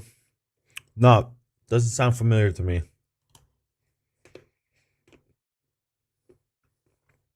The story of Jagex's first 99. I want to watch that one. By the way, guys, if you enjoyed the channel, throw a sub if you're on YouTube or a follow if you're on another channel. Everdred was the first player to It would really help out the channel. Appreciate that. The max level of 99 in any skill. RuneScape's creators thought this was impossible. So what skill did he choose? How did he beat everyone else to 99? And why did nobody believe it could be done? This is the untold story of Everdred. Our story begins all the way back in January of 2001, right at the launch of RuneScape. A player named Everdred would become the 98th person to ever sign up for the game. Things were a lot different back then. The map was only this big, banks didn't exist yet, and player versus player combat was on everywhere, unless you opted out of it entirely. Everdred had never seen a game like this before, and he quickly became engrossed in its world. Before discovering RuneScape, he had primarily played games on Nintendo systems. He loved titles like Super Mario Bros. 3 and Dragon Warrior, so much so that he started creating a custom ROM hack of Dragon Warrior. We're gonna be here for a while still, so we'll probably watch a couple more. I'll watch those next. that made the game more challenging and introduced new content. At this point, he was about to enter high school, so he had plenty of time for hobbies, but it wasn't long before his ROM hack would be put on pause and RuneScape would gain his full focus. Like most new players, at the start, Everdred was sort of just a jack of all trades. He would hop from skill to skill, training them all with no real goal in mind. But when the crafting skill underwent a rework in May of 2001, it caught his attention. At the time, crafting was a pretty basic but tedious skill. You could make pots and pie dishes out of clay, shear sheep for wool and spin it into balls of wool, or use gold bars, gems, and molds to create jewelry. By now, banks existed. Between bitter? Are you talking about bitter? Or are you talking about... Oh, botters. Oh, okay, there we go. I was like, what? However, they could only hold coins. So if you wanted to craft pretty much any piece of jewelry in the game, it was a long and time-consuming grind. You could buy a ring mold and mine the gold in Remington, then turn the gold ore into bars nearby in Falador. But gems were truly rare. There were no gem rocks, but you could get lucky and find a gem while mining. Otherwise, the only way to obtain them was by hoping that you'd get some while fighting monsters. Now, when they first launched, there was no real reason for jewelry to exist. It was purely cosmetic. But soon after the crafting rework, magic also underwent a big overhaul. Included in this overhaul was the ability to enchant amulets, which gave them stat boosts. Luckily, Everdred started training crafting before this update, and now, not only was jewelry in high demand, he had the levels to craft most of it. Everdred would soon become a go-to source for these items, as despite having a crafting level that I'd estimate was about level 50, he was one of the highest levels in the game. He would post to the RuneScape fan forum tip.it that players could find him at the Falador Furnace on certain days if they wanted to buy jewelry from him. But he wasn't just making jewelry for the general public. Everdred had become friends. It's so funny to me, like how people used to, like they would always find a way to get together, you know, and like either advertise a service or get together to do something fun. Like gamers will always find a way, man. It's so interesting to see. Friends with another tip.it frequenter who you may have heard of named Blue Rose 13X. I actually have a full documentary devoted to the massive smithing monopoly she had in RuneScape Classic that I think you'd enjoy. Anyway, when Everdred reached the level needed to craft diamond rings, he would smith 2, the first 2 ever created. He would then gift them to Blue Rose 13X and her partner Demonic. Everdred would continue crafting for a while, but it wasn't long before he had unlocked everything the skill had to offer. So he decided to look for a new skill to put his focus into. The skill he would pick would cement his name in RuneScape's history forever. But first, did you know that every day, millions of people have their data collected and sold by data brokers? Colonello. Eventually, Everdred decided on training woodcutting. He had actually already trained the skill to about level 80 before starting his crafting grind, which was extremely impressive, especially at the time, but he wanted to go even further. Now, woodcutting, and this might sound pretty shocking, was a pretty terrible skill at the time. Let me explain why. It was so early in Rune. I mean, I feel like woodcutting is a pretty terrible skill in general. Like, it's not gotten it's gotten a lot better with forestry and stuff like that, but I wouldn't say it's enjoyable, but RuneScape's history that only basic trees existed. There were no magic, yew, or even oak trees. They wouldn't get added until March of 2002. This meant every time you chopped a tree, it would give you a single log and then be chopped down, forcing you to wait for it to respawn before you could chop it again. Unlike the higher level trees added later, you couldn't just AFK for minutes at a time while your character steadily filled its inventory with logs. This might not be so bad, except for the fact that you could slip and fail to chop the tree. The higher level you were, the less likely you were to slip, and eventually you'd stop slipping entirely. But the early levels were very annoying. Now, multiple axe types did exist back then. When Everdred started woodcutting, the best axe in the game was the adamantite axe. But here's the thing, higher level axes didn't actually help you. They were all cosmetic. An adamantite axe and bronze axe were exactly the same. Even worse, you couldn't just click on trees to chop them down. You had to go to your inventory, right-click your axe, press use, No and then way. click the tree. Every single Okay, time. I take back what It I would said. take It used 3 to be clicks to chop down a a tree, lot worse. assuming you didn't slip. And the cherry on top is that there was no way to tell how much XP you actually had in a skill. All you knew was your level, so you'd have absolutely no idea how close you were to hitting the next level while training, which especially in the later levels could be super demoralizing. This all sounds pretty terrible, but there was a silver lining. These days, chopping down a regular tree gives you just 25 XP, but back then, the amount you got scaled with your level. At level 1, you'd get about 26 XP per log, and at 99, you'd get about 198, so not bad. Everdred would do all of his woodcutting in this forest just west of Lumbridge Castle. With trees densely packed throughout the area, it was one of the most efficient spots in the game. Everdred would even nickname this spot Everdred Forest, but since nobody actually calls it that today, the nickname never quite caught on with the rest of the player base. Not like it matters much anymore, seeing as how RuneScape 3 has replaced this forest with a massive crater, or sometimes a beach, but you can still visit it in old school, which is nice. Anyway, Everdred would very quickly raise his woodcutting level. Increasing it became pretty much his sole focus. At his peak, players reported that he was chopping about 4,000 trees per day, meaning crazy. he was averaging anywhere from 500,000 to 750,000 XP every single day. By August, Everdred was in the early 90s for woodcutting, further than anyone had ever gone. Level 99 was now within sight, a level no player had ever reached in any skill before. For a while, nobody even knew what the maximum level was, or if there even was one. Nobody seems to know how players figured out that the cap is actually 99. There's a few different theories, but it wasn't hard to get in contact with the game's founders, the Gower brothers, so perhaps someone asked them directly.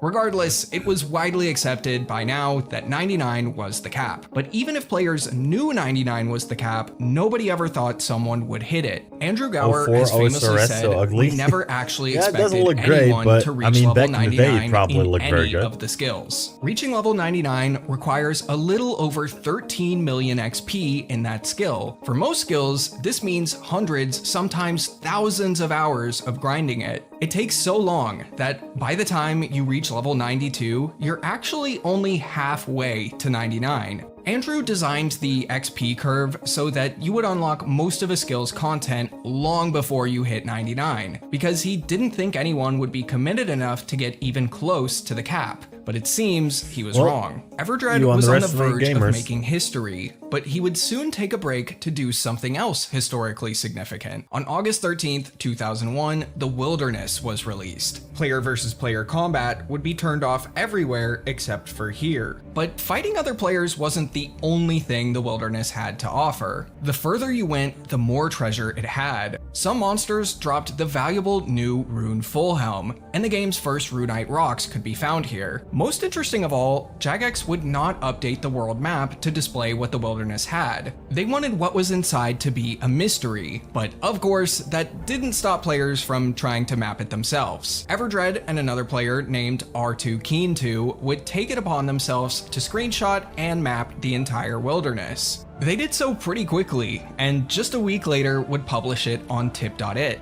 This was the first ever known map of the Wilderness, and was a valuable resource for players for quite a while. After this, Everdred would return to woodcutting, this time with a nice quality of life update. The same day the Wilderness released, the ability to track how much XP you had in each skill was also added to the game. Everdred was in the home stretch now. He was extremely close to reaching level 99, but there was just one more hurdle to overcome. Despite it only being cosmetic, Everdred really wanted to hit level 99 using a rune axe. It had also been released on the same day as the Wilderness, and could only be obtained by making it with level 86 smithing. Now, like a lot of other skills I've talked about in this video, smithing was tedious, time-consuming, and expensive. Almost nobody had even close to 86 smithing, except for one player you may remember from earlier named Blue Rose 13X. When the Wilderness launched, she was just a few levels away from being able to make a rune axe. So the story goes that Everdred asked her to make him one when she could, and he would use that axe to get level 99. Then on August 28th, 2001, he did just that. He would reach level 99 in Everdred Forest surrounded by his friends, including Blue Rose 13X. But not everybody in the RuneScape community actually believed him. Everdred got 99 woodcutting just 236 days after RuneScape launched. At the time, there were no high scores. There was a feature named RuneWho that would show you who the top online players in certain skills were, but woodcutting was not one of the skills available. When the high scores did release a few months later, in November of 2001, it was clear that Everdred was telling the truth. Not only was he 99 woodcutting, nobody else came even close to his level. But the question now was, what's next? Unfortunately, this is where the story becomes a little unclear. There is almost no trace of what Everdred got up to after 2002. It is known that he participated in a player-run event called the 2002 RuneScape Olympics, but unfortunately, no screenshots of this event survived. We have no idea who won each competition, or even if the event happened at all. It's possible it was planned, scheduled, and just never happened. The only thing we know for sure is that in mid-2002, he would become a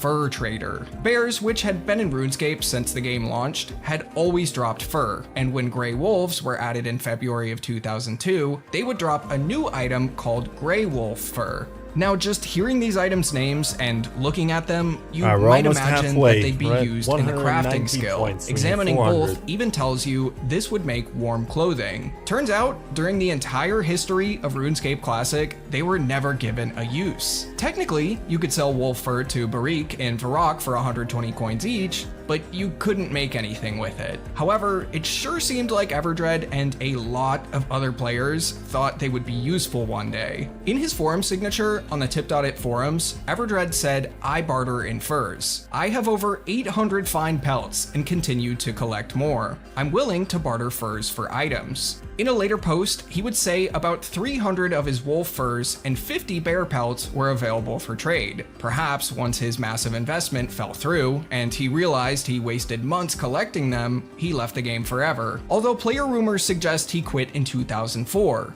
Perhaps when the game transitioned over from RuneScape Classic to RuneScape 2. We'll probably never know Everdred's true fate, but he absolutely made history when he was here. Check out the video on the right to learn more about RuneScape's first year. There were massive clan wars for control of major cities, hitmen, and so much more. All right. Let's see. The Colonello, and then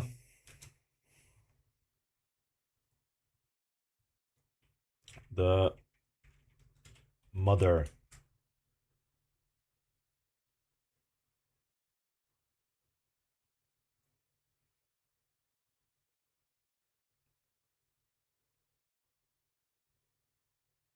Is that Lady Killjoy? Is it this one?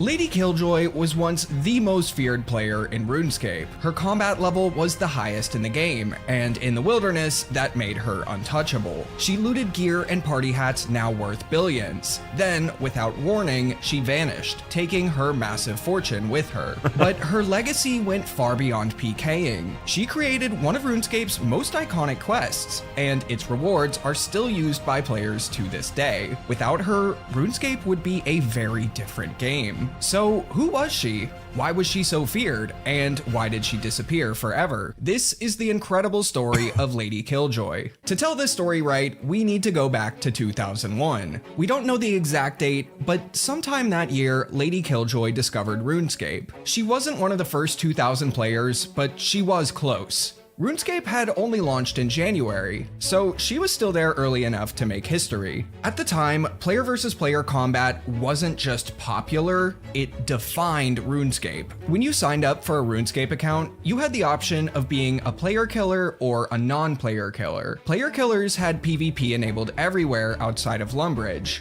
while non-player killers were safe, but missed out on the best part of the game. There were no bosses, no minigames, no Grandmaster quests. The map was tiny, the content was basic, and PvP was the main attraction. Most players poured hours into training their combat stats, not just to destroy others, but to protect their progress. Banks could only hold coins, so dying meant losing everything you carried, except your 3 most valuable items. And sure, you probably didn't have much, but even your worst items felt priceless when they were all you had. In early RuneScape, death was brutal, and combat was everything. So when Lady Killjoy joined the game, like many others, she poured her focus into her combat stats, more specifically, strength. Her first few months of playing, she ignored pretty much every other combat skill besides it. Her accuracy was terrible since her attack level was so low, but if she hit you, it was like being mugged by a sledgehammer.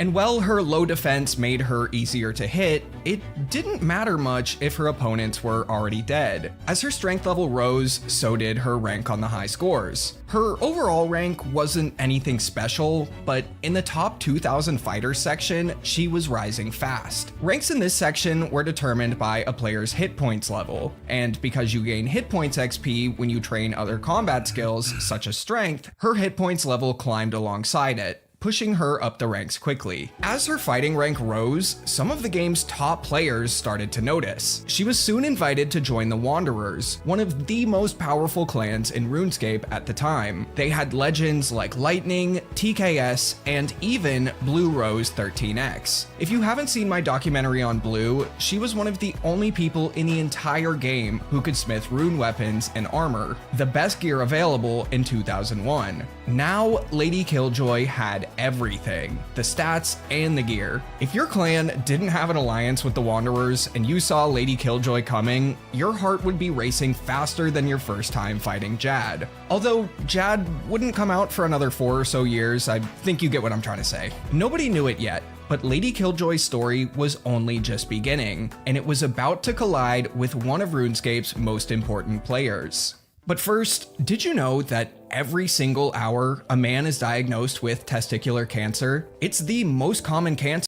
Around this time, Lady Killjoy would meet Rab. Rab was RuneScape's one and only volunteer moderator. He was the first player to ever log into RuneScape, had a direct line to the game's founders, the Gower brothers, and generally had a big influence on the game. You've probably never heard his name, but have you ever completed the Romeo and Juliet quest, the Prince Ali rescue quest, or everyone's favorite shortcut to level 10 mining, Doric's quest? Rab wrote and programmed all of those. I'll probably make an entire video about his many contributions to the game one day, so subscribe if you don't want to miss that. But for now, just know that Lady and Rab would become close friends soon after meeting. Lady would express to Rab that she had interest in writing her own quest. He encouraged her, and after she drafted up an idea, the two went back and forth refining it. Eventually, it was passed along to the Gower brothers for their consideration. Andrew Gower would read it over, and he liked it, so he sent it off to Paul Gower to implement into the game. Now, you might be wondering why. Why would the Gowers let a seemingly random player write a quest when they could just make one themselves? Well, the answer's pretty simple. Time. Back then, the Gowers were the only ones running Jagex, and RuneScape already had thousands of active players. Letting someone else take on the heavy lifting of quest writing saved them valuable time that they desperately needed. Lady's quest would go on to become the Family Crest, and the final version is much different from the idea Lady originally sent to Rab. Let's start with the version that made it into the game first. I imagine many of you either haven't done this quest, haven't done it in many years, or like me, spacebarred through most of it. So the story goes like this. The Fitzharmon family crest has gone missing, which has ruined the family's honor. You need to find it and return it to a character named Dominthius. Dominthius is the father of the Fitzharmon family. He has 3 sons who went off to war many years ago and took the crest with them. The sons have since split the crest into 3 and stopped talking to each other. The first son, Caleb, is a chef in Catherby who will give you his piece if and only if you complete a great task for him. gather the fish he needs to complete his salad. The next son is named Avon in Al-Kharid, who wants a ruby ring and necklace made from perfect gold. You then go through a dungeon maze, mine the perfect gold, make the jewelry, and then you get his piece of the crest. I had no idea. Last is Jonathan, who is a wizard. He's been poisoned by Blaze. spiders, but don't worry. He's bravely walking around his room in the Jolly Boar Inn doing absolutely nothing about it. If you cure his poison, he'll... Blaze, we got our... we went in, as soon as we stream started, we went into Titans.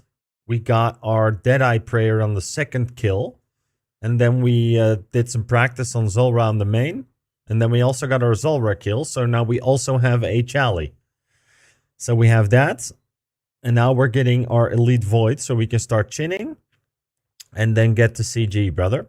So we've made some progress today. Loaded up today. Yeah, you can say that again. I'll tell you that the final crest piece is being held by a demon named Chronozon in the low-level wilderness section of Edgeville Dungeon. He can only be killed if you use all 4 elemental blast spells on him at least once. Once you kill him, he'll drop the final crest fragment. Now, on day 1, Chronozon was actually located in the lava maze in Deep Wilderness, but Jagex moved him after a large number of complaints. I wouldn't be shocked if high-level players were camping this spot looking for some with that easy sub targets. look at the end carried over? Now that you have all of the crest pieces, you combine them, return to Dominthius, and quest complete. In return, Dominthius will reward you with a pair of steel gauntlets. But the real reward comes from his sons. Each one can enchant the gauntlets to give them a different bonus. Caleb, the chef, offers the gauntlets of cooking, which reduce the chance of burning certain types of fish. Avon gives you the gauntlets of goldsmithing, which boosts the smithing experience you gain from smelting gold bars. And Jonathan, the wizard, can enchant them into the gauntlets of chaos, which increase the damage of elemental bolt spells. But there is a catch. When this quest was released, you could only pick one pair, and then you were stuck with that pair forever. If you picked the gauntlets of goldsmithing, that was it. You could never get the other 2 pairs. So now let's talk about Lady Killjoy's original version of this quest. You'll soon realize how different RuneScape could have been if this was the version that made it into the game. The quest starts off pretty similarly, except this time there's 4 brothers. You help Caleb the chef, it's pretty much the same. You help Avon, it's pretty much the same, except his name is Adam this time for some reason. And then when it's time to help Jonathan, things get a little weird. Instead of being in the Jolly Boar Inn, Jonathan is in a dungeon. He's looking for a death rune so he can kill a demon that is holding a water orb. He needs this orb to complete his staff. If you kill the demon for him, who is located in the low-level wilderness section of Edgeville's dungeon, and give him the orb, he'll give you his piece of the crest. Now, as you probably guessed, that demon would later become Chronozon, but when Lady was first writing the quest, she didn't have a name for him yet. While discussing it with Rab, she first suggested Kraken,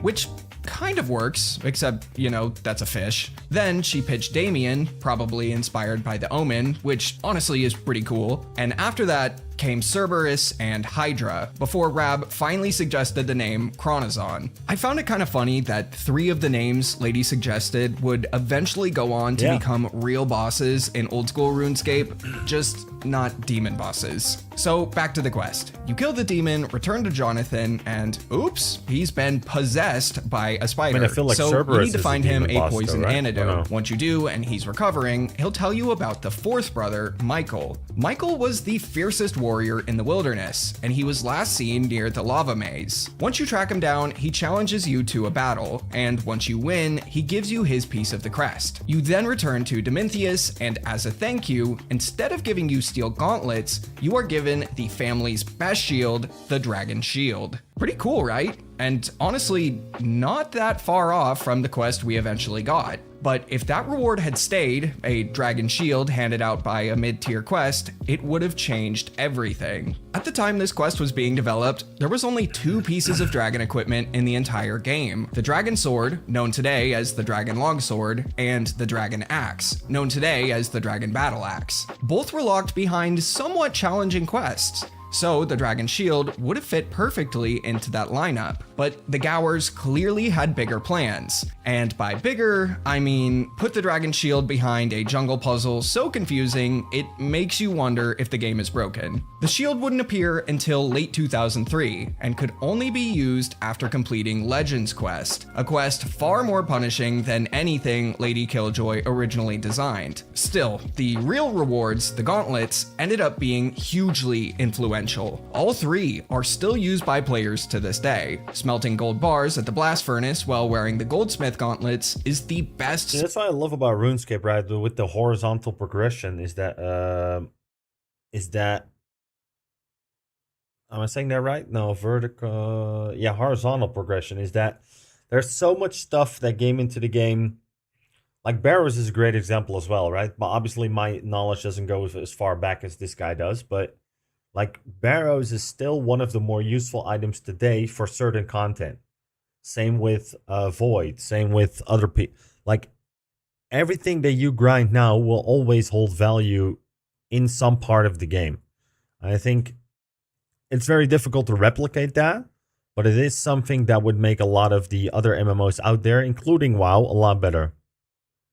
Smithing experience in the game. Cooking gauntlets are the only way I got to 99 cooking without burning half of my bank, and chaos gauntlets, I guess some people use them. They have some niche magic training uses, but compared to the other two, they're not nearly as useful. What's even more important than these gauntlets though, is that the character she created for the family crest didn't just fade into RuneScape's background. Years later, they'd return in a sequel mini-quest in old school RuneScape called Family Pest, where players could finally unlock and have all three gauntlets at once. The father, Dominthius, even played a major role in the Defender of Varrock quest, and we'll likely be seeing more of him in the future. Lady probably had no idea how important her little side quest would become. Anyway, while working on her quest, Lady Killjoy didn't slow down in-game. As you'd expect, most of her time was still spent training combat. Just a few months before the family crest launched, she became the first player to reach 99 strength, and shortly after, the first to hit 99 attack. She would also just barely pass Zhang Wei to become the player with the highest level hit points in the game. These milestones combined would push her to rank 1 on the fighting high scores. But you might be wondering,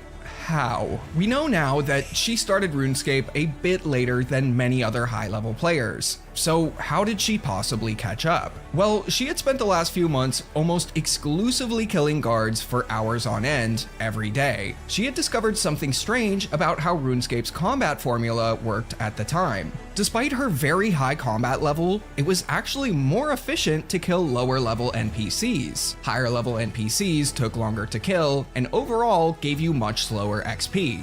Being a high level player helped her rise to fame, but her reputation as a skilled player killer is really what helped her keep it. A few months prior to these accomplishments, RuneScape had undergone a pretty huge change. Player versus player combat was turned off everywhere, except for a newly released huge chunk of land that I've briefly discussed in this video called the Wilderness. Here, player versus player combat was turned on for everyone, and nowhere was safe. And this place was Lady Killjoy's new stomping grounds. And for everyone else, it was a scenic shortcut back to Lumbridge. Here, she would demolish other players, earning her countless rune items, scores of dragon equipment, and even dozens of party hats. Had she held on to all of it, she would surely be one of the richest players in the game right now. You'll see why she didn't in a moment. Now, seeing as how she had the highest combat level in the game and a near endless supply of all of the best gear thanks to her friendship with Blue Rose, it was near impossible for other players to compete with her. If you came across her in the wilderness, your only option was to run, as trying to fight her would almost certainly lead to your death. By now, everywhere she went, players would follow her, spamming her name and asking questions. She was invited to in-game weddings, promoted to forum moderator for the Wanderers, and regularly topped lists of RuneScape's scariest players. And now, thanks to the family crest, Faded Pressed, yo, brother, how you doing? You didn't see the vision? Feels bad, man. We watched a part of your video earlier, man.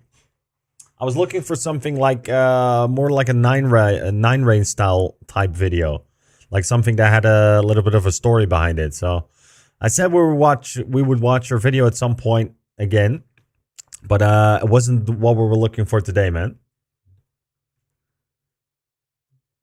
Who told you we were watching your video?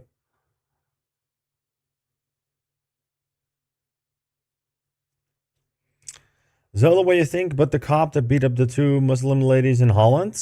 I haven't read that, man. I don't know about all that.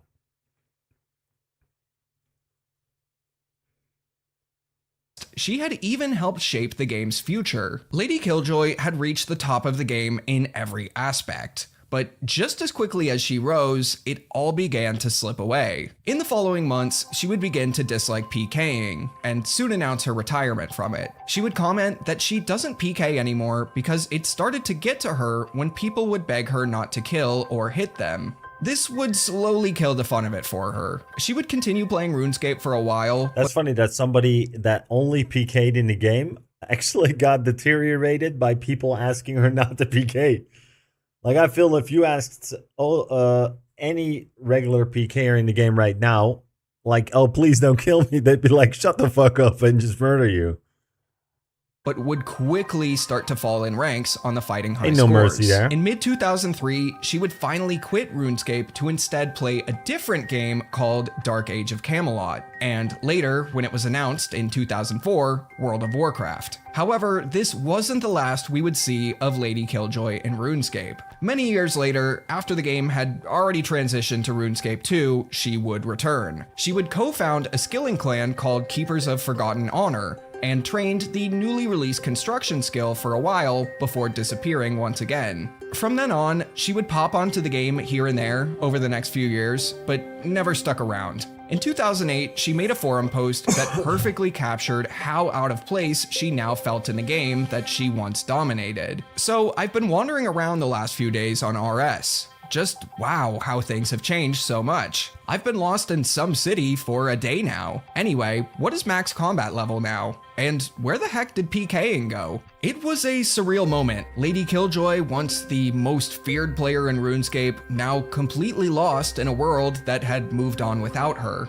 A few months after that post, something strange happened. Lady Killjoy logged into RuneScape once again, but players soon discovered it wasn't her. Unfortunately, her account had been hacked, and the hacker would take all of the valuables she had earned while PKing. That would be the last time anyone saw her account in-game, and in July of 2014, Jagex released the usernames of former members who hadn't logged in for over 2 years, as well as the usernames of non-members who'd been So this is like where people's 3 or 2 character names came from then, I guess, right?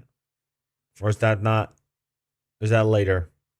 Inactive for more than 6 months. Lady Killjoy's name was among them, and just like that, it was gone. Taken by a player who, if you check their stats, clearly isn't her. Although Lady Killjoy has long vanished from RuneScape, her legacy lives on in the characters she created, every gauntlet worn, and every player who panic clicks the logout button in the wilderness. Check out the video on the right, all about why RuneScape's housing market collapsed. In 2001, houses existed in major cities like Varrock that players were going to be able to buy and live in, until they all vanished without warning. Okay. This guy makes pretty cool videos, man. I'm gonna give it a like. Now I kind of want to see some 9-rain stuff. I always enjoy his videos a lot. I typed in 9-rain stuff. Not what we wanted to do. Broco touched grass. The officer is gonna get suspension and the women gonna get compensated. Bro, I'm not into all the news, bro. I'm playing a fucking game over here. I'm no political commentator or a commentator about right and wrong.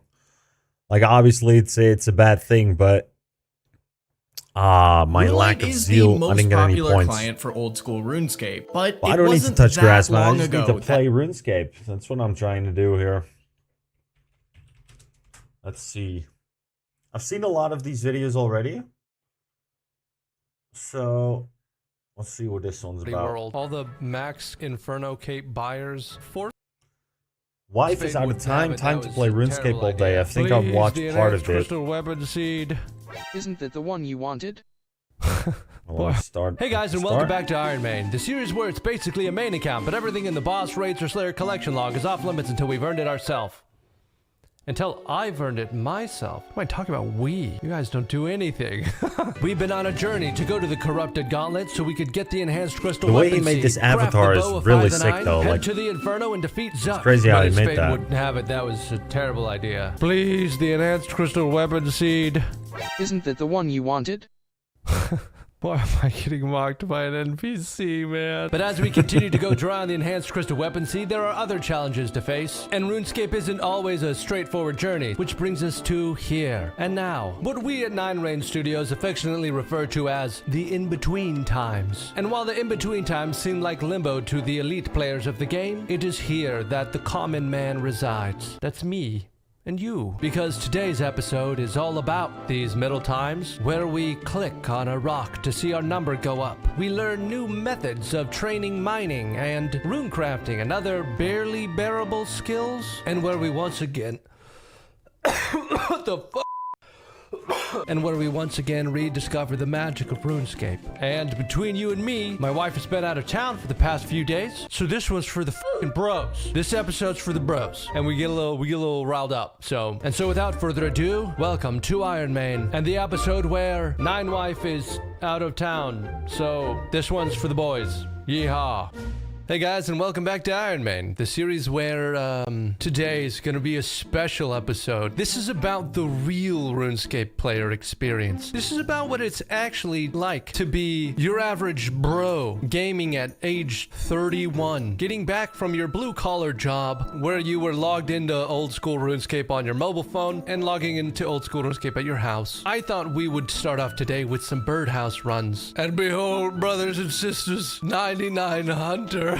Hello everybody, and welcome back to IRONMAN, the series where I get a 99 at the beginning of the episode, where it's basically a main account, but everything in the boss, raids, or Slayer collection log is off limits until I've earned it myself. Today, of all days, we have hit 2250 total level, which means another 99 out of the way. And boy howdy do I have some news for you, because Jagex just released the latest boss, Yama, and everyone is clamoring to get some of the new armor and some of the new pieces, but not me. I couldn't care less, because look, the real update. Behold, the Aether Catalyst. It's an item that looks like this. Look at how pretty it is. That you get from Yama, which you use to craft Aether runes. Behold the beautiful Aether rune. Now, the way that you do this is by combining Pure Essence, Soul Rune, an Aether Catalyst, wearing a binding necklace, having a Cosmic Tiara, and using the Magic Imbue spell. So if there weren't enough things to do in this game, now you can do all 6 of those at once. But more to the point, I'm hoping that these are useful, and more than that, I'm hoping that they're expensive, because eventually they can be used to save an inventory slot for high-level PVM while using the Arceus spellbook. But that's not the only update. They also added some Chasm of Fire amenities, which is a really badass title if you ask me. Nothing gets me excited about playing a point-and-click medieval fantasy adventure MMO like amenities. But the amenity we're talking about is this. Look,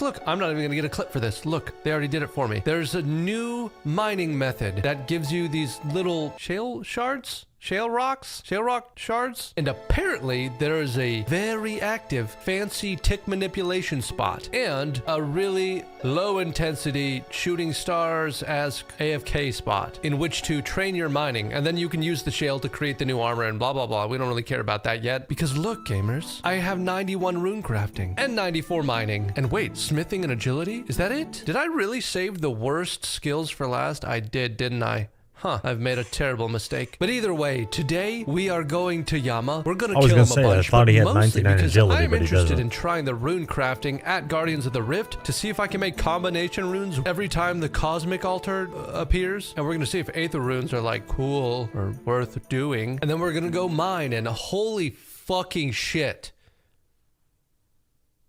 737,000 experience. Okay, guys. Well, despite the fact that this is a mining episode, we might not get a mining level this episode because holy shit, that's probably conservatively 8 hours of mining at whatever this new activity is. And do I feel like doing that? It's pretty click intensive, apparently. We're gonna kill Yama. We're gonna get some cool uniques, hopefully. We're gonna get rune crafting and mining experience. And then we're gonna explore all the new things that Gielinor has to offer. But also first, as a kind of celebration for 99 Herblore, 99 Hunter, I'm going to open 1,000 bird's nests with seeds and see what kind of fat loot we get.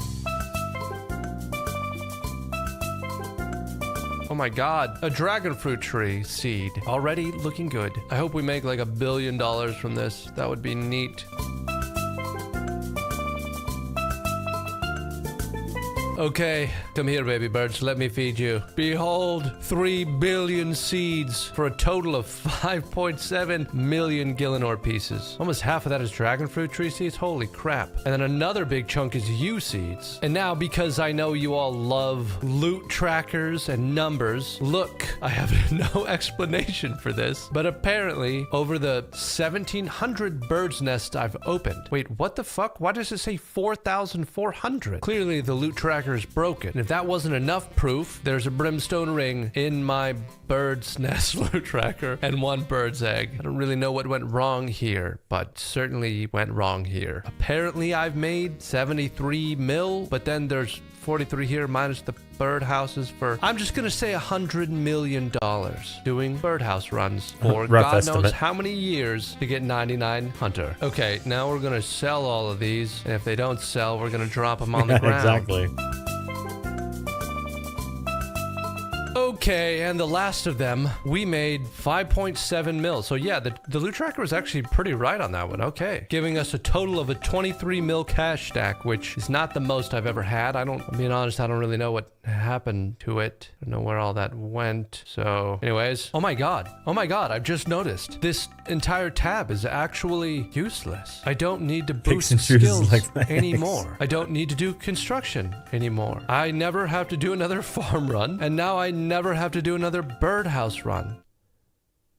Oh my god. Okay, well, a quick look at this graph tells me that it's a fine time to sell bird's nests, so we're just gonna do that. It's not the best price they've been all year, but whatever. Oh my god, I have 500 more. Okay, 1 second.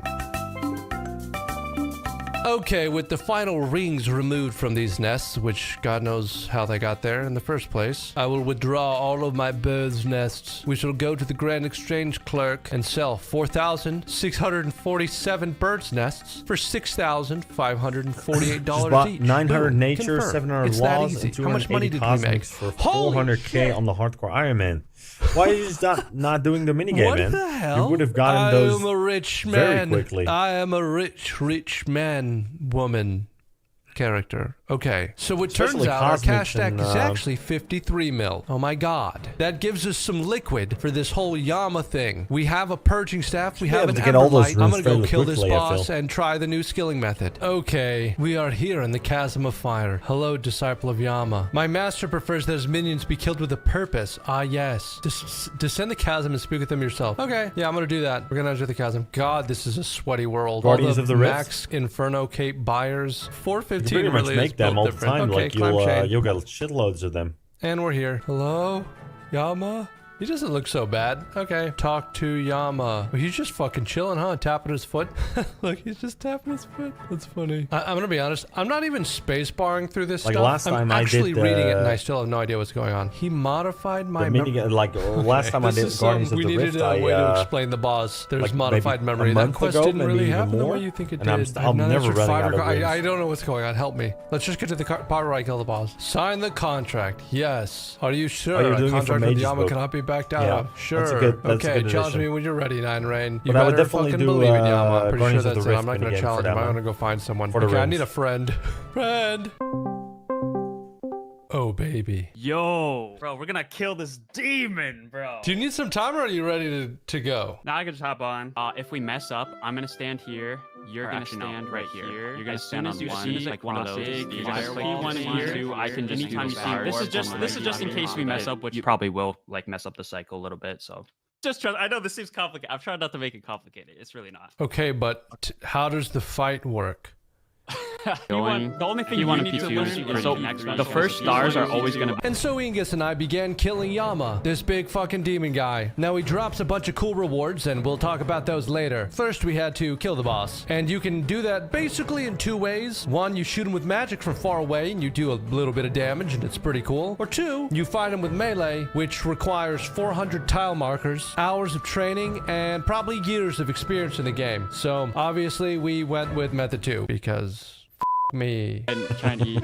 Oh, no, the orb killed us. Okay, first try. Now, we died a couple of times, but it wasn't long before I started to get the hang of what they're calling dono fly. Now, I would explain to you why they call it that, but between you and me, I don't know why. Almost dead, come on. Easy. Oh, fuck. Oh my god, yeah, we were out. I think we got in the cycle, but after fucky it, so he was already spawning orbs. Okay, easy enough. Runeplate bodies. Holy shit, such good loot.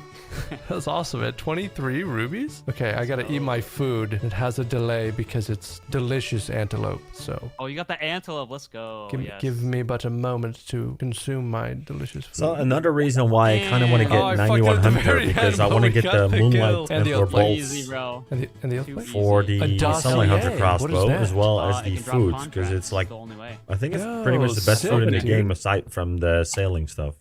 Fuck. Fucking teleport scrolls. That was solid. See, now that you got a kill, you were in cycle. How do you feel about that? It's so fucking easy. It's easy and it's fun and it's easy. Holy shit. It is not easy to figure out what's happening your first time, but once you know what's happening, once I got it, now I'm good. So should be good. Yep. Oh, nice. It only took you like what? Yeah, I might do some more chin runs. Yeah, not bad. It'd be good to get a couple for PVM later on as well. I got a coffee. I got about 3,000 lined up to go once we get this Elite Void, so we can get the ranged up. Coffee piss sweatshirt? And then Sunday, we're probably going to be getting our first CG you just have to manage all the done. different meters, you know? Every once in a while, you got to get up from your gaming chair. I also want to see if I can fish for a Black Demon, no greater demon task. Screen is turning dark. I'm missing a couple of ticks. And maybe a Lizardman task, so we can farm, because we did the Heart Diary, so we can use the Slayer helmets instead of Shazine. And then we can go see if we can get a Dragon Warhammer. It's so funny that everyone just shuts up during the final phase because all of our brains are just going think. No, I think Red Chins is still quicker. Salamanders is up to a certain point, I believe. Because with Chins, if you 1-tick or 3-tick them or whatever the fuck it's called, you can get like 170k XP an hour. And Salamanders, I think, caps out at like 80 or 90.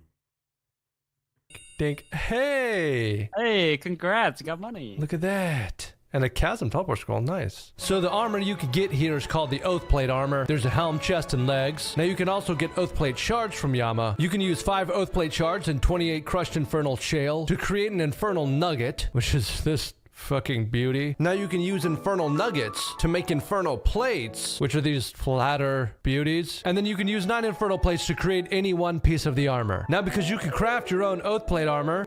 By the way, you guys, the actually good thing you should watch is that's on YouTube. It just got released today. It's definitely worth a watch. Some of you might know Flipping Old School. He makes guides, and he just released this one. Powerful new training method you should be using in 2026. And there's a hunter method, a construction method, a crafting, and a thieving one. And they're all like very good. So definitely, if you don't know about those, then I would give those a watch. I'm definitely going to be trying out some of these.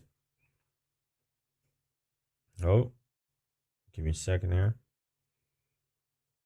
All I have to get are 450 shards and a couple thousand infernal shale, and we can create our own Oathplate armor. Now, some of you might be thinking, Nine Rain, you're taking the easy way out. They're IRONMAN friendly as well. Stupid. Well, first of all, this is IRONMAN, and I made up the game mode, and suck it. And second, and you will see later in the episode, this is in fact not the easy way because I am poor and Oathplate shards are not the value that they say they are in the chat box. 5kc and we got blood runes. Bro, your setup is quite a bit crazier than mine. Like, just come stand next to me. You do look like the bad guy.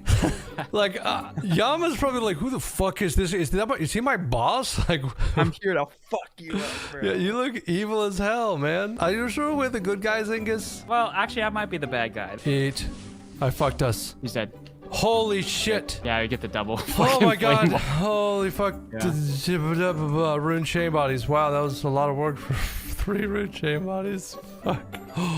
A forgotten lockbox. Beholding it. Ooh. Somebody left this and forgot about it. This could be your oath plate armor piece. Wait, you can get oath plate from these? You can get an oath plate from here, and it counts on the collection log. Okay, I'm taking my pants off. I'm doing a spin, and then I open the lockbox. It's a dragon skirt, baby. Hell yeah. We got the budget oath plate. Oh my god. I do look sick though. It must be said. Like this, the look is good. Okay, this is it.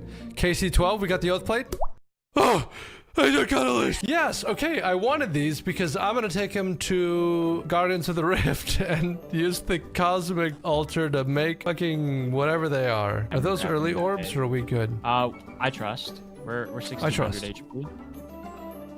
I trust! Oh my god, dude. I haven't screamed in RuneScape in a while. It almost sounded like you're fading into the shadow. I think I screamed so loud my mic picked up the echo because my door is open. Bree is out of town right now. This is a different kind of gaming. And then I fucked it up, Telly. Telly! I can kill it. Goodbye, Angus! I killed him. No way, dude. I hit a 59. No way. Did you get something good? Oh, look at it. All right, we're at 302 points. 100 more to go. Oh, yeah.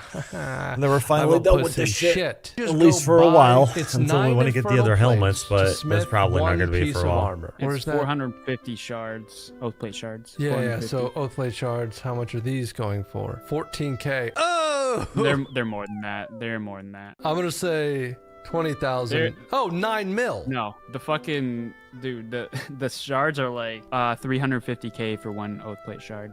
Holy fucking shit. So like that 6 drop you just got is like worth like 3 mil. Oh my god. Look at this.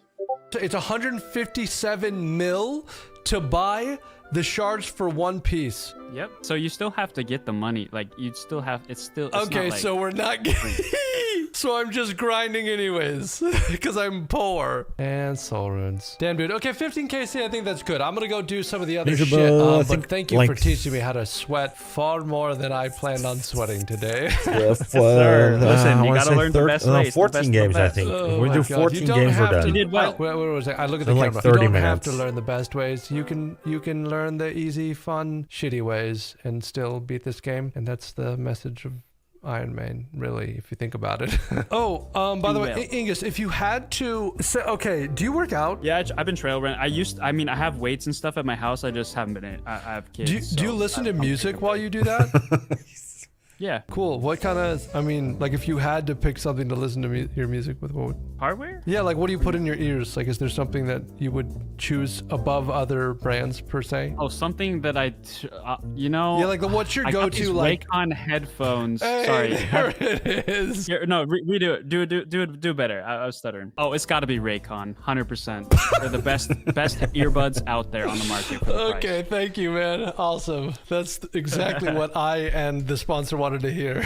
Guys, did you know that Raycon has been sponsoring my videos for years now? And why is that, you may ask? Because I actually use my Raycon headphones every single day. And do you know who else uses Raycon headphones every single day? My twin, who's a father. And for a Father's Day gift this year, I got him some Raycon headphones. And you can do the same for a dad that you know. Guys, Raycon's latest model is better than ever with a 40-hour battery life and a comfortable ergonomic design. The dads you know can wear them all day long. So whether you're mining shale in a hellish pit in the ground or crafting Aether runes in Zenaris, you can wear those babies all day long. And with Raycon's hybrid active noise cancellation, you and every dad you know can block out all the sounds of fatherhood. We love the sounds of fatherhood. But seriously, guys, I wear my Raycon headphones every time I travel, whenever I'm working out or doing work in the yard, and now 9twin can too. And maybe the best feature of the headphones is the quick charge function, where 15 minutes of charging can get you 2 hours of battery life. So if you're like me and you forgot to charge them before your workout, you can do that. So if you want your father to finally be proud of you on Father's Day, go to buyraycon.com/9rain15 to get 15% off site-wide, brought to you by Raycon and me, 2D9Rain. Happy Father's Day. If I ever want to buy a Raycon, then I'm for sure going to use one of his codes. I can just take one from any video. So you're welcome. That one's free. Brought to you by Raycon. probably. And behold, deep within the chasm of fire, in the lower level, just northeast of the voice of Yama, there's a little mining area right here. We're gonna go there and we're gonna mine some infernal shale, which you combine with those shards that I got from the boss to make some ingots that you use to make oath plate, and it's another way of getting the items. We've got our full mining setup here, but I don't have any gloves. But what's that, 9 rain? 90s, 80s, Jesus fucking Christ. 46 unidentified minerals. Look, you'll notice my mining level is quite a bit higher than it used to be, I think, in the last episode by God knows how many millions of experience. First of all, we have 47,000 stardust, and if you check the celestial signet, another 95,000 worth in celestial signet charges. We spent a lot of time at the shooting stars, but also I collected 1,100 amethyst, which gave us 46 unidentified minerals from the mining guild, and I'm pretty sure if we go over to our jewelry box, and boom, down here in the mining guild. Okay, we can go to Bologna over here, trade Bologna, and mining gloves are 40 unidentified minerals, and look, we got a collection log slot. And with our superior mining gloves equipped, it is time to head to Fairy Ring DJR, attack the imp for a yellow bead. Once we're gonna go for torture with the sand mining, and then it travel all the way to the lower a level of the chasm of fire, leap to the chain, hiya, and pass through the fire. Behold. Now, I'm pretty sure we make another contract with the little imp and tell him it's rather hot in here, and he will give me a little wet cloth. Thank you, Jim, for your wet cloth. Now, with this wet cloth, you can wipe your brow, move, click on the rock, and then hiya! Holy shit. That animation is awesome. Okay, so we're collecting infernal shale from these little rocks, and you can use a chisel on it to create infernal shards, which 69 of those. Nice. It's actually the crushed infernal shale that you use with the fucking other things that I got from the boss to make ingots. Now, the cycle for using Jim's wet cloth is cloth, ground, rock. Cloth, ground, rock. You'll see your character do that like the really heavy animation like that. Hiya. Whenever you do it correctly. And if you're doing it correctly, you'll get a lot of shale, but then it fills up your inventory and then you have to go spam click it, and that takes even more time. Okay, I've figured out the method. You can either cloth, ground, rock, and just repeat that cycle. Or on tick 2, instead of just clicking the ground, you can click chisel, infernal shale, ground. So cloth, boom, boom. Okay, that's really click intensive, but actually kind of fun. It reminds me of the cut eat method, like the whatever the fuck the cut fish eat fuck method was for barbarian fishing that I was doing. We're not only going to be 3-tick barbarian fishing with Guamtar, we're going to be 3-tick barbarian fishing while cutting up and filleting fish, shoving it in our mouth, boofing the scales, and getting experience like you wouldn't believe. We're going to be pulling fucking fish out of pools of lava. We're going to be throwing eagles as hard as we can so that they hit the water in such a way that the fish appear in our inventory. Isn't this like the best way to train fishing? To do barbarian fishing, but like doing a 3-tick manipulation? I don't, we're just literally going to be doing everything fishing related in this video. Although this might be even more difficult because you're clicking farther, and so it takes even more mouse movement in a similar amount of time. So this is just kind of hard to do, but it's fun. Oh, and lastly, the rotation that I'm doing is this rock, rock number 2, rock number 3, rock number 4 is down here, and then you go back to rock number 5, and then back to 1. Okay, man, this is fun as hell. I'm having a good time. Okay, let's get the old mining tracker, add to canvas mining. And we're gonna go ahead and see. Right now we're getting infinity% experience per hour. We have 725,000 experience to the next level. We're gonna go see what kind of XP per hour you can get, and I'll probably mess up a little, but then we'll at least have a number.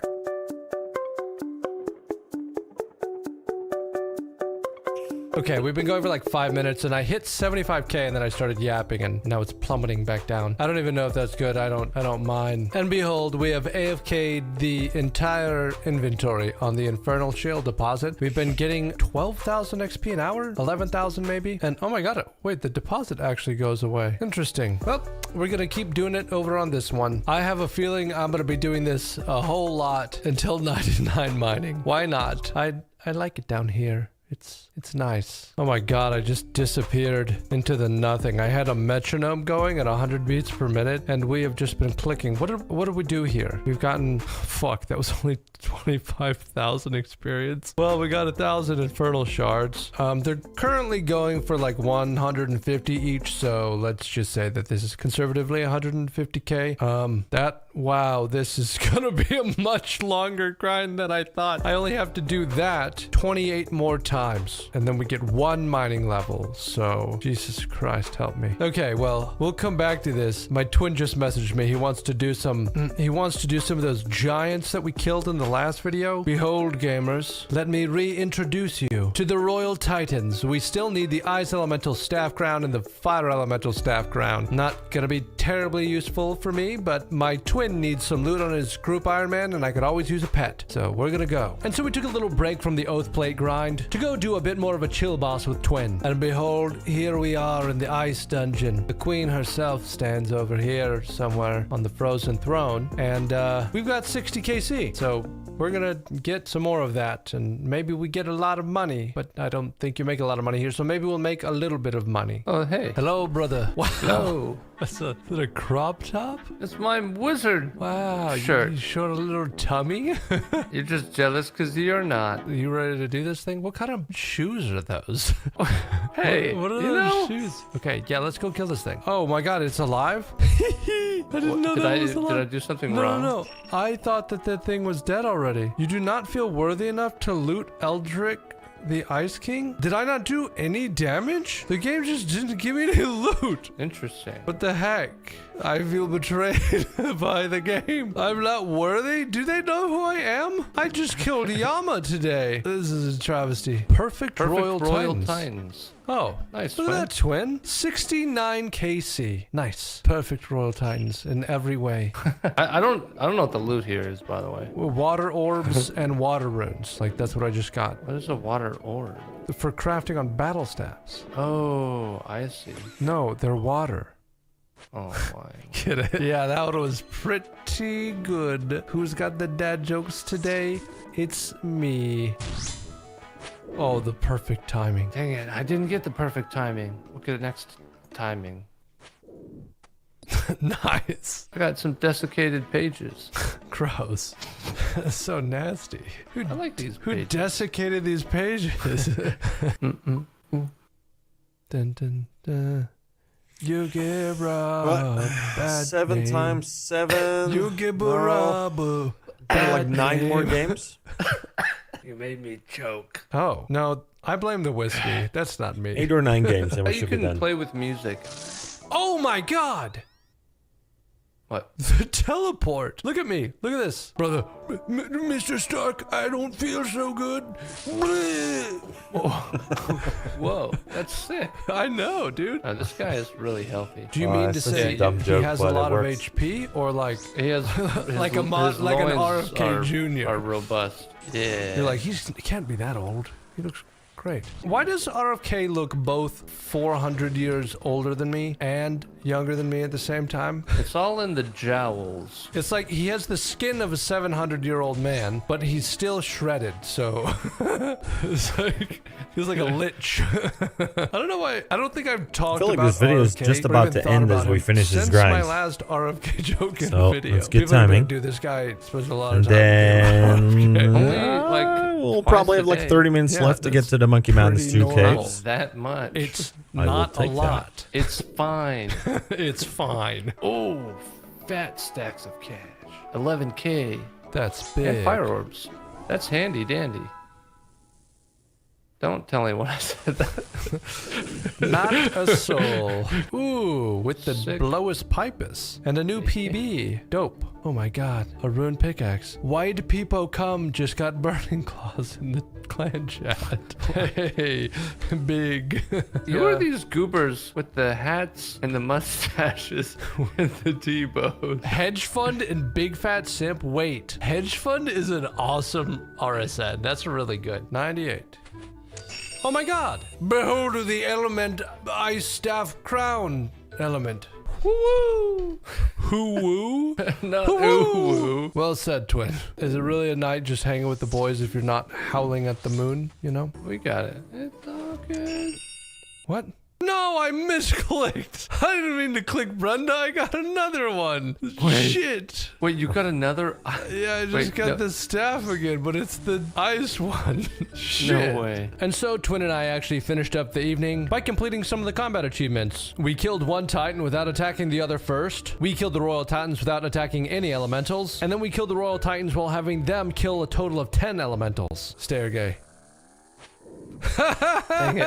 No, I had already clicked. No. It's the last kill too. No. Yes. Oh my goodness. I'm out of here. Oh, that's so funny. I got you so good. 1.6 mil? Okay, that's not bad. Oh wait, never mind. Way more than that. It's both bosses. Look, I made a lot of money. Sick. All right. Well, thanks, Twin. That was fun. Good morning, everybody. It is me, the People's Champion, the only RuneScape YouTuber who's as bad at the game as you are. You can tell by the fact that I'm somehow not doing this right. Oh, no, I'm doing it right. Never mind, I'm way better than everyone. It's a new day, and we are back here at the mining pit. Hole in the ground. The plan today is to get a bunch of shale, see if Ingy wants to kill the boss a couple more times, and then to try some of the smithing and maybe some of the Aether Catalyst rune crafting. So I guess I'll do my job and let you know if anything cool happens. Okay, I have mined my brains out. We have another 825 infernal shale. Come with me now to the Grand Exchange. We're gonna do this the stupid way. Welcome to IRONMAN, by the way, where sometimes we do things the stupid way. Okay, we're gonna buy 44 of these bad boys. Oh, shit.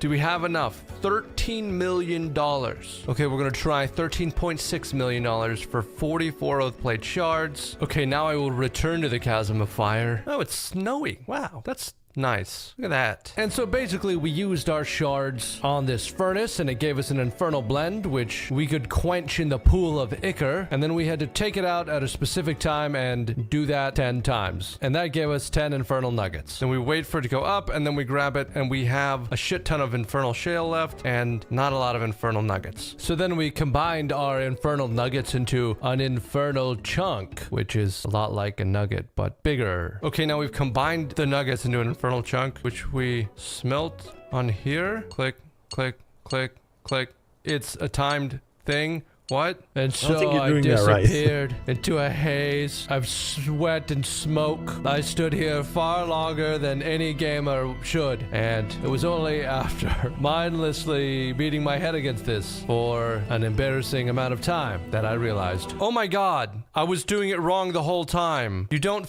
click the last fucking time. Oh my god. Fuck. Guys, how long was I doing that? Holy shit. Okay. I don't know how long I just spent smacking that the wrong way, but I just spent like 5 minutes doing it wrong and it just kept resetting. How much is this bad boy worth? Can you even sell these? No? In true IRONMAN fashion, behold, this is technically allowed. I'm not allowed to buy or sell the Oathplate armor, but if I just buy the shards and create my own infernal plate, then we'll have a fucking Oathplate armor and I don't have to unlock it, but oh my god, it's gonna be all of my money. Do I do it? Yes, I think we do it. And so I headed back to the Grand Exchange, brimming with possibility and overflowing with ideas. I was gonna buy, let's see, how many, 9 times 5 is 40. I need, holy shit. How many of those fucking things do I need? I need 400? Okay. Oh no. Guys, I have bad news. It would take me $125 million, of which I have 26 million, to be able to afford the Oathplate armor. There's a couple stacks in here that are worth a lot of money. Brimstone keys. Wait, guys, this is it. This is the episode. I can't believe it. Guys, I forgot all about this. Look, welcome to IRONMAN, where we've had 99 Slayer for God knows how long. And I've never used my brimstone keys that I got from Konar ages ago. Okay, so I have 2 things that we're now going to do before we continue the Oathplate extravaganza. We are going to go to the south of Kandarin to Feldip Hills, using our Feldip Hills I don't want to suffer you guys, make you guys suffer through chinning as well. me. At least we can end on a high note, hopefully. Who's in a weird little outfit. There she is. I never got my 99 cape. Look, behold, everybody. The 99 hunter cape. Wait a minute. This actually looks sick. What's the emote? That's not the right emote. That's just bats. I meant this. Oh my god, it's a kebbit. And... What? Oh, okay, that was dumb. Anyways, now that we have that, let's put it in our house and never use it. But now we're gonna go to Mount Karoom, behold, and we're gonna open up all of these chests and we're gonna see how much money we made because we're gonna need a lot. I hope 66 brimstone keys is $1 million. Oh my god! 4 dragon fruit tree seeds? 14 runite ore? We've gotta make at least a couple $1 million here. And the final key. 4,000 pure essence? That was the worst key of the literal entire fucking thing? No way. Alright, well, we didn't get any of the Mystic Robe Dusk set, so that kind of stinks. I guess we'll never be getting that. Okay, but how much money did we make? 6.1 mil. It's a start. It's something. I thought that was gonna be a lot more. Dang it. Okay, well, let's just start liquidating this tab, starting with all of the big stacks, and then we'll see where that leaves us.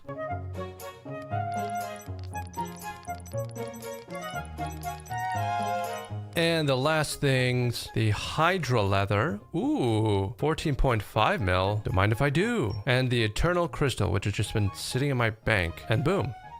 Behold, 75 mil, and behold, 102 million coins. Oath plate shards, we can buy. Oh my god, I can't quite afford 400 of them. Okay, shit. Now it's time to try. Yes, this is the other thing. This is working out perfectly. What's that, 9 Rain? You're too poor to make a piece of oath plate? Well, behold, 91 rune crafting, and my points, second lowest skill after agility. We're gonna try crafting the new Aether runes, which takes 90. Holy shit, I can't even craft wrath runes? Holy cow. Okay, well, we're gonna try and make some Aether runes and see how that method goes and if that's worth doing, and maybe we can make some money. And so we grabbed a couple thousand Aether catalysts, all of our day alt essence, and everything else we needed to craft the new Aether rune. Okay, we've got 2,400 Aether catalysts in the inventory, 4,000 left in the grand exchange to pick up. We're gonna make all of these into Aether runes and then we're gonna sell them. Okay, and then we're gonna use the money we made from all of this and the money we make from Yama to buy more shards to craft 9 infernal plates and then make myself a piece of the armor. And after using all of our day alt essence and restocking on Aether catalysts a couple times, we finally had a lot of Aether runes to show for it. Okay, we're gonna use the last of these Aether catalysts, which is, we got 3.7 thousand left, and maybe day alt essence becomes like a new AFK spot for me, man. If this is like a really good rune crafting method and we're getting a lot of experience per hour, we've got a lot of rune crafting left to do. Since we're not 92 even, that means we're not even halfway there. Oh my god, that's kind of fucking crazy. And maybe there's a world in which when I'm doing the 99 rune crafting grind, we do a bunch of combination runes in Guardians of the Rift, maybe? Is that good? If we did lavas and Aether runes, are there any other good combination runes? I don't know. I'll look into combination rune crafting at Guardians of the Rift. Like but 30%? For today, we're just gonna go for the money because I'm gonna spend all of it to get a new plate that maybe I can then take to the boss to get more money to get a new piece of armor. I don't know. Oh, and for those of you wondering, 9 Rain, what does this have to do with the story of IRONMAN, where you go to the corrupted gauntlet and get the enhanced crystal weapon seed and then go to the Inferno and defeat Zuck? Well, let me tell you, as we enter the Iron's prison portal. Oh my god, a crystal imp. Hey, give me just a second. Come here, 99 Hunter, coming in clutch. I'm doing this with my bare hands. Come here. What do we get? 29,000 GP in rune arrows. Thank you, Crystal Limpling. Well, for the one guy who comments on every video and is like, well, here's another video of 9 Rain not getting a corrupted gauntlet completion. This one's for you, buddy. And the kill. Okay, I'm not gonna show you the kill count. That's for another day. But we will check the loot. $1 billion. Here we go. Okay. Yay.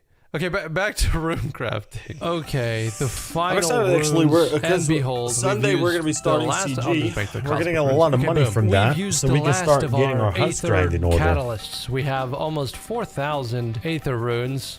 We've gotten a total of 108,000 rune crafting experience, so we're actually getting close to 92, which is only halfway. Don't remind me. But behold, brothers and sisters, the real reason that we did all of this. Price per, we're going to sell them for $665 sure. And we have another 2.4 mil. Okay. That's not like a crazy amount. I don't know what I was expecting. Like millions. I don't know. Well, okay. I'm gonna see if anyone wants to duo. Ingi's busy, so we gotta find someone else to duo with and hopefully get some more Yama kills because I need money. And so, as my journey to get the Oath Plate armor continued, I knew that I was gonna have to do something drastic to get the money required to make the infernal plates and craft myself a piece of the Oath Plate armor. So I called the one person that I swore I would never see again. We're getting a fucking oath plate or whatever, dude. Oh my god. Kevin, how are you, man? But that's a story for another time, because even though we had spent hours grinding away at the infernal shale, even though we had liquidated all of our bank tabs, we'd opened brimstone keys and birds' nests, I was not prepared for the amount of money I was about to lose. Because when you make a deal with the devil, sometimes you get burned. No, dude. No. I don't care. How much do I lose when I die? Isn't it like 500K? Holy shit! I hope your feet are socked. Yeah, they that's are. it. Actually, Wait, yeah. is it taking 500K from my bank every time? Every time, dude. Right Oh my god! And so thanks for watching, guys, How and you thanks doing again for just then? 100,000 subs. That's pretty cool. In the last outro, I said that this video would be the Corrupted Gauntlet video, and surprise, it's not the Corrupted Gauntlet video. And the next one is also not going to be the Corrupted Gauntlet video because I accidentally did something. Well, 10-10? let's just say There we something go. very 9-rain-y. And Hey, Dan, we're about to get and our so that video is coming Elite out pretty Void. soon. And all the while, We got Deadeye Prayer today on the second kill of the day. And truth be And then we told, I did needed to Zulrah step away from the project on for the a while. Ironman. I was dying in there in that. And then we got our in my Chally. escape dungeon office. And so, now we're gonna get stay tuned to find out what The happens Elite next Void time so we can on start chinning. And Sunday, Iron we're actually going to get started on a CG. or whatever. Okay, does anyone feel like my outros are getting a little more Adult Swimmy every time? Is this just what it's like being old? Were the people who wrote Adult Swim just in their 30s and acting normal? Ha! I bet it was just dudes in their 30s like this would be funny. Oh my god, I'm basically the space ghost guy who just sits at his desk, right? Wasn't there like a reporter? Holy shit. But they had to do the lip flaps and I have... Alright. That's enough videos for today. It's good timing too, because we're just about to finish this grind. And then we're going to go get a nice Gatizo kill in. Then we're going to get set up for chinning. And that probably going to be the end of the stream for today. Made some good progress on the Ironman, so I'm happy with what we did.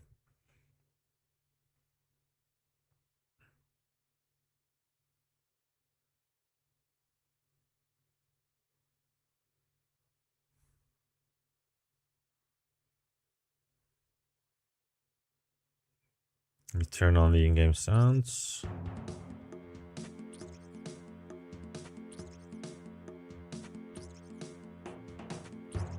Oh, please don't let them kill the fucking dude.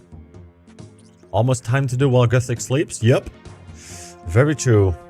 Might actually do while Gothic sleeps on Sunday.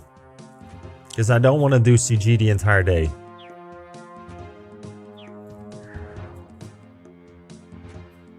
Oh, please. Don't let them kill... Ah, there we go. Yup. Alright, we need to do exactly 2 more games. Exactly 2 more games, and then we will have 400 points.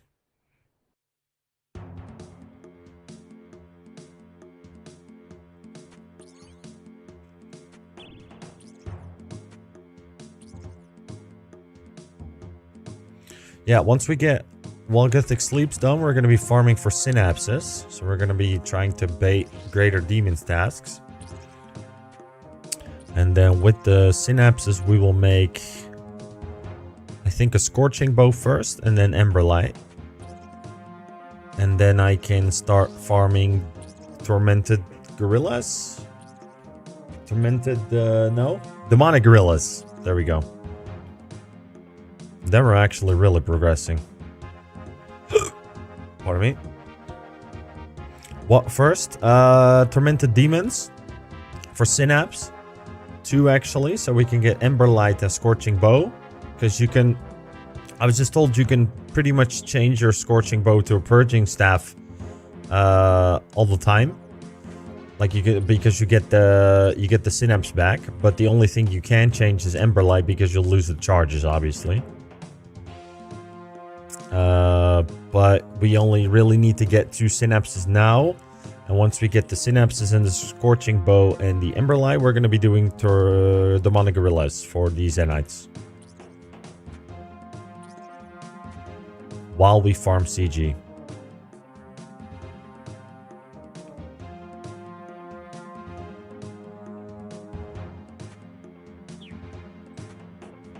And I'm thinking of doing a TOA day next week as well. So if you're up to do some TOA next week, then I'd love to go on a ride with you.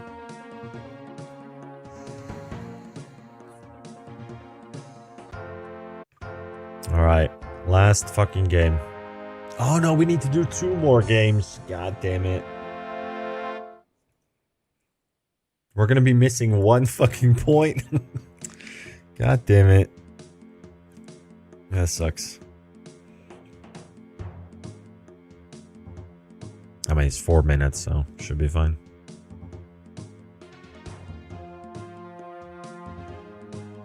You're almost 93 rune crafting? Damn. How long did that take you to get to? Because I remember you talk. Yeah, you've been grinding for that for a couple of days now, right?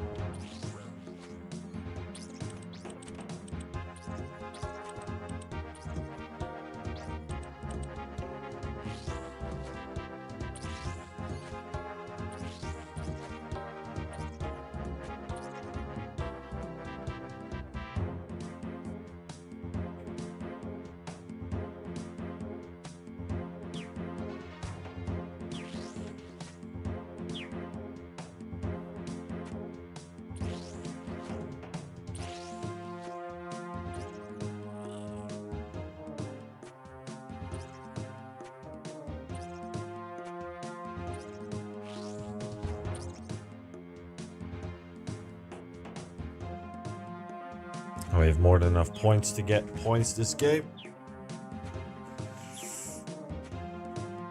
Or actually, no, I think we're gonna be done after this one.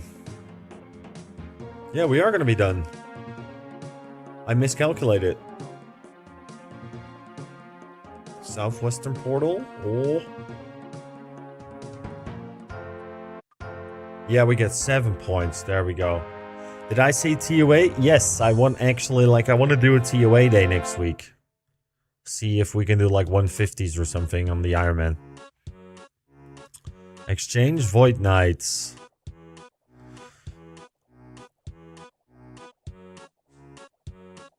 Do I need to actually, I need to bring my Void, I guess, right?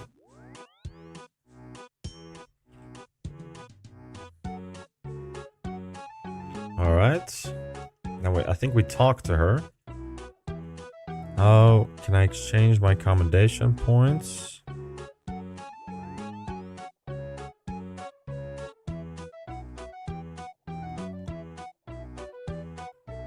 Hi, Cora, can I help you? Sounds jank but fun?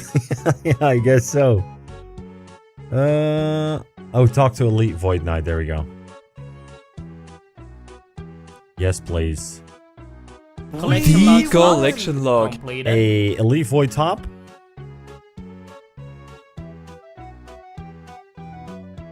There we go. Elite Void rope. Let's go, baby. Let's fucking go. All right. Elite Void is done.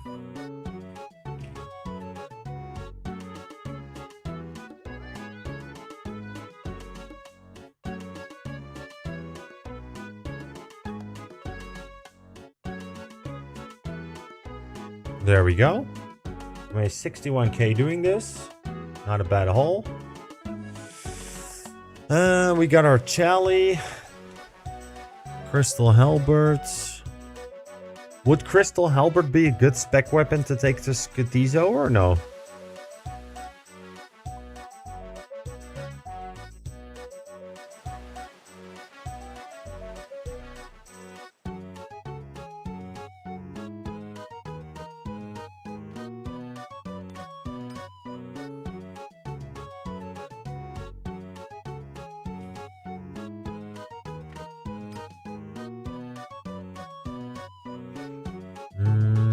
I'll take Blood Moon Helmet. Actually, I think I'll take the Nadisna helmet. What am I missing right now? Oh, my weapon and a blessing.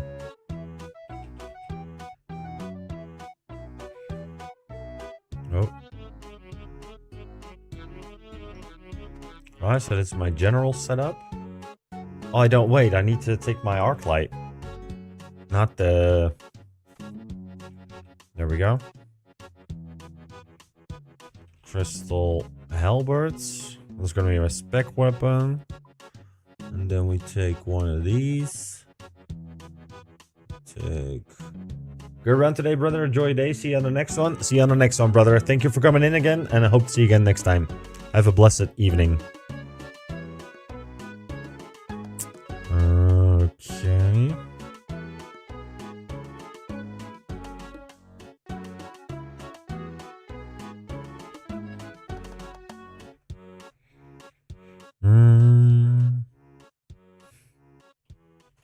Totem. There we go. All right.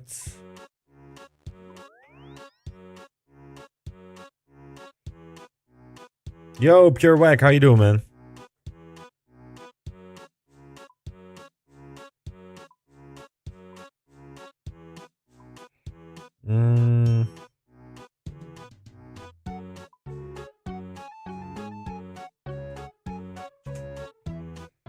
I think we should be okay like that. And then we bring the Tome of Water. And now we can teleport to Corinth.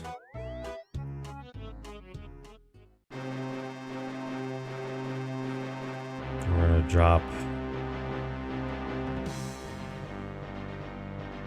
You're not good? You're doing shamans for the hammer. It's not treating you well.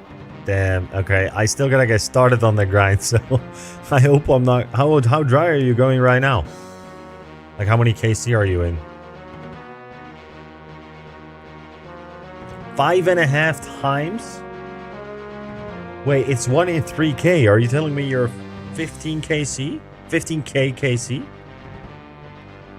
Wow. That is insane, brother.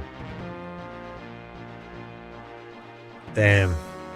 I mean, I wish I could give you some streamer RNG, but I don't play on the streamer client, I can tell you that much. Like, I'm, it's not like I get lucky places, so I wish I could help you out, man, but that is fucking terrible to go through.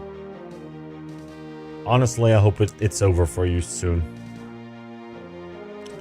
I need it in free inventory space. Drop one, drop that over there. There, yeah, okay, cool. Cool. Okay, so we got a Chally to spec. And we're gonna be using that. How long have you been killing them for, to be honest? Okay, have you been there for... Well, how long have you been killing them for? That's basically my question. According to the old drop rate, I'm even more dry than the YouTuber Settled. Yeah, I know about him. I didn't know he went super dry on the Dragon Warhammer though, but that is crazy. Okay, let me just double check real quick. So we got prayer potions, we got stat boosts, we have arc light, we have our gear, we have a blessing. We should be good to go.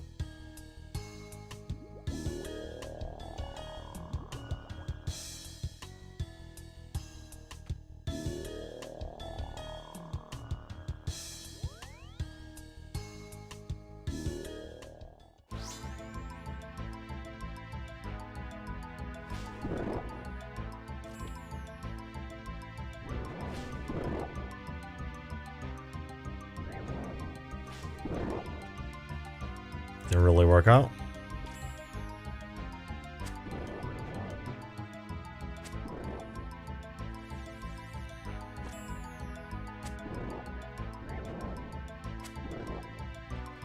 I'm gonna pray melee actually.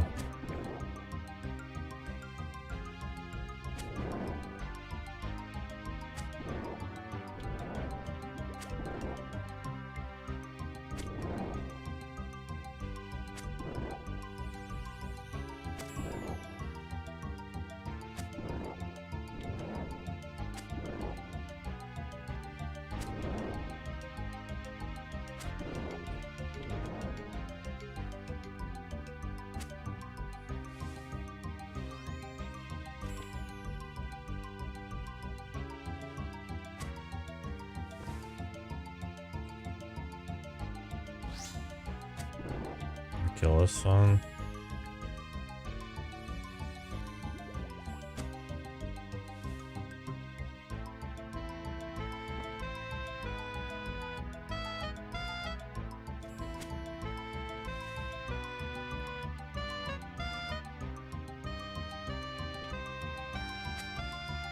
All right. Back on the boss.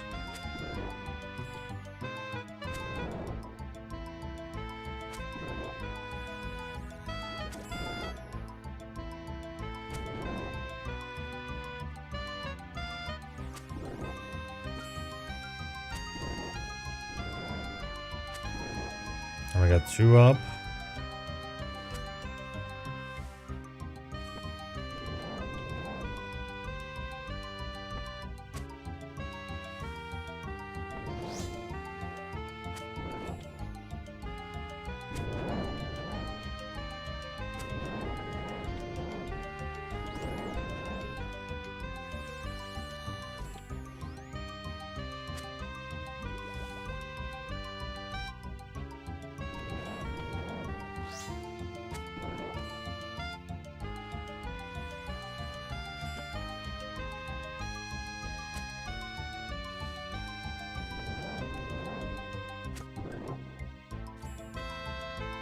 Have you been doing your clues?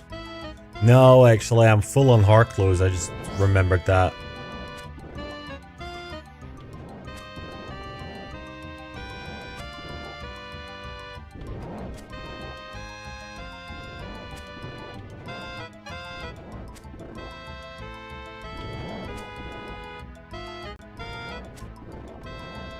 Come on now.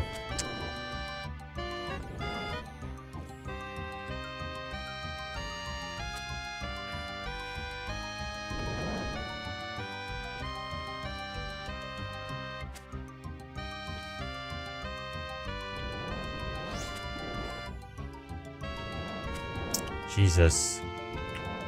So running around is so ass here.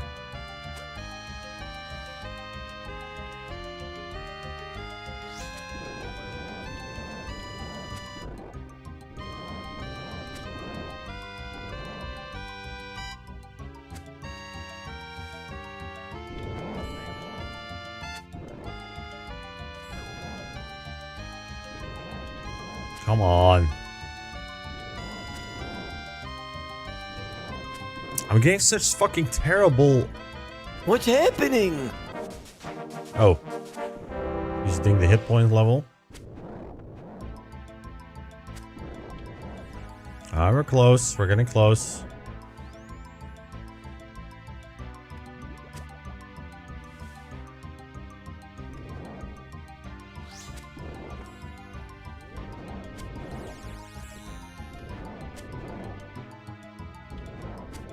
There we go. Come on. Jesus Christ.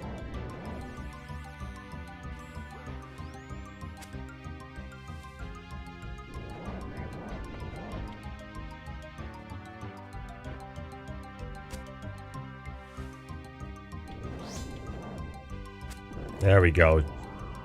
Oh, I thought we were maybe gonna fill it. Oh, we got it. Ah, we only got one ancient shard.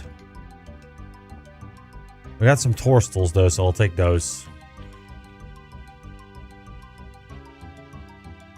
I was hoping we'd get a little bit more than those, but check. Alright, well, it is what it is. Scatter these. There we go.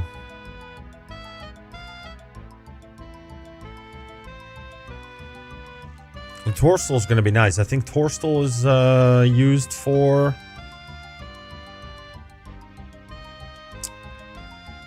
Let's see. I would have gotten a heart and an elite scroll box from this, by the way. Saw that. Torstal's for staminas, right? If I'm not mistaken.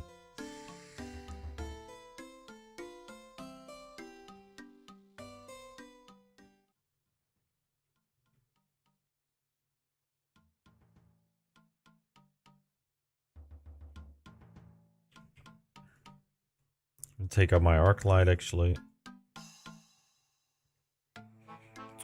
3,826 charges and 8% infused. Getting up there, getting up there.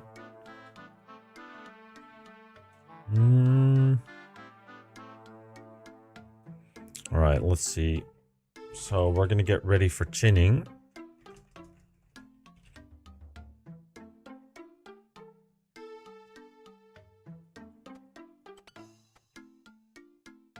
Alright.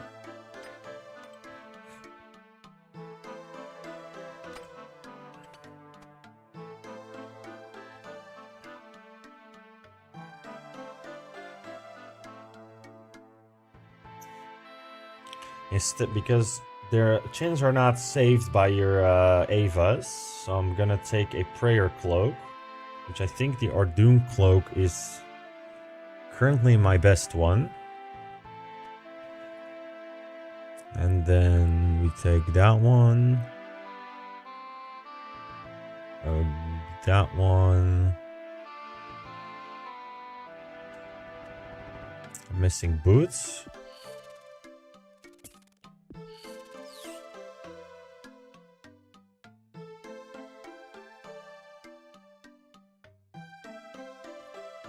What do I get from Shazin?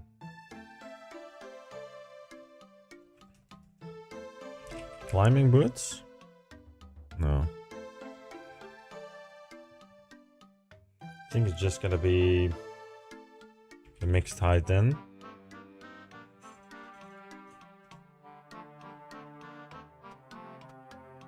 Oh right, I can't take Barrow's gloves obviously. Alright, so, oh, blessing for sure. Shield.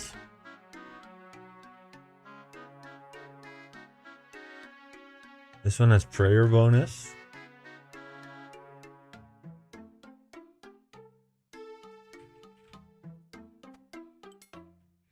Or a Falador shield, maybe? I don't know. Alright, so let's see. Ring.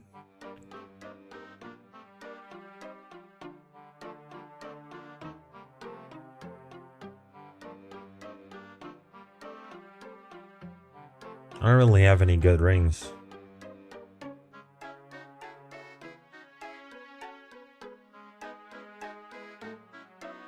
Maybe Ring of Life?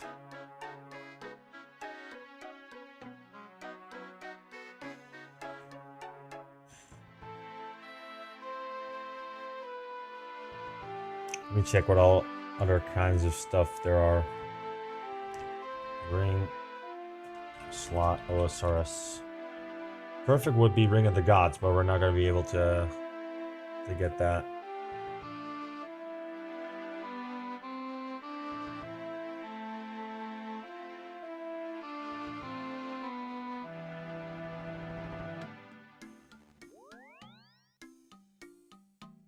Oh, Explorer's Ring, maybe? Yeah, it does give Phil's Prayer.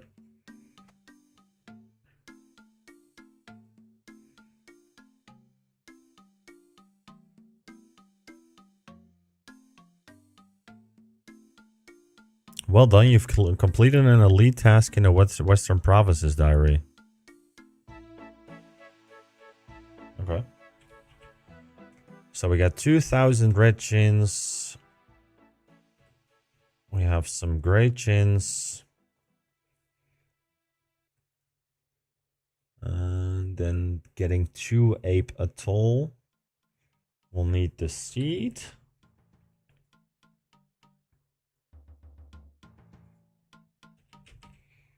Ranging potion.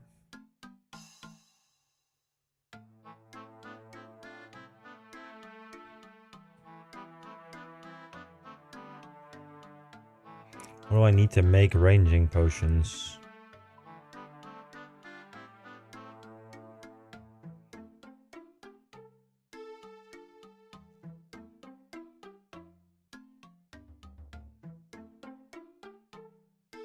I can literally just make a ranging potion at level 72. Oh, that is perfect. That's so awesome that we just got that today. So we so we need Zamorak wine.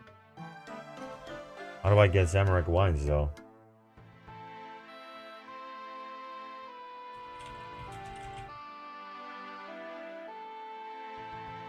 It can be found on both floors of Asgarnia's Chaos Temple and the Chaos Temple.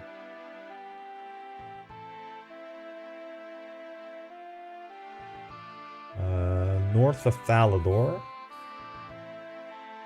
I see. So let me get a couple of vials.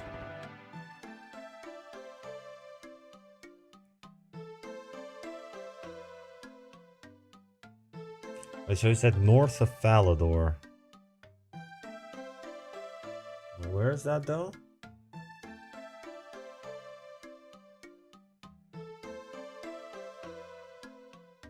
Oh, over there. I see. I see. Okay. Let me actually see if I can...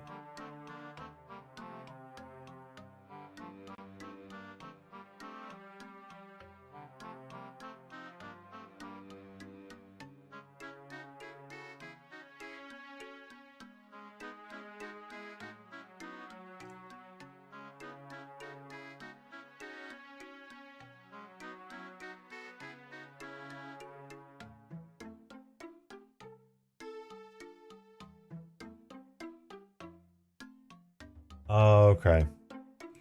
Thought maybe there was another way to get these. Let me actually...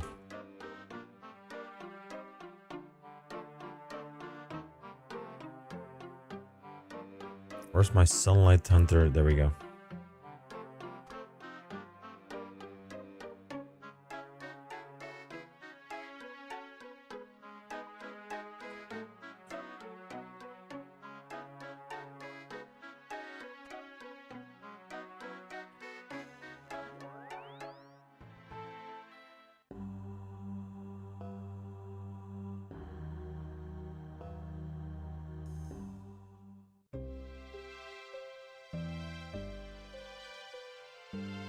See if we can pick a couple of these up. Oh, free experience. Straight into Herblore.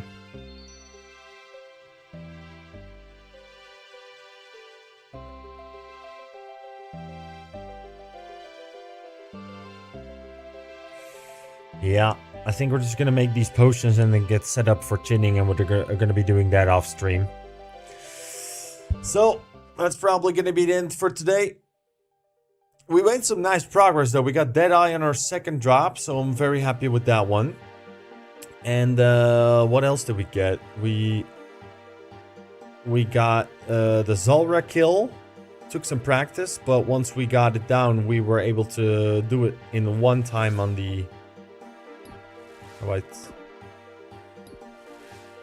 How do I take that? GG, enjoy watching your stream. Keep it up. Thank you, brother. Thank you for coming in. Hope to see you guys next time. Throw a follow if you like the stream. And yeah, It was awesome meeting some of you guys, and hope to see you guys next time. I will be streaming again on Sunday, 1 p.m. CEST to 7 p.m. CEST. So I hope to see you guys there. And that's going to be it for today. Made some nice progress. We got the Zulrah kill. We did Chally. We got Elite Void. So massive progress on the account today. And Sunday, we're going to do While Gothic Sleeps, as well as some CG. So with that, I will leave you all tonight. And hope you all have a blessed evening. See you guys.